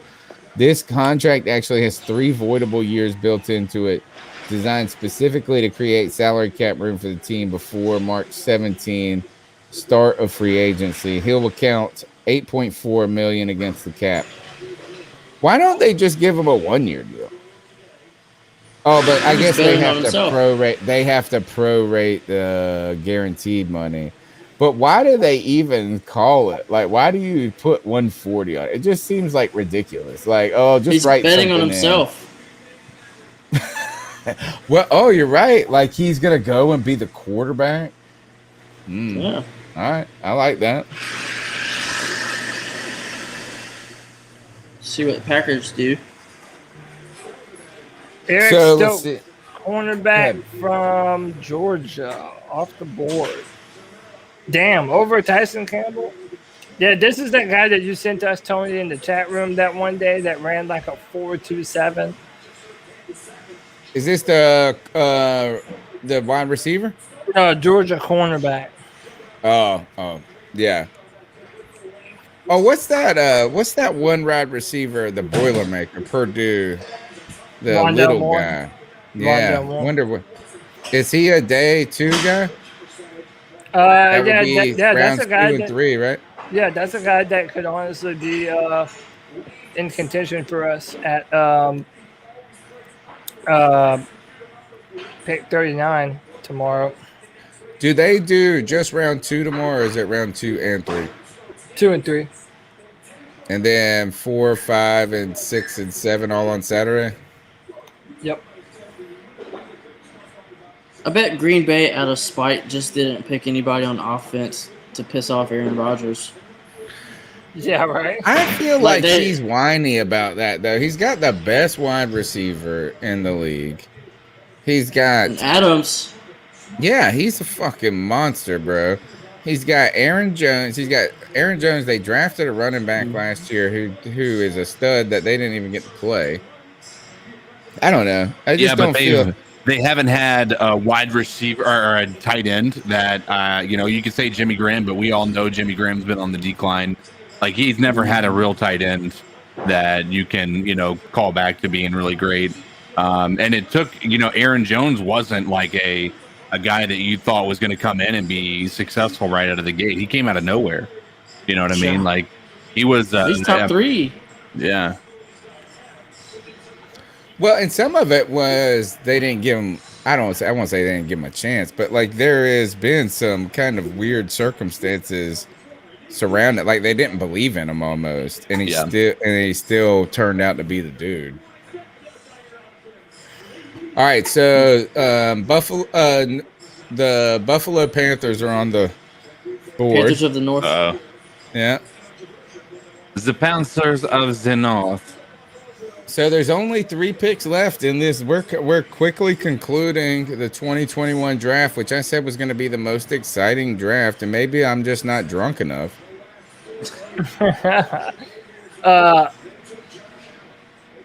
Dude, Jaguar fans out on Reddit are like. You mean you're a Jaguar fan, bro? Pick. No, I'm just reading the reaction. Like, people are bitching about taking one of the most electric playmakers in all of college football. Like, dude, shut up.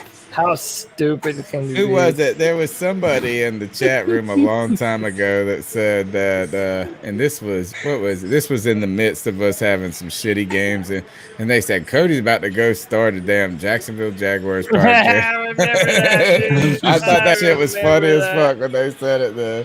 Well, man, they're going to be a good team. Check the DM I sent to the group. Just talking about the Green Bay Packers.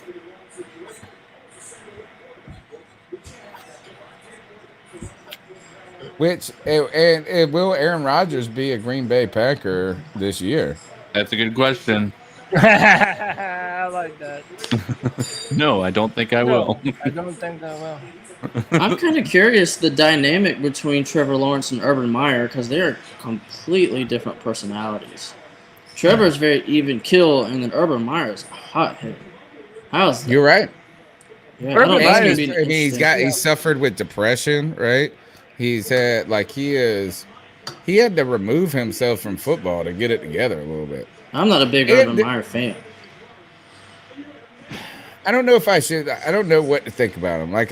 I'm trying to figure it out if he's a flawed character that I want to root for, or a flawed character I want to focus on his flaws.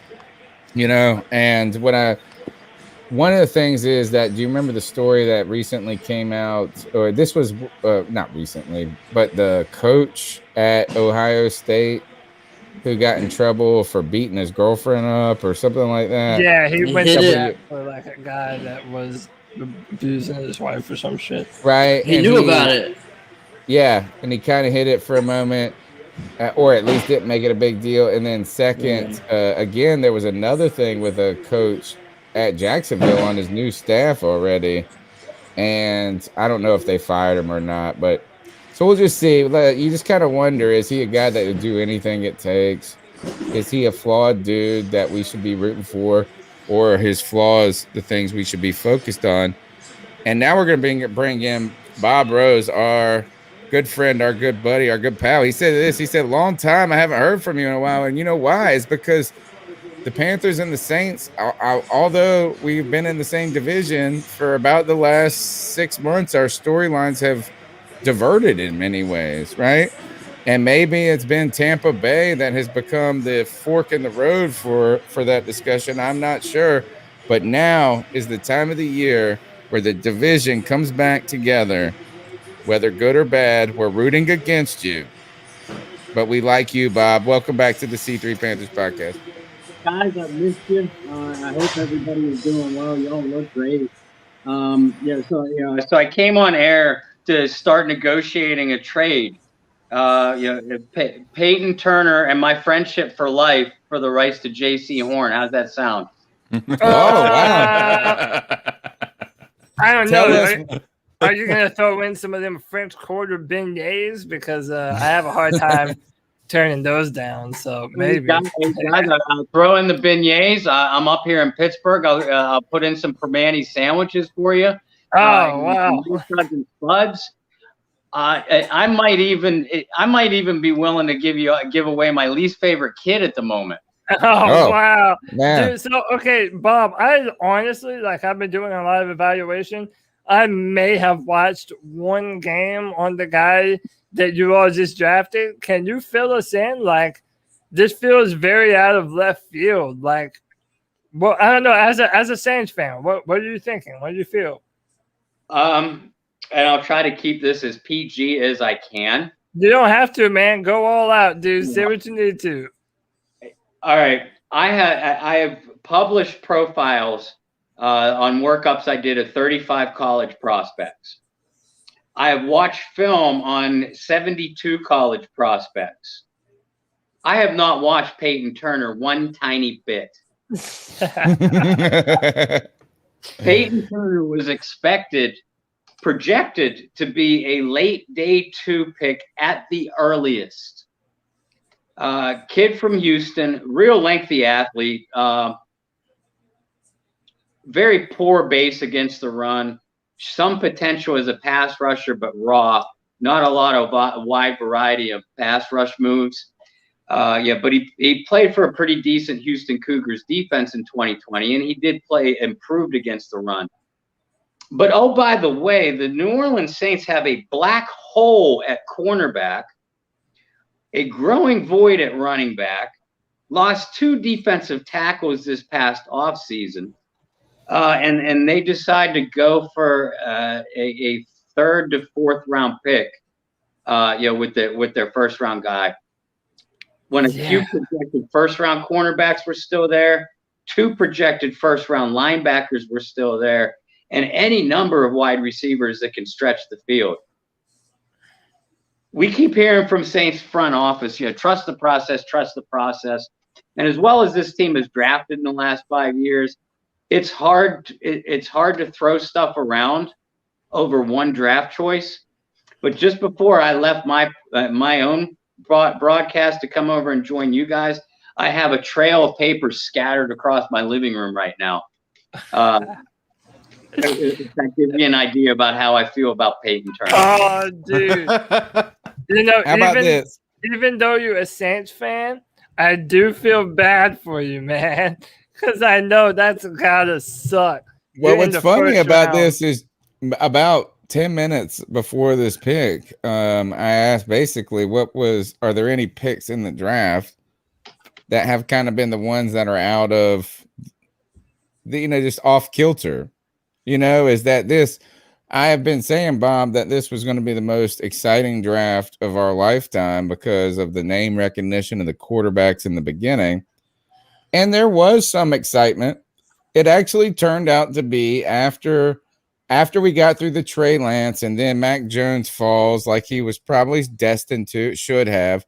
It actually was a very vanilla draft from that point on until you guys picked. And that was the thing, is that this would be the one pick. It's kind of, to me, is the Cleveland Farrell pick last year, where was that last year? And it wasn't that you don't think he's a good player. It's just like, man, I didn't see that coming out too. So this is on Thursday after, and let me see if this was this Thursday. Let me check the date on this. This is, 6 today.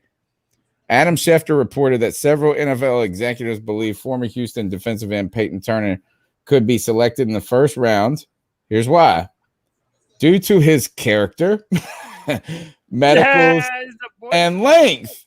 It's like, this is a long, good dude who's healthy. He's a good dude. That's the and best thing they got to give you is his. And I'm not saying that your character isn't a good thing. It's not. I didn't know it was your first asset on the team. All right, so I mean, they've been dealing with Cam Jordan for a while. I think they're trying to. we all like Cam. We all secretly like Cam Jordan. Oh, man. We just all know on this podcast. We actually just played a great audio clip of Cam Jordan talking about Kyle Pitts. But we said this is the only reason we don't like Cam Jordan is because he plays for the Saints. You know, Cam is a likable guy, and I'll tell you. First of all, if those three reasons are the reason Peyton Turner got drafted in the first round, or the reasons why the Saints drafted him, there's a neighbor about 3 apartments down. He looks like he's about 6'4". He smiles and waves every time he sees my son, and he doesn't walk with a limp. So maybe the Saints will grab him in the second round. I'm not sure. Yeah, we'll tweet him. We'll tweet him. We'll let him know. Listen. If his you look stock is climbing right now. His stock is climbing. You get a phone call. What's the name of this this guy down the street? Right.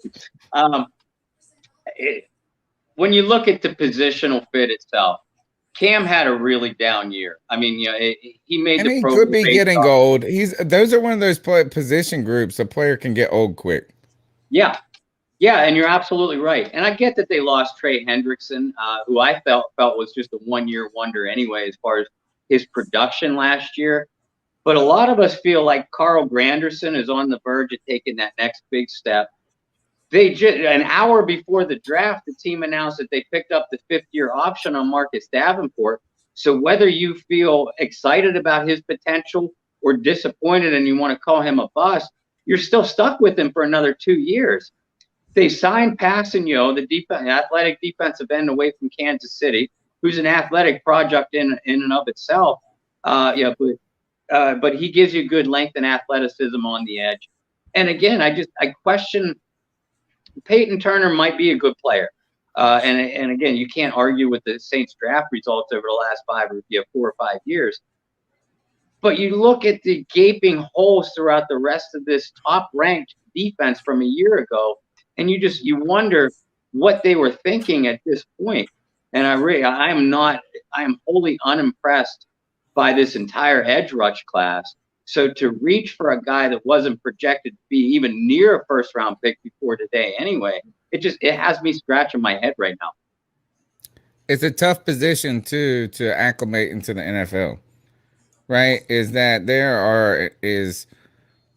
I've always said there's like about unless you're a top 5 guy, a top 5 pick, and you're a defensive end, go ahead and expect there to be a learning curve for that dude, right? It's not a position like running back where you just walk in the door and because of your physical prowessness, you can just beat these guys up. You have to be a freak. I don't know. It's like I see a lot of these guys, it's just like in year 3, that's when they're like, boom, now they're the dude, right? Unless you're like a Julius Peppers or something like that. Is that those guys make it from day one, but there are also these extra special guys. So when you add that layer on where you think there could be this slight reach into that is that learning curve going to be more like, or, how are you going to be patient? And then you mentioned the Marcus Davenport, which I was just brought that up because that was a first round trade up for you guys. And I was using that in a discussion, not because I cared about Davenport's production at the time, but I was saying, what did the Saints give up to move? Because we were trying to have a discussion about like what it would take to move up the picks in the first round. And that was the last time I could remember a team recently doing what we were trying to figure out at that moment. So not the most impressive pick at this point, but you did bring this, or I won't say most impressive, but there's left you scratching your head. There are some questions though about this defensive class though, on the front line. I can't remember an NFL draft in the 9 years that we've been doing the podcast where we didn't get a defensive lineman in the top 10. And I love the two Miami kids. Yeah, if I was going at Jalen Phillips was already off the board when the Saints picked. But I loved Rousseau and Jalen Phillips.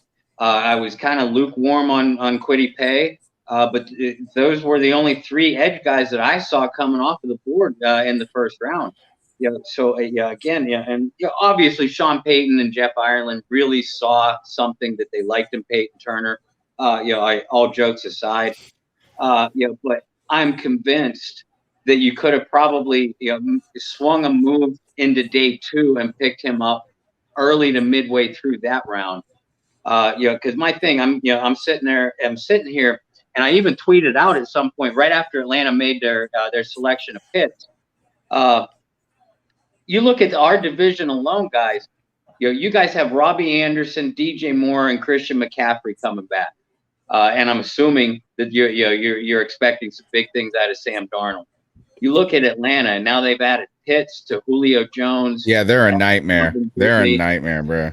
Yeah, and you look at you look at Tampa Bay with even though they have Methuselah at quarterback, they still have Mike Evans, Chris Godwin, AB, and 2 tight ends. Yeah, they're loaded as fuck too. What's that? They're loaded as hell too. That's right. Exactly. And you look at the New Orleans Saints, and you have Marshawn Lattimore, who's probably going to be suspended for at least 2 games because of his foul up with the law. And outside of Lattimore, who do you got at cornerback? You have P.J. Williams and Patrick Robinson right now. I mean, my God, Tim Tebow would throw for 500 yards against that secondary. Well, we understand. We've had one of those secondaries for a while, and we've watched these teams in the NFC South throw 5,000 yards against that secondary. What do you guys, and I know you got to get back to your war room. What do you expect the Saints to be doing going forward, or what would you like to see them going forward into day 2? Oh, hell, I don't want to say, because if Sean Payton's paying attention, he'll do the exact opposite. Listen, there's a couple really good cornerbacks that I still like out of this class.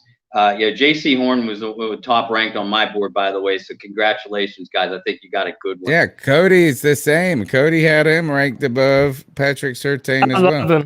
I love him. I think he is a shutdown corner, long, mobile, fast, physical, can play press man, can play zone, press bail. He does it all. People say he's a little bit grabby. I don't necessarily see it being a problem, or even if it is, not one that we can't coach him out of. Yeah. He is a superb cornerback talent, and I love it. I think it's a great pick for the Panthers. Yeah, and I'll tell you this, from watching him, the amount that I have, and from talking to his dad, I know his dad fairly well. I've interviewed him a couple of times. JC is his dad's son, so you guys, you're gonna get a talker. You're gonna get a really entertaining. Oh, can y'all hook me up? Y'all, I know you guys. Sean Williams has had Joe Horn on his show. I've had him too. We got to get this in, bro. Yeah, Bob, if you could make that happen for us, dude, that'd be awesome. Even if it's just Joe Horn talking about his kid. Yeah. Joe is such a terrific interview. He is. He's so nice, dude. He's been so gracious every time I've seen him with you guys. Mm-hmm. I'll see what I can do. But I'll tell you what, even with the Saints' humongous hole at corner, there's still a few guys I really love. I don't know if they'll be there by the time pick 60 the next time they pick is around. But we've seen the Saints be aggressive with trade ups in different rounds. Second round for sure. I'm looking at Asante Samuel is my favorite left, but I really like Tyson Campbell, Aaron Robinson from UCF. Elijah Molden, another blast from Saints past from Washington too. Are you interested in a safety if you can't get a corner? Yeah, absolutely. I think safety could be in play. I know they franchise tag Marcus Williams, but they have yet to sign him to a long-term deal. And Malcolm Jenkins is going to turn 34 next year and covers like he's about 64.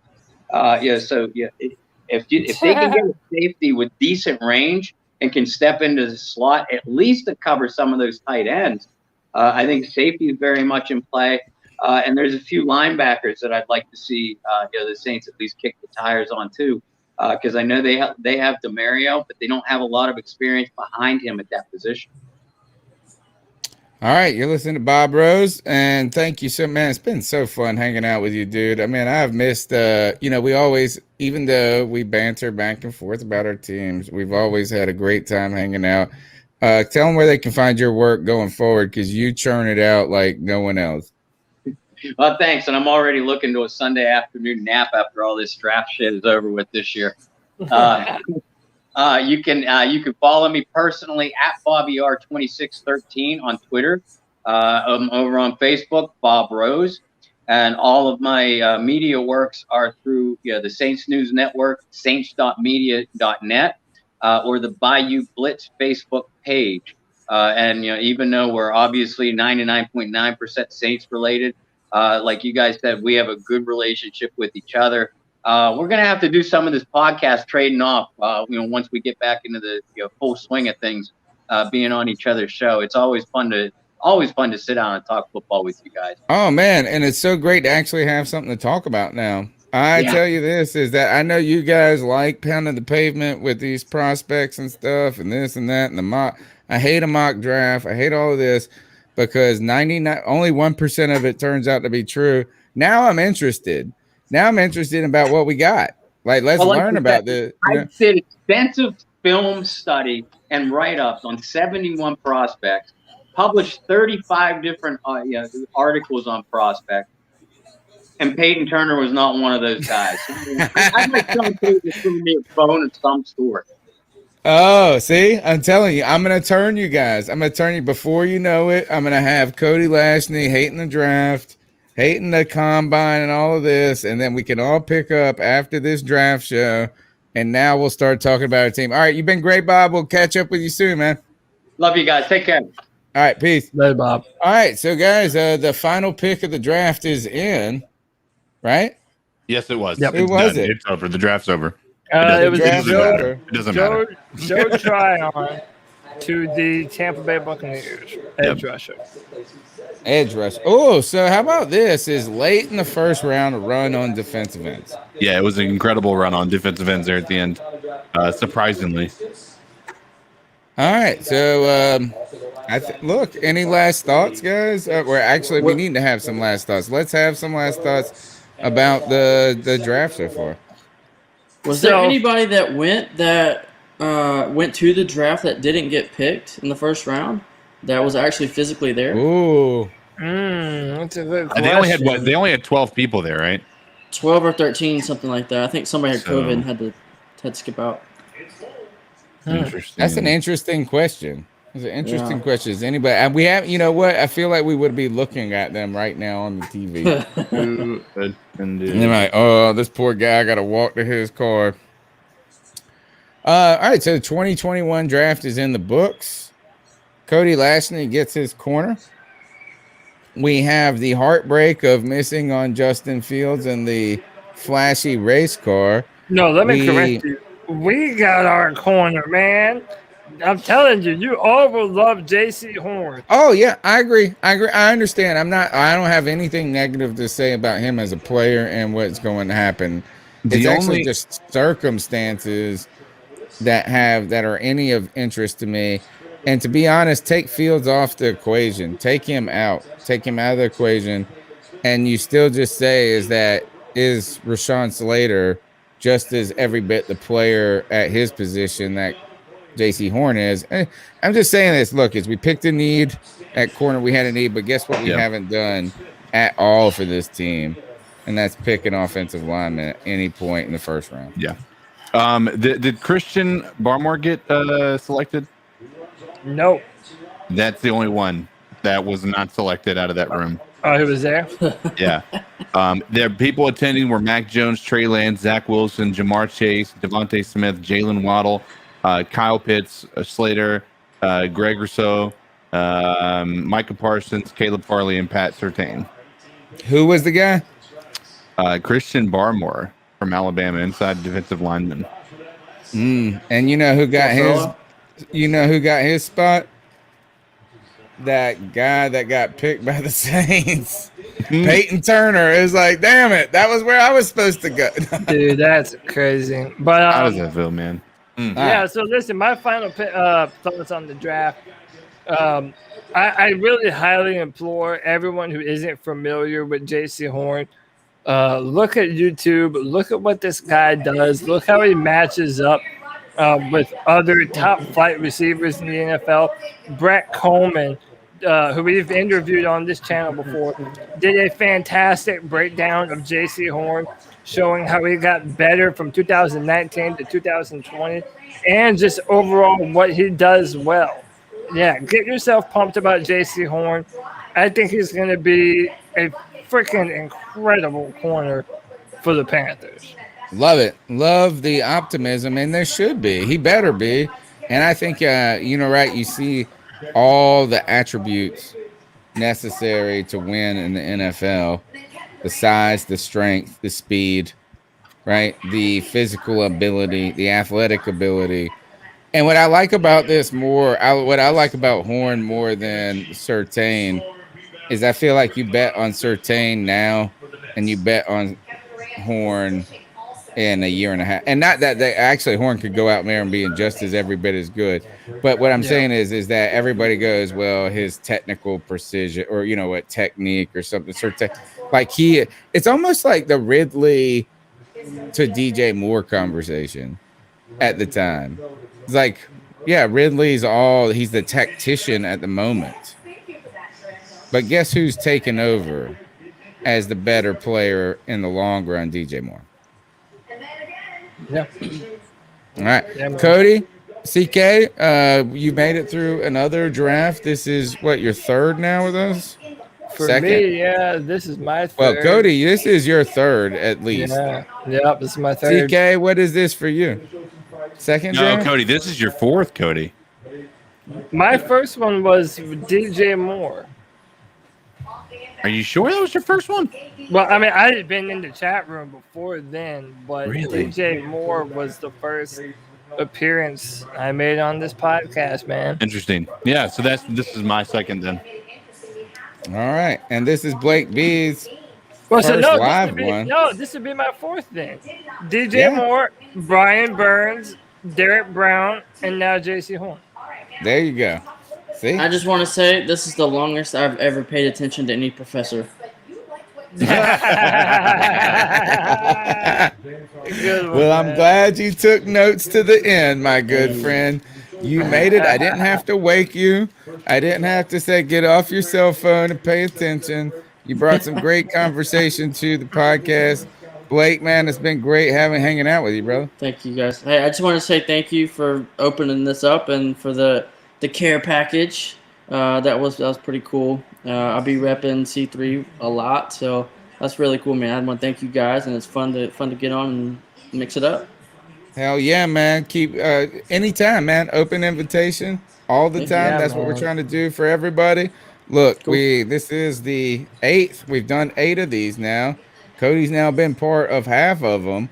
Yeah. Right? I mean, it's a big deal. Like, I think it's a big deal because we haven't quit since 2013, and we're not going to quit because all we do is we're all going to bitch and moan about football to each other. We're going to hate the Saints. We're going to hate the Falcons. We're going to say Russell Wilson's a bitch. All of that together. And Sam Darnold better fucking work, or else the Justin Fields fan club will be coming out of the woodwork. JC Horn, you heard it. We're getting his dad on the podcast. Joe Horn's coming up. All right. That's the C3 Panthers podcast live draft show. I don't think got anything else to say anymore. Yeah, man, that's it for us. Hey, listen, we thank all of you that joined us in the chat room tonight. If you joined us on the stream, we appreciate you guys being a part of what we do. This is a fan-first podcast for the fans, by the fans. That's what we do, man. We're going to continue to try and grow this little Panther community that we have. We're happy that you guys enjoy it. And we'll keep doing it, man. Keep pounding. Oh, man. I got to go through. Don't forget, folks, I'm giving away. I got to just do it because I've been hosting the show. I don't have an assistant. I don't have an aide. I don't have a TA right now. helping the professor. But I have a spreadsheet set up right now of all the entries for the top 10 draft picks. I've got it neatly set up. So now I just got to go and award the points. And I think I'm going to be doing this is I'm going to give away a couple of things. I'm going to find probably second, third, depending on your t-shirt size. I have to have it in the closet. If I don't got it in the closet, I can't get it. Sorry. But I'll be sending a couple of people who have won some messages about their stand and get some t-shirts. And I think I have a signed Stephen Davis photograph when he was a Carolina Panther. I know a lot of y'all youngins don't know who that was, but he was an important running back for us in our Super Bowl run in 2003. We'll give that out to the winner. Tuesday night, 9 p.m., C3 Panthers podcast live, longest running Panthers podcast. Call into the show, 252-228-5098. Follow Codizzle Allen on Facebook Gaming. Cody Lashney on Draft Tech and on this show. Blake B and that fucking cat calls that he slays all the time. And Tony Dunn That's right. At cat_chronicles. We'll see you guys on Tuesday. Until then, keep pounding. Keep pounding.